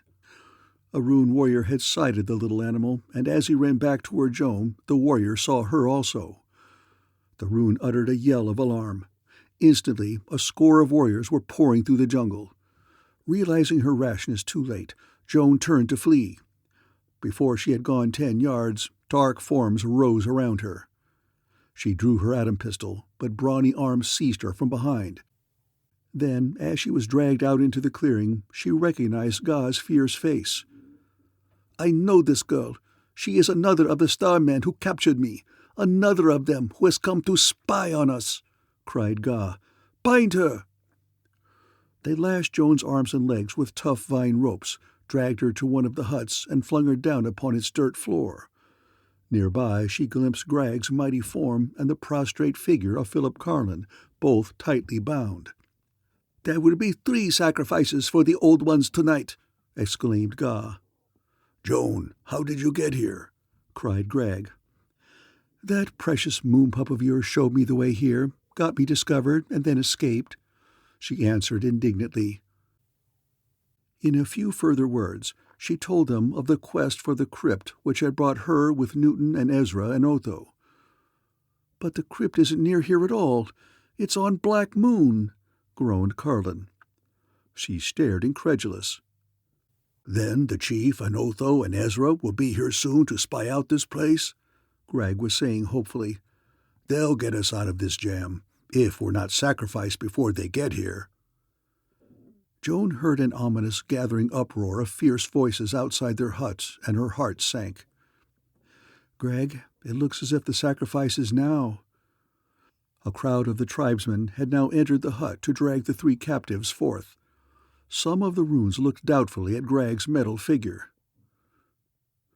"Maybe the messengers of the Old Ones will not be able to eat this one," suggested one. "He is not the flesh." "If they cannot, we will destroy him ourselves after they go," shouted Ga. "Thus the sacrifice will still be consummated." Joan and Carlin and the big robot were dragged out onto the little promontory that jutted over the sea. She had a glimpse of the deep waters that washed the base of the cliff far below. The runes left the 3 lying bound and helpless side by side. Hastily, the tribesmen returned to the village. In a few moments, the great drum that had been throbbing so long now began a thunderous summons. Boom, boom, boom. Joan felt an unreality that almost robbed her of fear. The weirdness of this scene was like that of a nightmare. Carlin felt it too. "Surely this is all a crazy dream," she heard him saying in a dazed way. "I'll wake up back in my great New York rooms." It was no dream. For over the now thunderously loud booming of the dragon drum, their ears caught the flap and thrash of great wings up in the sky.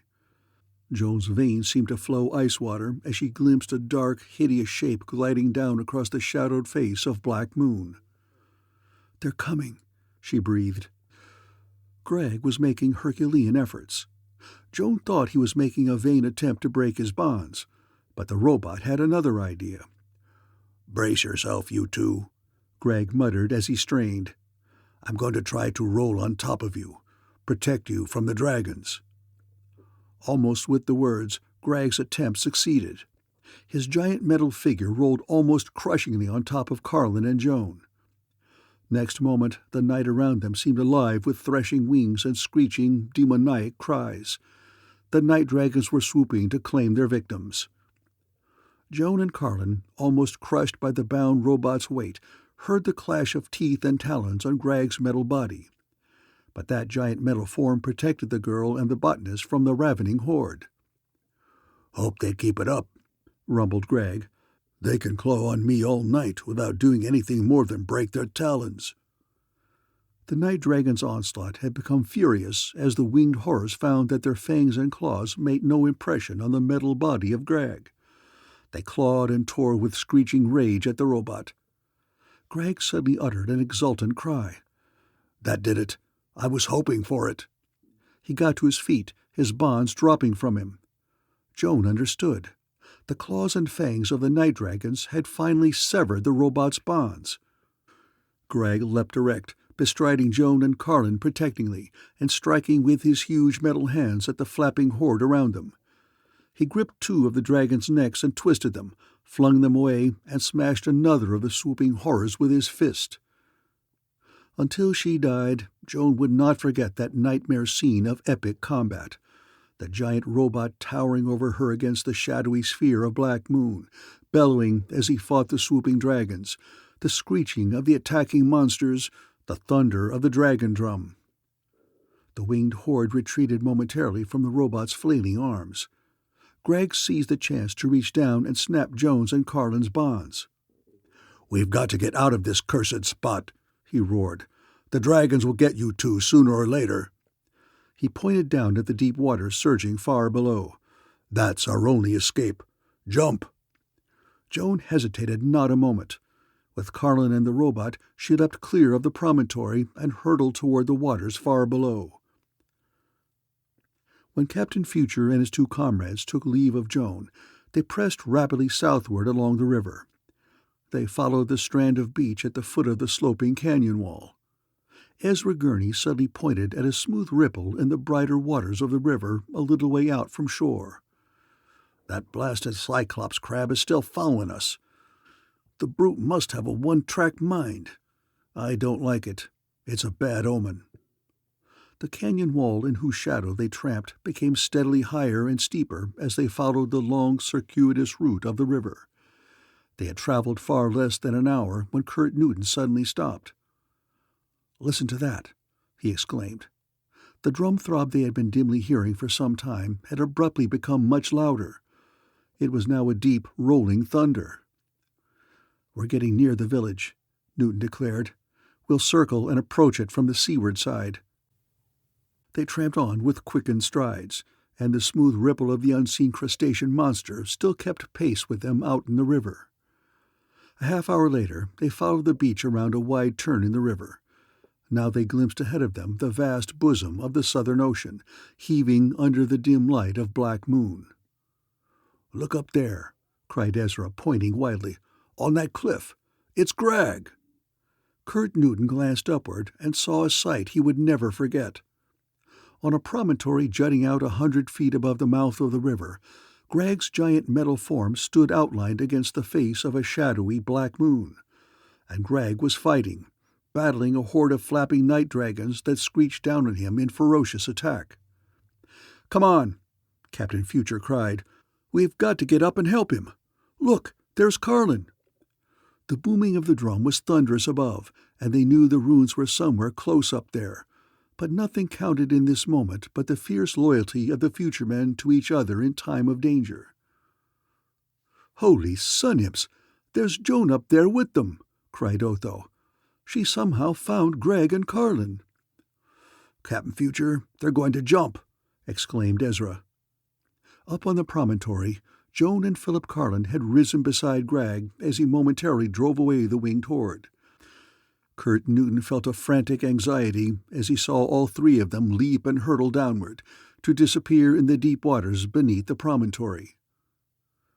"That Cyclops crab is out there in those waters," Newton exclaimed hoarsely. "It'll get them." He dived into the dark water as he spoke, and Otho followed. As they started to swim outward, they saw the heads of Joan and Carlin emerge above the surface and start moving toward them. Newton also saw the ominous ripple of the giant crustacean moving toward Joan's head. He tried to cry warning to her. He knew he could not reach her in time, but then an amazing thing happened. There was a mad flurry in the waters where the Cyclops crab had been. The sea there foamed and then became still again. Newton got his arm around Joan and swam with the exhausted girl toward the bank, while Otho towed Carlin ashore. "Joan, you're not hurt? How the devil did you get up there when we left you at the raft?" She explained breathlessly, and then exclaimed, "But Greg?" "Here he comes," Otho declared. "Water don't bother Greg when he doesn't breathe."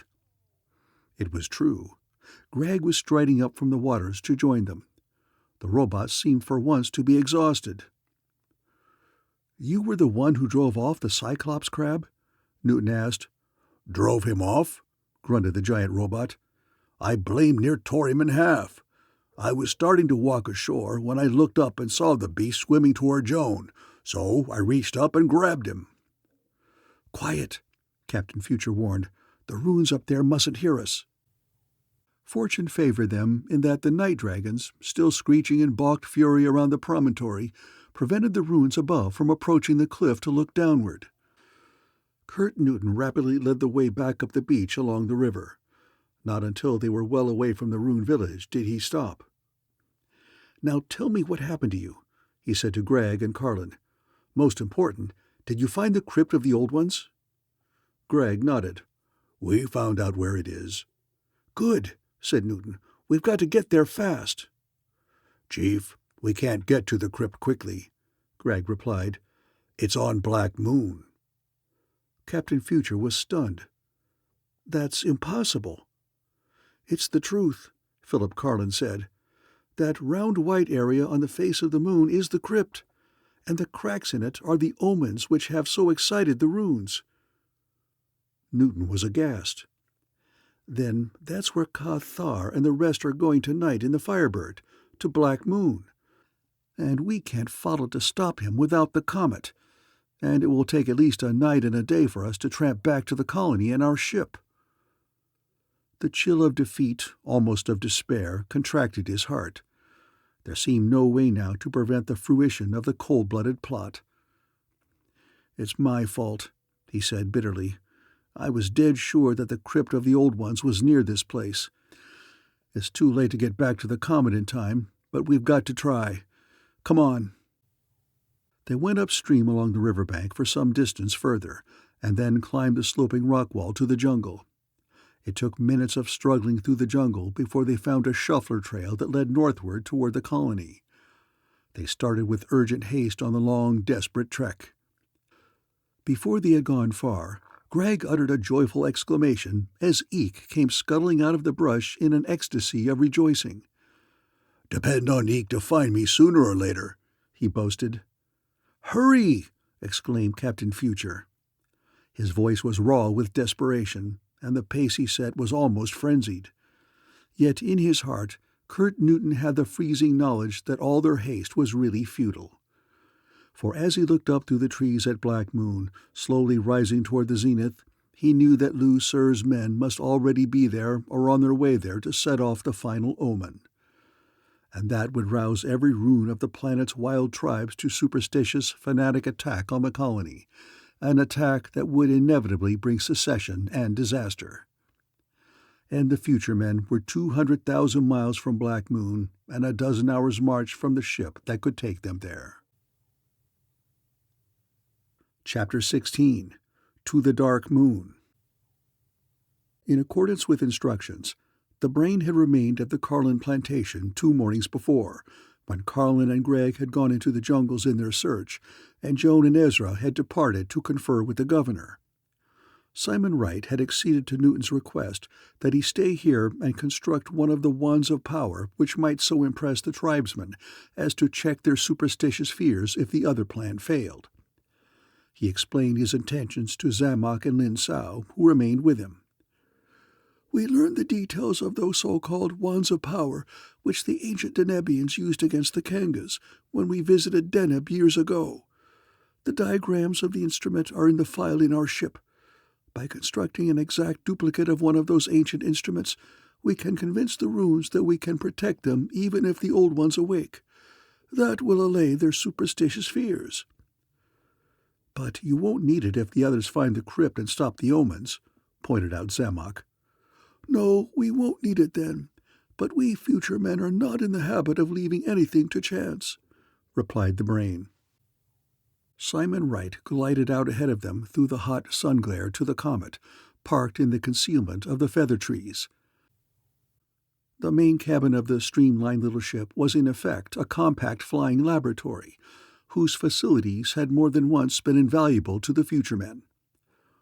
The Brain floated to a compact cabinet which held a large reference library reduced to microfilm. It contained not only the scientific studies of other men, but also the notes of every important experiment and voyage which the future men had ever conducted. Using his magnetic tractor beams as deftly as arms and hands, the Brain searched an index and then drew out a microfilm spool which he placed in the projector. On a small square screen, it flashed enlarged reproductions of many pages of closely written notes. These were the notes of the future men's early star voyage of exploration. He flashed pages past until he came to the record of their memorable visit to distant Deneb. Here was all the information the Denebians had given them about the ancient, dreaded Kangas. "Ah, this is what I wanted," murmured Simon Wright as another page came into view. It was the complete diagram of a highly complex instrument of the ancient Denebian scientist. The Brain studied it carefully. "Yes, I remember the wiring plan now," he muttered. "We built the thing once in the moon laboratory as an experiment, and it worked then. But it won't be an easy job alone." He assembled tools and materials and then started work. The two Vitron scientists were biologists, not physicists, and they watched with baffled incomprehension as he shaped and fitted tiny coils, condensers, and wiring. The hot hours of the day passed as the brain labored untiringly. Night had fallen by the time Simon finished his task. He showed them the instrument he had built. It consisted of a headset of flat, complex induction coils, which were connected by a multiple cable to a cone-tipped tungsten rod. "And that thing is the Wand of Power?" asked Lin Sao. "That's merely the legendary name given it by the runes," Simon answered. "The Denebians who invented it called it a psychoamplifier. Its induction coils pick up the encephalic electric currents of the human brain, amplify them mechanically many times, and project the powerful concentrated electric vibration from this rod." "You mean that thing amplifies thought?" Zamock asked incredulously. "But how could it be used as a weapon?" "The Kangas of long ago had alien bodies but giant minds," Simon informed him. "They used mental attack as their chief weapon. To counter their hypnotic attack, the Denebians invented this instrument." He put the contrivance away. "If we have to utilize the thing to impress the runes, we can use it on one of them. Then they'll believe we can protect them from the old ones." Night was well advanced, and Black Moon was near the zenith as the brain and the two scientists issued from the comet. "We'd better wait in the house," said Simon. "Joan and Ezra should be back soon with their report." But the night passed without the appearance of the girl agent and of the old marshal. When morning came, Simon was uneasy. "Even if they found a clue to Lucer's trail, they should have returned to inform us," he murmured. "But they'll be here shortly." Yet by the hot noontide of the second day, June and Ezra still had not returned. The brain finally voiced an anxious conviction. "Something's happened to Ezra and Joan. They would surely have returned or sent back word to me otherwise." "What could happen to them in Rutown?" Zamock asked doubtfully. "I don't know, and I can't go into town by daylight to find out without being recognized and giving away our presence en route," said Simon. "Will you go in and look for them?" The Martian scientist succeeded and left immediately. Not until soon after nightfall did he return. He confessed failure. "I couldn't find them, or any trace of them. I did manage to ascertain that they had called on Governor Walker King yesterday morning, but after they left him, they disappeared." Simon Wright's foreboding deepened. "Then something has happened to them. They must have got too close to Lucer's trail." He made up his mind. "Curtis should be told at once. He would never forgive us if Joan were in danger and we didn't let him know." "But he and Otho are disguised as Rab Kane and Lee Sharn," objected Lin Sao. "If you, one of the future men, are seen talking to them, it would ruin their plans." "I won't be seen," the brain assured. "Under cover of darkness, I can get to them quickly. You two wait here." The brain glided out of the house into the darkness. Jetting a powerful but almost invisible magnetic beam from his strange, square body, he swept swiftly up into the night sky. His lens-like eyes studied the terrain. Black Moon had not yet risen, but he knew his bearings. He started hurtling speedily northwestward through the upper darkness toward Lee Sharn's plantation. Its location was clear in his mind from the previous discussions. He soon swept down toward the plantation. It lay dark and silent in the starlight. Gliding soundlessly around its windows, Simon Wright soon assured himself that the place was deserted. Poised in the darkness, he swiftly considered the situation. "Kurt and Otho may be at Harmer's place." He knew where it was. Rapidly, the brain glided through the darkness. Soon he saw lights at Harmer's plantation. The place was a hive of activity. Outside the grove of trees that surrounded the house lay a small, swift-looking rocket cruiser with the name Firebird on its bows. Hurrying men were carrying small, square black cases aboard the cruiser. They were superintended by a lean young Mercurian whom Simon knew must be Ka Thar. Nearby stood the plump, worried-looking Jed Harmer. A man's voice came sharply from the door of the cruiser. "Hurry with those charges. We've little time as it is." "It's your own fault we're late, Lucre," Ka-Thar answered.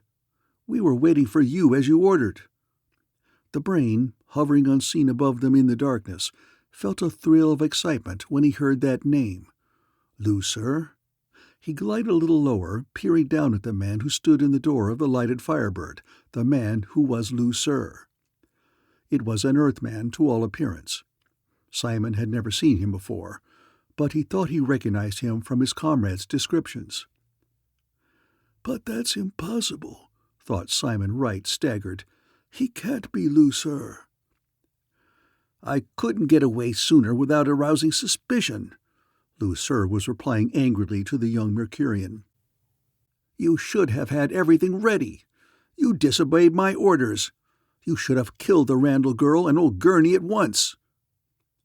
Ka-Thar's voice had a dangerous edge in it. "You said to get them out of the way. I didn't suppose you meant me to murder an old man and a girl." Jed Harmer intervened diplomatically. "It's all right. They'll be safe enough out in the Valley of Dreamflowers with Lee Sharn and Kane to guard them. I'll worry about them later, but right now we've got to get started for the crypt if we're to be in time," snapped Lucre. "The last charges are aboard," reported Ka-Thar. "Come on, then!" exclaimed the other man, turning and disappearing into the ship. Ka-Thar and the other men entered the cruiser, while Harmer stepped back. The brain, hovering up in the darkness, had been feverishly wondering what he could do. It was clear that Lucre and his followers were starting for the crypt of the Old Ones to set off the final omens. Simon had no weapon, nor would any single weapon have been enough to overcome the powerful little band of Lucre. Neither could the brain enter the cruiser, with the others in its doorway. The door of the Firebird closed. The little rocket cruiser blasted fire from its keel tubes and rose into the air. Then it darted away into the starry sky at an immense rate of speed. And it headed straight toward the dim sphere of black moon just rising above the horizon. "Is it possible the crypt is there?" Simon Wright thought incredulously. He jetted his driving beams and flashed back through the darkness at its highest speed, returning toward Carlin's plantation.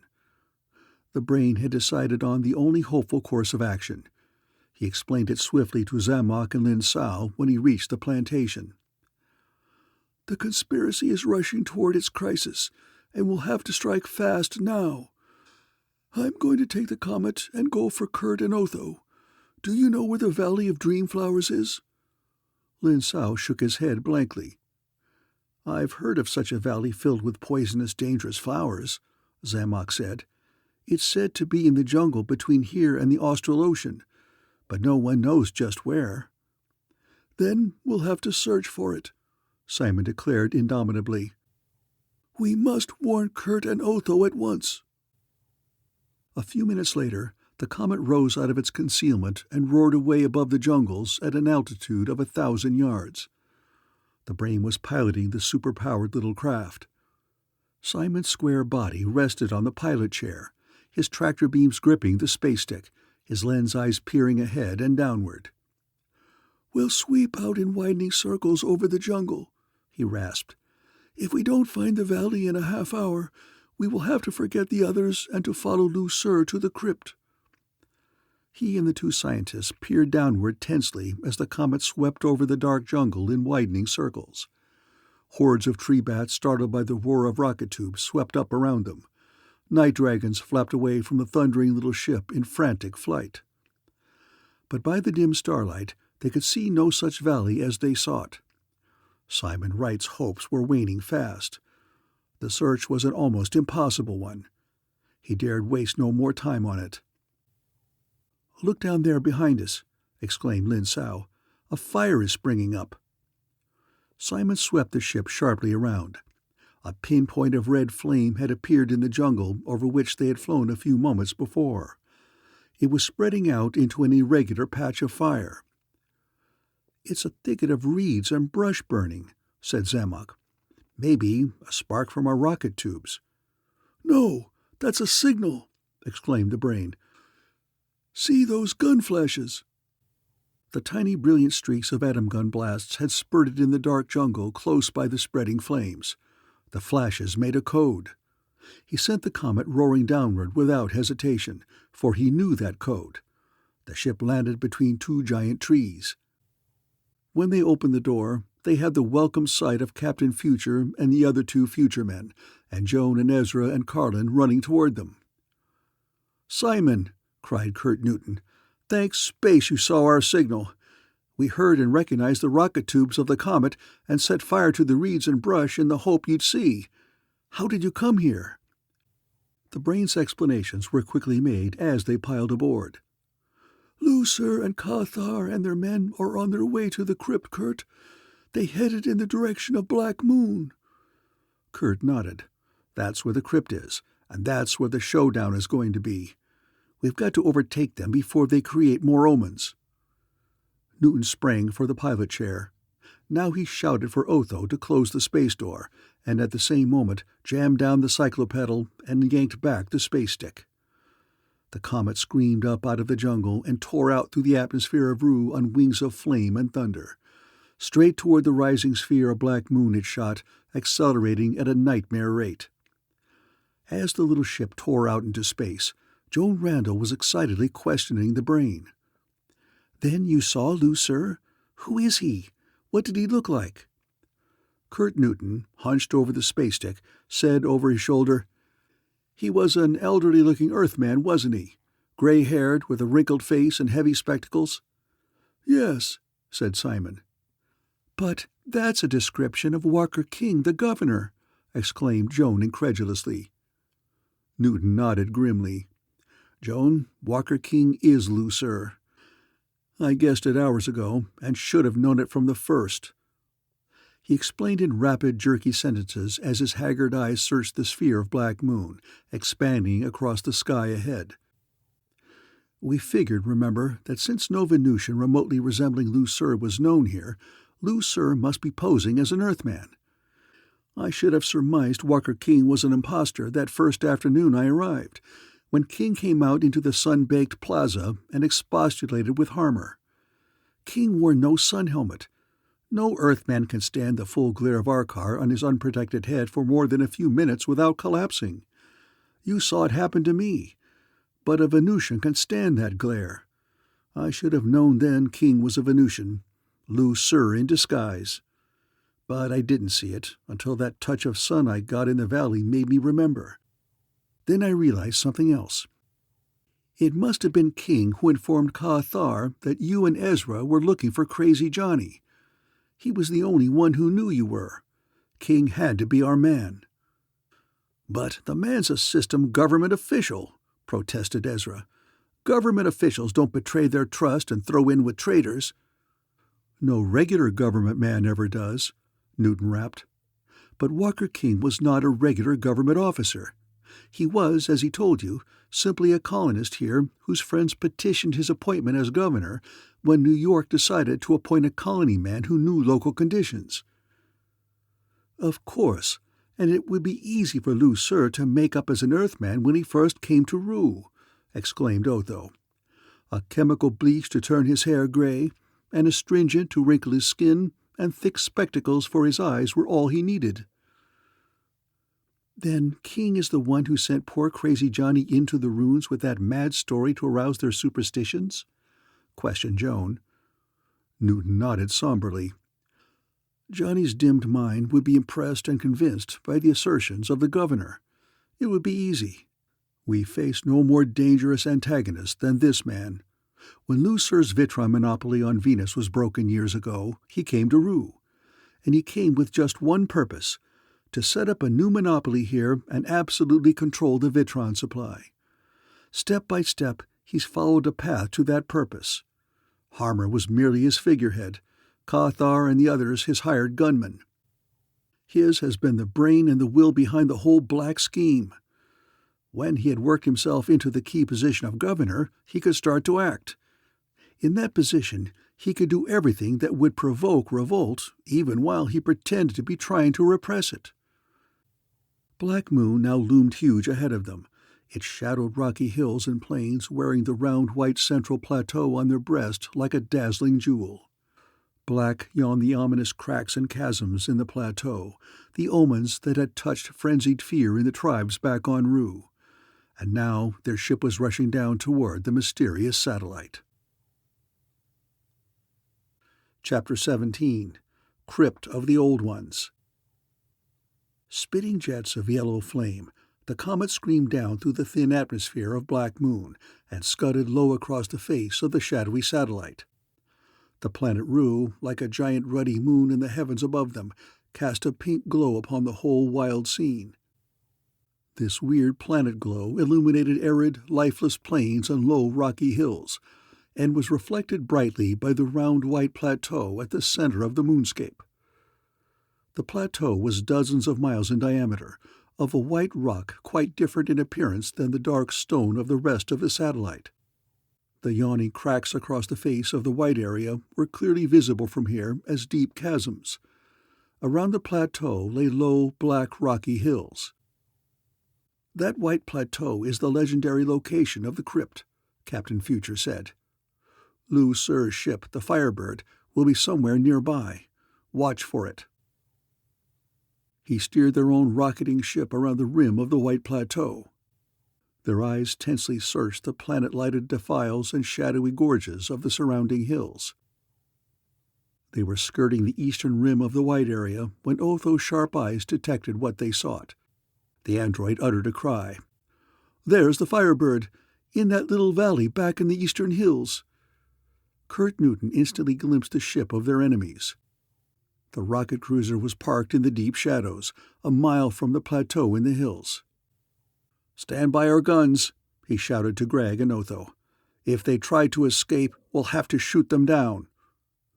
"No, we've caught 'em by surprise," yelled Greg. "Look there." Two men were running frantically across the valley toward the Firebird as the comet roared down and landed beside a crumbling rock monolith. The future men burst out of their ship, and Kurt Newton fired his atom pistol in a crashing blast that ripped up the ground beside the two fleeing men. "Stop and raise your hands or you'll get the next blast in your backs," he shouted. The two turned wildly. More than by the menace of the leveled atom guns, they seemed overwhelmed by the inhuman appearance of Greg and the Brain as they advanced through the pink planet glow.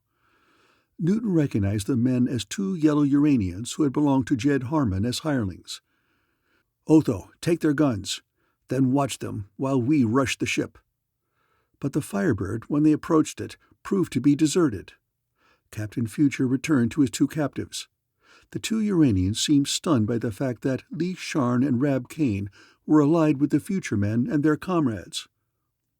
"Where are Lu Sur and Ka Thar and the rest?" snapped Newton. The men maintained a sullen silence. Captain Future spoke to Greg. "You can make them talk, I know. You have my permission." "With pleasure," exclaimed the robot. He stalked forward. The sight of the giant, menacing metal figure approaching them broke the nerve of the captives as Newton had thought it would.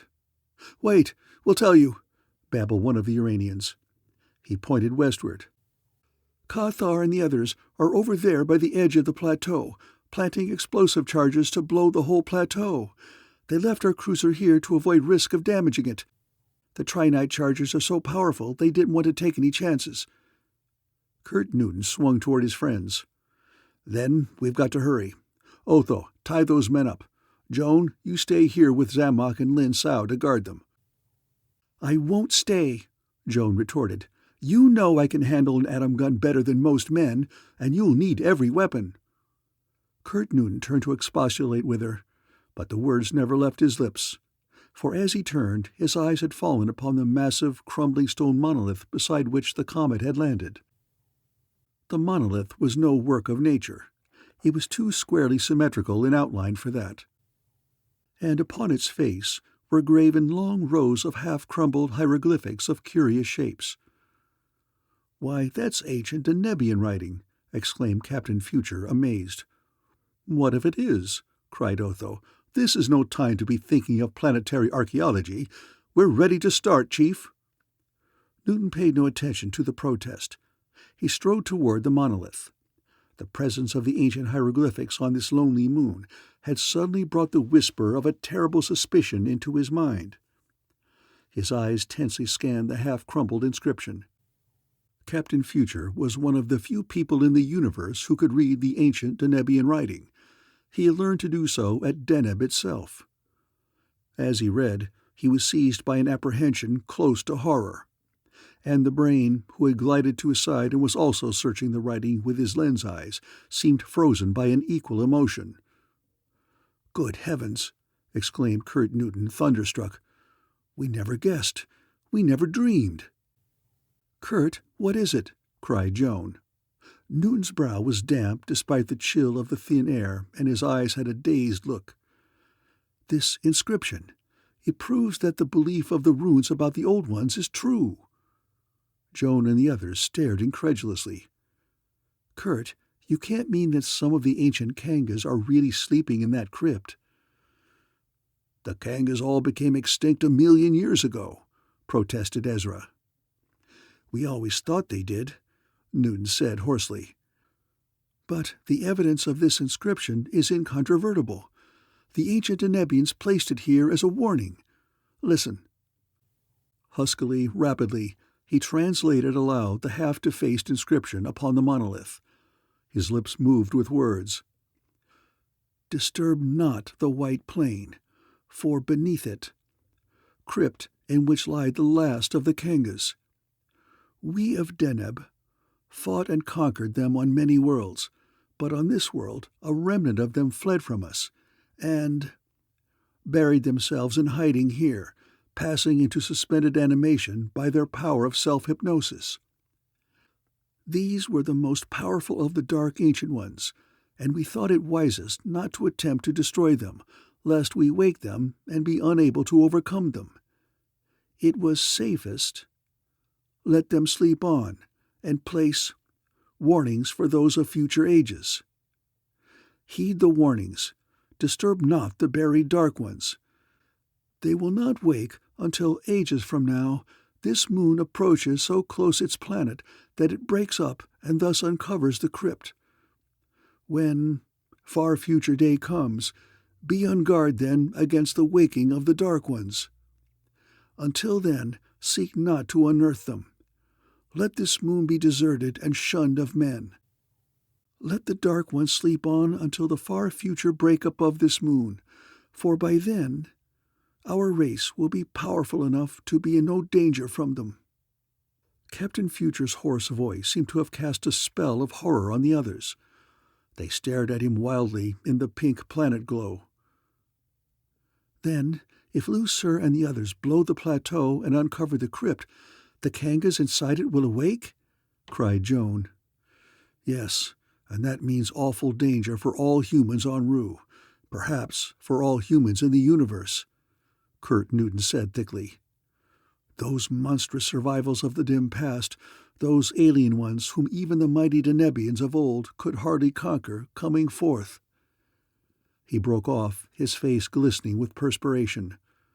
"No time to lose now. Lucer's got to be stopped before he blows the plateau." Newton dived back into the comet, came bursting out in a moment. He was hastily shoving an object into his blouse. He ran forward. "Come on, and if we have to shoot, shoot to kill. We can't take any chances now." In the terrible urgency that drove him, he made no protest at Joan Randall accompanying them. He led the way in long running strides eastward through the low rock hills toward the plateau. Greg and Otho kept pace with him despite his fierce haste, the brain gliding beside them, and Ezra and Joan and the bewildered, stunned Philip Carlin were close behind. Newton's soul was a turmoil of ancient and awful fears, fears that had stalked the shadowy history of the universe for 10,000 centuries. They ran through the rocky defiles and approached the last ridge between them and the plateau. "Up this way," Captain Future said hoarsely. "We should be able to spot Lucer and the others from that ridge." "Look out!" cried the brain sharply at that moment. From behind the crest of the ridge toward which they had just started to climb, a small square black object hurtled up into the air. It curved up and outward and then started to fall directly toward them. Newton instantly recognized the terrible nature of the missile. It was a sealed charge of trinite, the most powerful of explosives. It would fall directly among them, and the resulting blast would obliterate them. Captain Future took the only action possible. The atom pistol in his hand came up with blurring speed, and from it a streak of white fire lanced upward. "Down all!" Newton yelled at the same moment he fired. His aim had been unerring, and the concentrated atom blast from his pistol hit the trinite charge falling toward them. Next moment, a terrific blast exploded in the air above them. The tremendous wave of compressed air from it smashed down at them in a stunning shock. Kurt Newton had thrown himself flat, protecting Joan with his own body, but the smashing shock smacked his head against the ground with such force that consciousness flowed out of him. As he fought fiercely to retain his reeling senses, his atom pistol had been snatched from his hand. Realization of the fact spurred his stunned mind back to clarity. He scrambled wildly to his feet. Too late. As they had lain stunned, a half-dozen men had seized all their weapons and now confronted them with the threatening muzzles of their own atom guns. "Devils of space!" raged Otho. "Lucer's men!" A voice called down from the ridge. "Bring them up here, if they're still living." Kurt Newton, appalled by the suddenness of the disaster, perceived that none of his comrades had been more than dazed. But resistance to the menacing weapons leveled at them was hopeless. The vicious-eyed, squat green Jovian who covered Newton with his weapon pointed up the slope with it. "March, Kane, all of you." Gregg was swearing blisteringly in his rumbling voice. 2 atom guns covered the giant robot in the brain. A movement at resistance by any of them meant death. Newton felt a bitter despair raging in his soul. But not yet had he given up hope of preventing ultimate disaster. No matter what happened to them, the ancient horror that slept on this moon must not be awakened. They reached the ridge. It was higher than the plateau, and they could look out across the cracked, glaring white expanse. 4 other men were running from the plateau toward the ridge. But the eyes of Captain Future and his comrades were riveted for the moment on the man who faced them, a gray-haired, elderly-looking Earthman, whose thick spectacles glinted at them mockingly in the pink glow. "Walker King," hissed Otho. "You were right, Chief. He is Lucer." Lucer, in turn, seemed amazed as he looked at Newton and Otho. "So, you and Kane turned traitor and helped these future men, Lee Sharn," he snapped. "You'll wish you hadn't done that." The Venusian plotter's eyes flicked toward Gregg and the brain. "Yes, I recognize you two as 2 of the future men as soon as I saw you coming. And the girl in old Gurney." He laughed. "You proved pitifully stupid without Future himself to lead you. You should have known that we'd see your ship landing and would expect you to come after us." Lucer nodded toward a half-dozen small black cases which lay on the ground near a piece of electrical apparatus with a protruding antenna. "Lucky we had a few trinite charges we hadn't planted yet, wasn't it? That one we tossed should have blown you to tatters. But you are quick with a gun, Kane." Before Kurt Newton could speak, the 4 men who had come running up from the White Plateau reached the ridge. Cathar was the leader of the 4. The Mercurian youngster's thin face wore a look of alarm as he exclaimed to Lucer, "What was that blast? We heard it just as we were planting the last charges, and we were afraid you used the detonator prematurely." Cathar's voice trailed off into silence. The young Mercurian had now noticed the captives. His tawny eyes seemed to distend in amazement as he looked at the giant metal figure of Gregg and the hovering brain. "2 of the future men," he exclaimed in a low voice. "Yes, 2 of the famous future men," said Lucer satirically. "Those living wonders you have always talked about. They look pretty harmless now, don't they?" Cathar made no answer. He was staring at the robot and Simon Wright, as though still unable to believe his eyesight. Kurt Newton spoke desperately. "Lucer, what happens to us is important only to us. But whatever you do, you must not detonate the charges you planted down in that plateau." "And why not?" demanded Lu Sur ironically. "We've gone to considerable pains to prepare them. The radio detonator here will set them off and blow this whole plateau open. The sight of that will madden the Runes to a panic that will send them against the colony in a big attack, and that means the secession I've had in mind for 9 years." "I know all that," Captain Future said. "And I'm not trying to appeal to your conscience. I'm appealing entirely to your self-interest when I tell you that you must not blow the plateau." Lu Sur looked at him narrowly. "Kane, what are you trying to say?" "That the legends of the Runes are true, that the old ones, the Kangas, actually sleep in a crypt beneath that plateau, and will awake if their crypt is uncovered by your blast," cried Newton. Lu Sur burst into laughter. "Kane, you're an ingenious sort of traitor. Too bad you turned out to be a patrol spy. I could really have used a man of your cleverness." "It's true," Kurt Newton affirmed desperately. "You saw the inscribed monolith back there in the valley where you left your ship? There are old carved monoliths like that all around the plateau, remnants of some crazy forgotten race," said Lu Sur contemptuously. "They're warnings," Newton insisted. "Warnings written by the ancient Denebians of the Kangas who live beneath the plateau." "And I suppose you can read ancient Denebian?" mocked the other. "The lie isn't even clever." Newton, desperately trying to convince the Venusian, put his hands up to his face, removed waxite plugs, pulled away false scar tissue. His hands came down to reveal his own normal, clear, tanned face instead of the evil, scarred countenance of Rab Kane. "What does that prove?" snapped Lu Sur. "As a patrol spy, you'd naturally be disguised." He was interrupted. Cathar was staring at Newton, and there was a wild expression on the young Mercurian's face. He uttered a cry. "Captain Future!" Chapter 18. The Kangas. Grimly, Kurt Newton had taken this final desperate gamble to convince the arch-conspirator of the reality of dreadful peril. The disclosure of his identity seemed almost stunning. In their eyes, the Earthman whom they had known as Rab Kane seemed suddenly mantled with the fame that for years had blazed one name across the universe like a meteor. "Future!" hissed Lu Sur. All his irony, his satiric amusement was gone now. Naked hatred glared in his eyes. "So, you've been on Rue all this time?" "Yes," said Newton, "and you know now that I can read Denebian, that my warning about the plateau is no trick." Lu Sur, glaring at him, seemed not to have heard. "I might have known," he whispered. "The stories that you had been shot down and lay wounded back in the system, the whole setup. It was clear enough if only I'd seen it." He shook his head. "Future, I underestimated you.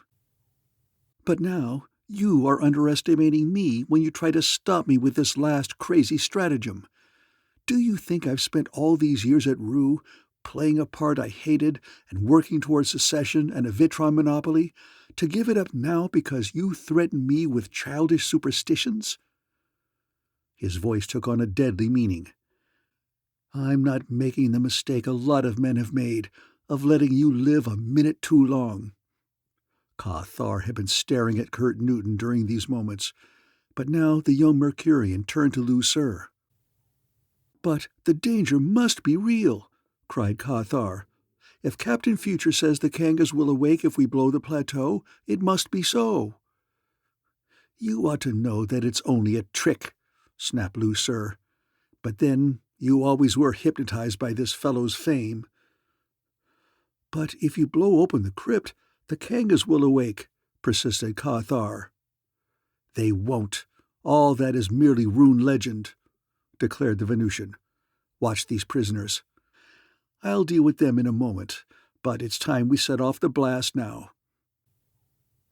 With hopeless eyes, Captain Future saw Lu Sur starting toward the radio detonator which would fire the charges buried in the plateau.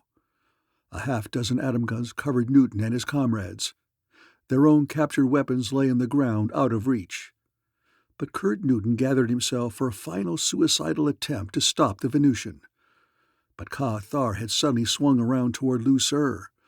The Mercurian's cry was sharp, imperative. The Mercurian youngster had both his atom pistols in his hands, and his tawny eyes were flaming as he faced the others. Lu-Sur stopped and turned. "Don't be a fool, Ka. You can't turn against me at this stage of the game." Ka-Thar's thin, dark face was set like metal. "I've been loyal to you when it was a mere matter of inciting the runes and bringing on a rebellion. But this is different. This means planetary disaster." Lu-Sur's eyes became like ice behind his spectacles. "Drop those weapons, Ka. You haven't a chance. We've got 8 atom guns." Ka-Thar's tawny eyes flared brighter as he stood, slightly crouched, facing the men whose atom guns were trained on Captain Future and his comrades. 8 guns?" mocked the Mercurian youngster. "Then which of you 8 wants to be the first to shoot it out with me?" The brutal faces of the motley criminals grew livid with fear and rage. Yet none of them dared turn his weapon away from Newton and the others toward the Mercurian's thin, crouched figure. Ka-Thar's dark face was terrible as he taunted them. 8 of you, all afraid of my reputation as a gunman? 8 afraid to shoot it out with one? By space, I'm glad that I'm through with you all." He took a quick step sidewise, his tigerish eyes never leaving the frozen line of men. His foot moved out then to kick the atom pistols on the ground toward Kurt Newton. "Pick them up, Future," he said. Then the spell broke. The burly, vicious-eyed Jovian in the row of criminals uttered an oath and swung his gun toward Ka-Thar. Atom guns crashed like lightning, and living bolts of fire seemed to dance between the men. Ka-Thar was standing, his atom pistols jetting blinding death at the criminals who were firing at him as they turned. The Jovian was down, 2 others were falling. Captain Future had dived to snatch up one of the weapons on the ground. He came up with it, working the trigger as he rose, his and the Mercurian's deadly, unerring blast scything the men before them. Greg was rushing forward, booming his battle cry. Otho and Ezra and Carlin were beside him. A gun blast seared Newton's cheek as his own blast cut down the Uranian who had fired it. He dimly heard Jones cry, "Kurt! Lu-Sur!" The Venusian arch-plotter, near the radio detonator, had whipped out his weapon and fired. Ka-Thar, rushing forward to intercept Lu-Sur, took that blast in his side and staggered to his knees. The raging Venusian was bending, fumbling with the switches of the detonators. Captain Future aimed and fired in one movement.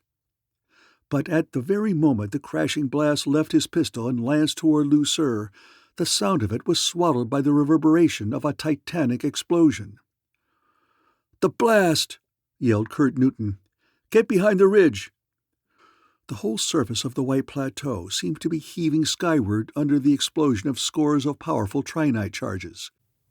The moon was rocked by the reverberation, the rock ridge swaying sickeningly under them as Kurt Newton dragged the others down with him behind the crest. Chunks of rock were hurled high into the air and crashed down around them. Debris and splinters of stone rained upon their prone bodies. Clouds of dust choked them. Then the shock died away. Captain Future stumbled up, back to the top of the ridge. He looked downward, appalled. A giant crater had been blown in the surface of the plateau. It was still veiled by shifting clouds of dust, but its depth was great. "Lu-Sur touched off the blast just before I killed him," Newton choked. "And now, look." Down in the dark, dust-shrouded depths of the giant new crater, a strange blue light had suddenly come into being. "The Kangas have awakened and are coming out," Captain Future exclaimed hoarsely. He whipped around to them. "Joan, all of you, hurry to the comet and get away if I fail." He stooped and snatched up the unused trinite charges that still lay on the ground beside Lu-Sur's dead form. Then, cradling the little black cases in his left arm, Newton ran down the side of the low ridge and across the plateau toward the edge of the great crater which had been torn by the blast. As he ran, Captain Future's free hand was pulling out of his jacket the instrument he had shoved there when they left the comet. It was the psycho-amplifier, the ancient weapon of the Denebians against the Kangas. The instrument he had ordered Simon to build merely to impress the runes was now their last hope. Newton jammed the headset on as he ran, its flat induction coils fitting closely over his skull, its tungsten rod dangling from the cable. He was within 20 feet of the crater when he stopped short, frozen. "Awful," he whispered. He was shaken by a horror and a fear that no man in the universe had felt for 1,000,000 years. Up over the edge of the crater, from the newly gouged depths, was coming a fat, black, obscene thing. It was a big, semi-liquid plastic mass that heaved itself painfully over the rim and was followed by another of its kind. The Kangas. He was looking at creatures no human eye had fallen upon for ages. They were looking back at him, for they had eyes. It was the only recognizable feature of those insanely plastic black bodies, the two enormous pupilless eyes that fixed solemnly upon Captain Future. Newton had been desperately raising the rod of his psycho-amplifier, his thumb fumbling for the switch button in its grip. But he did not complete his gesture of aiming the rod at the two horrors. He couldn't complete that gesture. He was frozen by the super-hypnotic command projected at him by the two creatures before him. He felt as though his brain was congealed to ice. The impact of infinitely powerful and infinitely alien minds was holding him like a child in their power. He was in the power of the mighty beings whose race had died out 10,000 centuries before, the ancient kings of the universe, who had reigned before ever man was, the old ones. Kurt Newton made frantic mental effort to raise the rod of the psycho-amplifier in his hand, to thumb its button. He couldn't do it. Sweat trickled down his brow. He felt his mind cracking. "Kurt!" came a scream behind him. Joan had followed him. That scream distracted the attention of the two Kangas briefly. For just a moment, the hypnotic grip of the two creatures upon his mind relaxed as they glanced at the girl. In that fleeting moment, Newton was able to bring up the rod in his hand to point at them and to press the button in its grip. He felt the subtle current of the electroencephalic vibration streaming from the rod toward the two Kangas.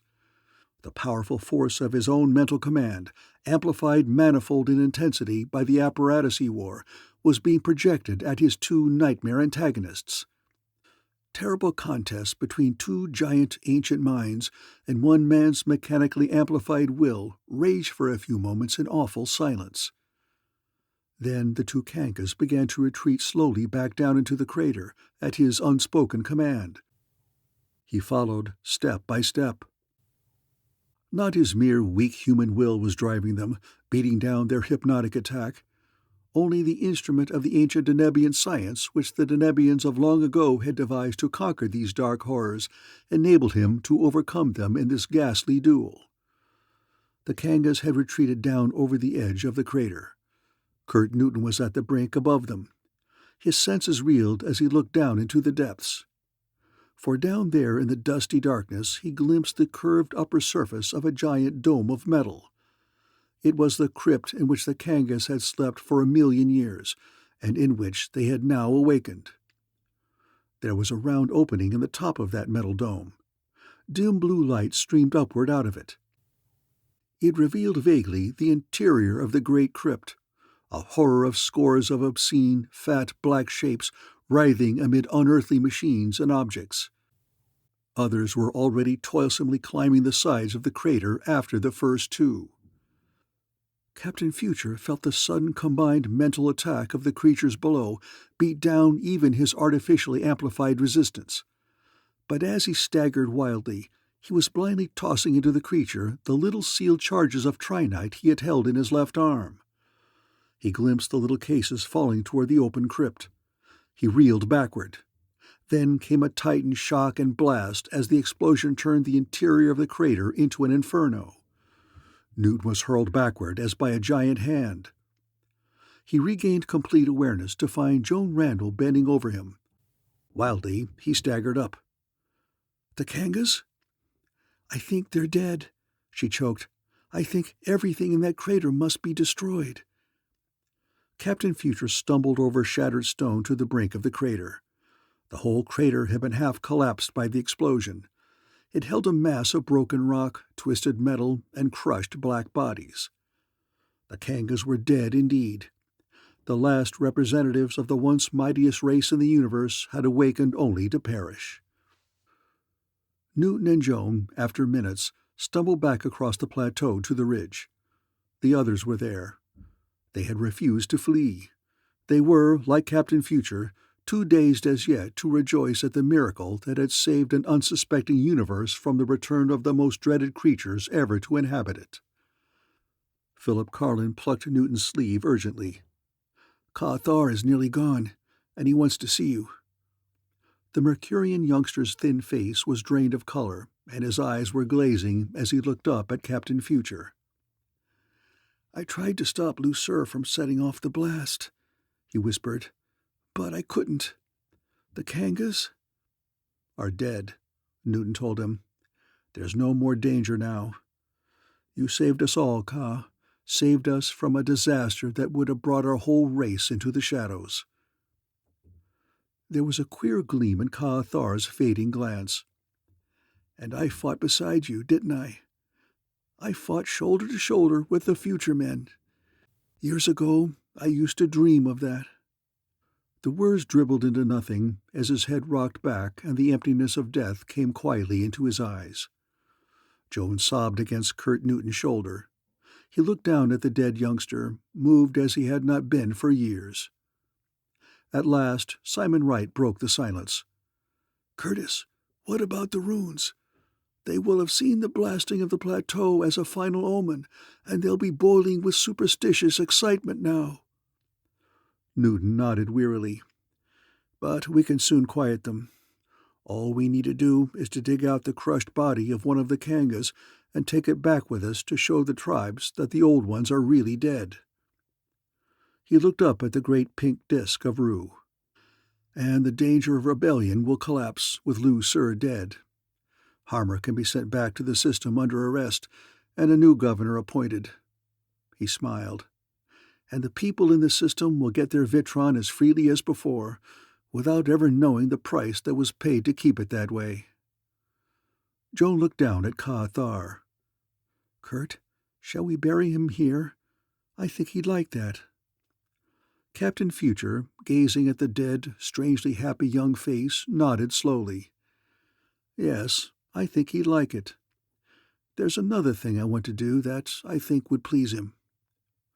2 hours later, the comet rose from the desolate satellite and sped back up into the sky toward the great pink planet. Its trail of rocket fire faded swiftly against the darkness, and the last echo of its rockets died away. There was silence on the deserted moon, except for the whisper of the thin wind. The shattered plateau lay quiet beneath the stars. But now, near it, there rose in the planet glow a high and massive cairn of rocks. Upon the face of that lonely tomb, the scorching blast of an atom gun had deeply engraved a brief legend. Ka-Thar of Mercury, a future man. The end of Danger Planet by Edmond Hamilton.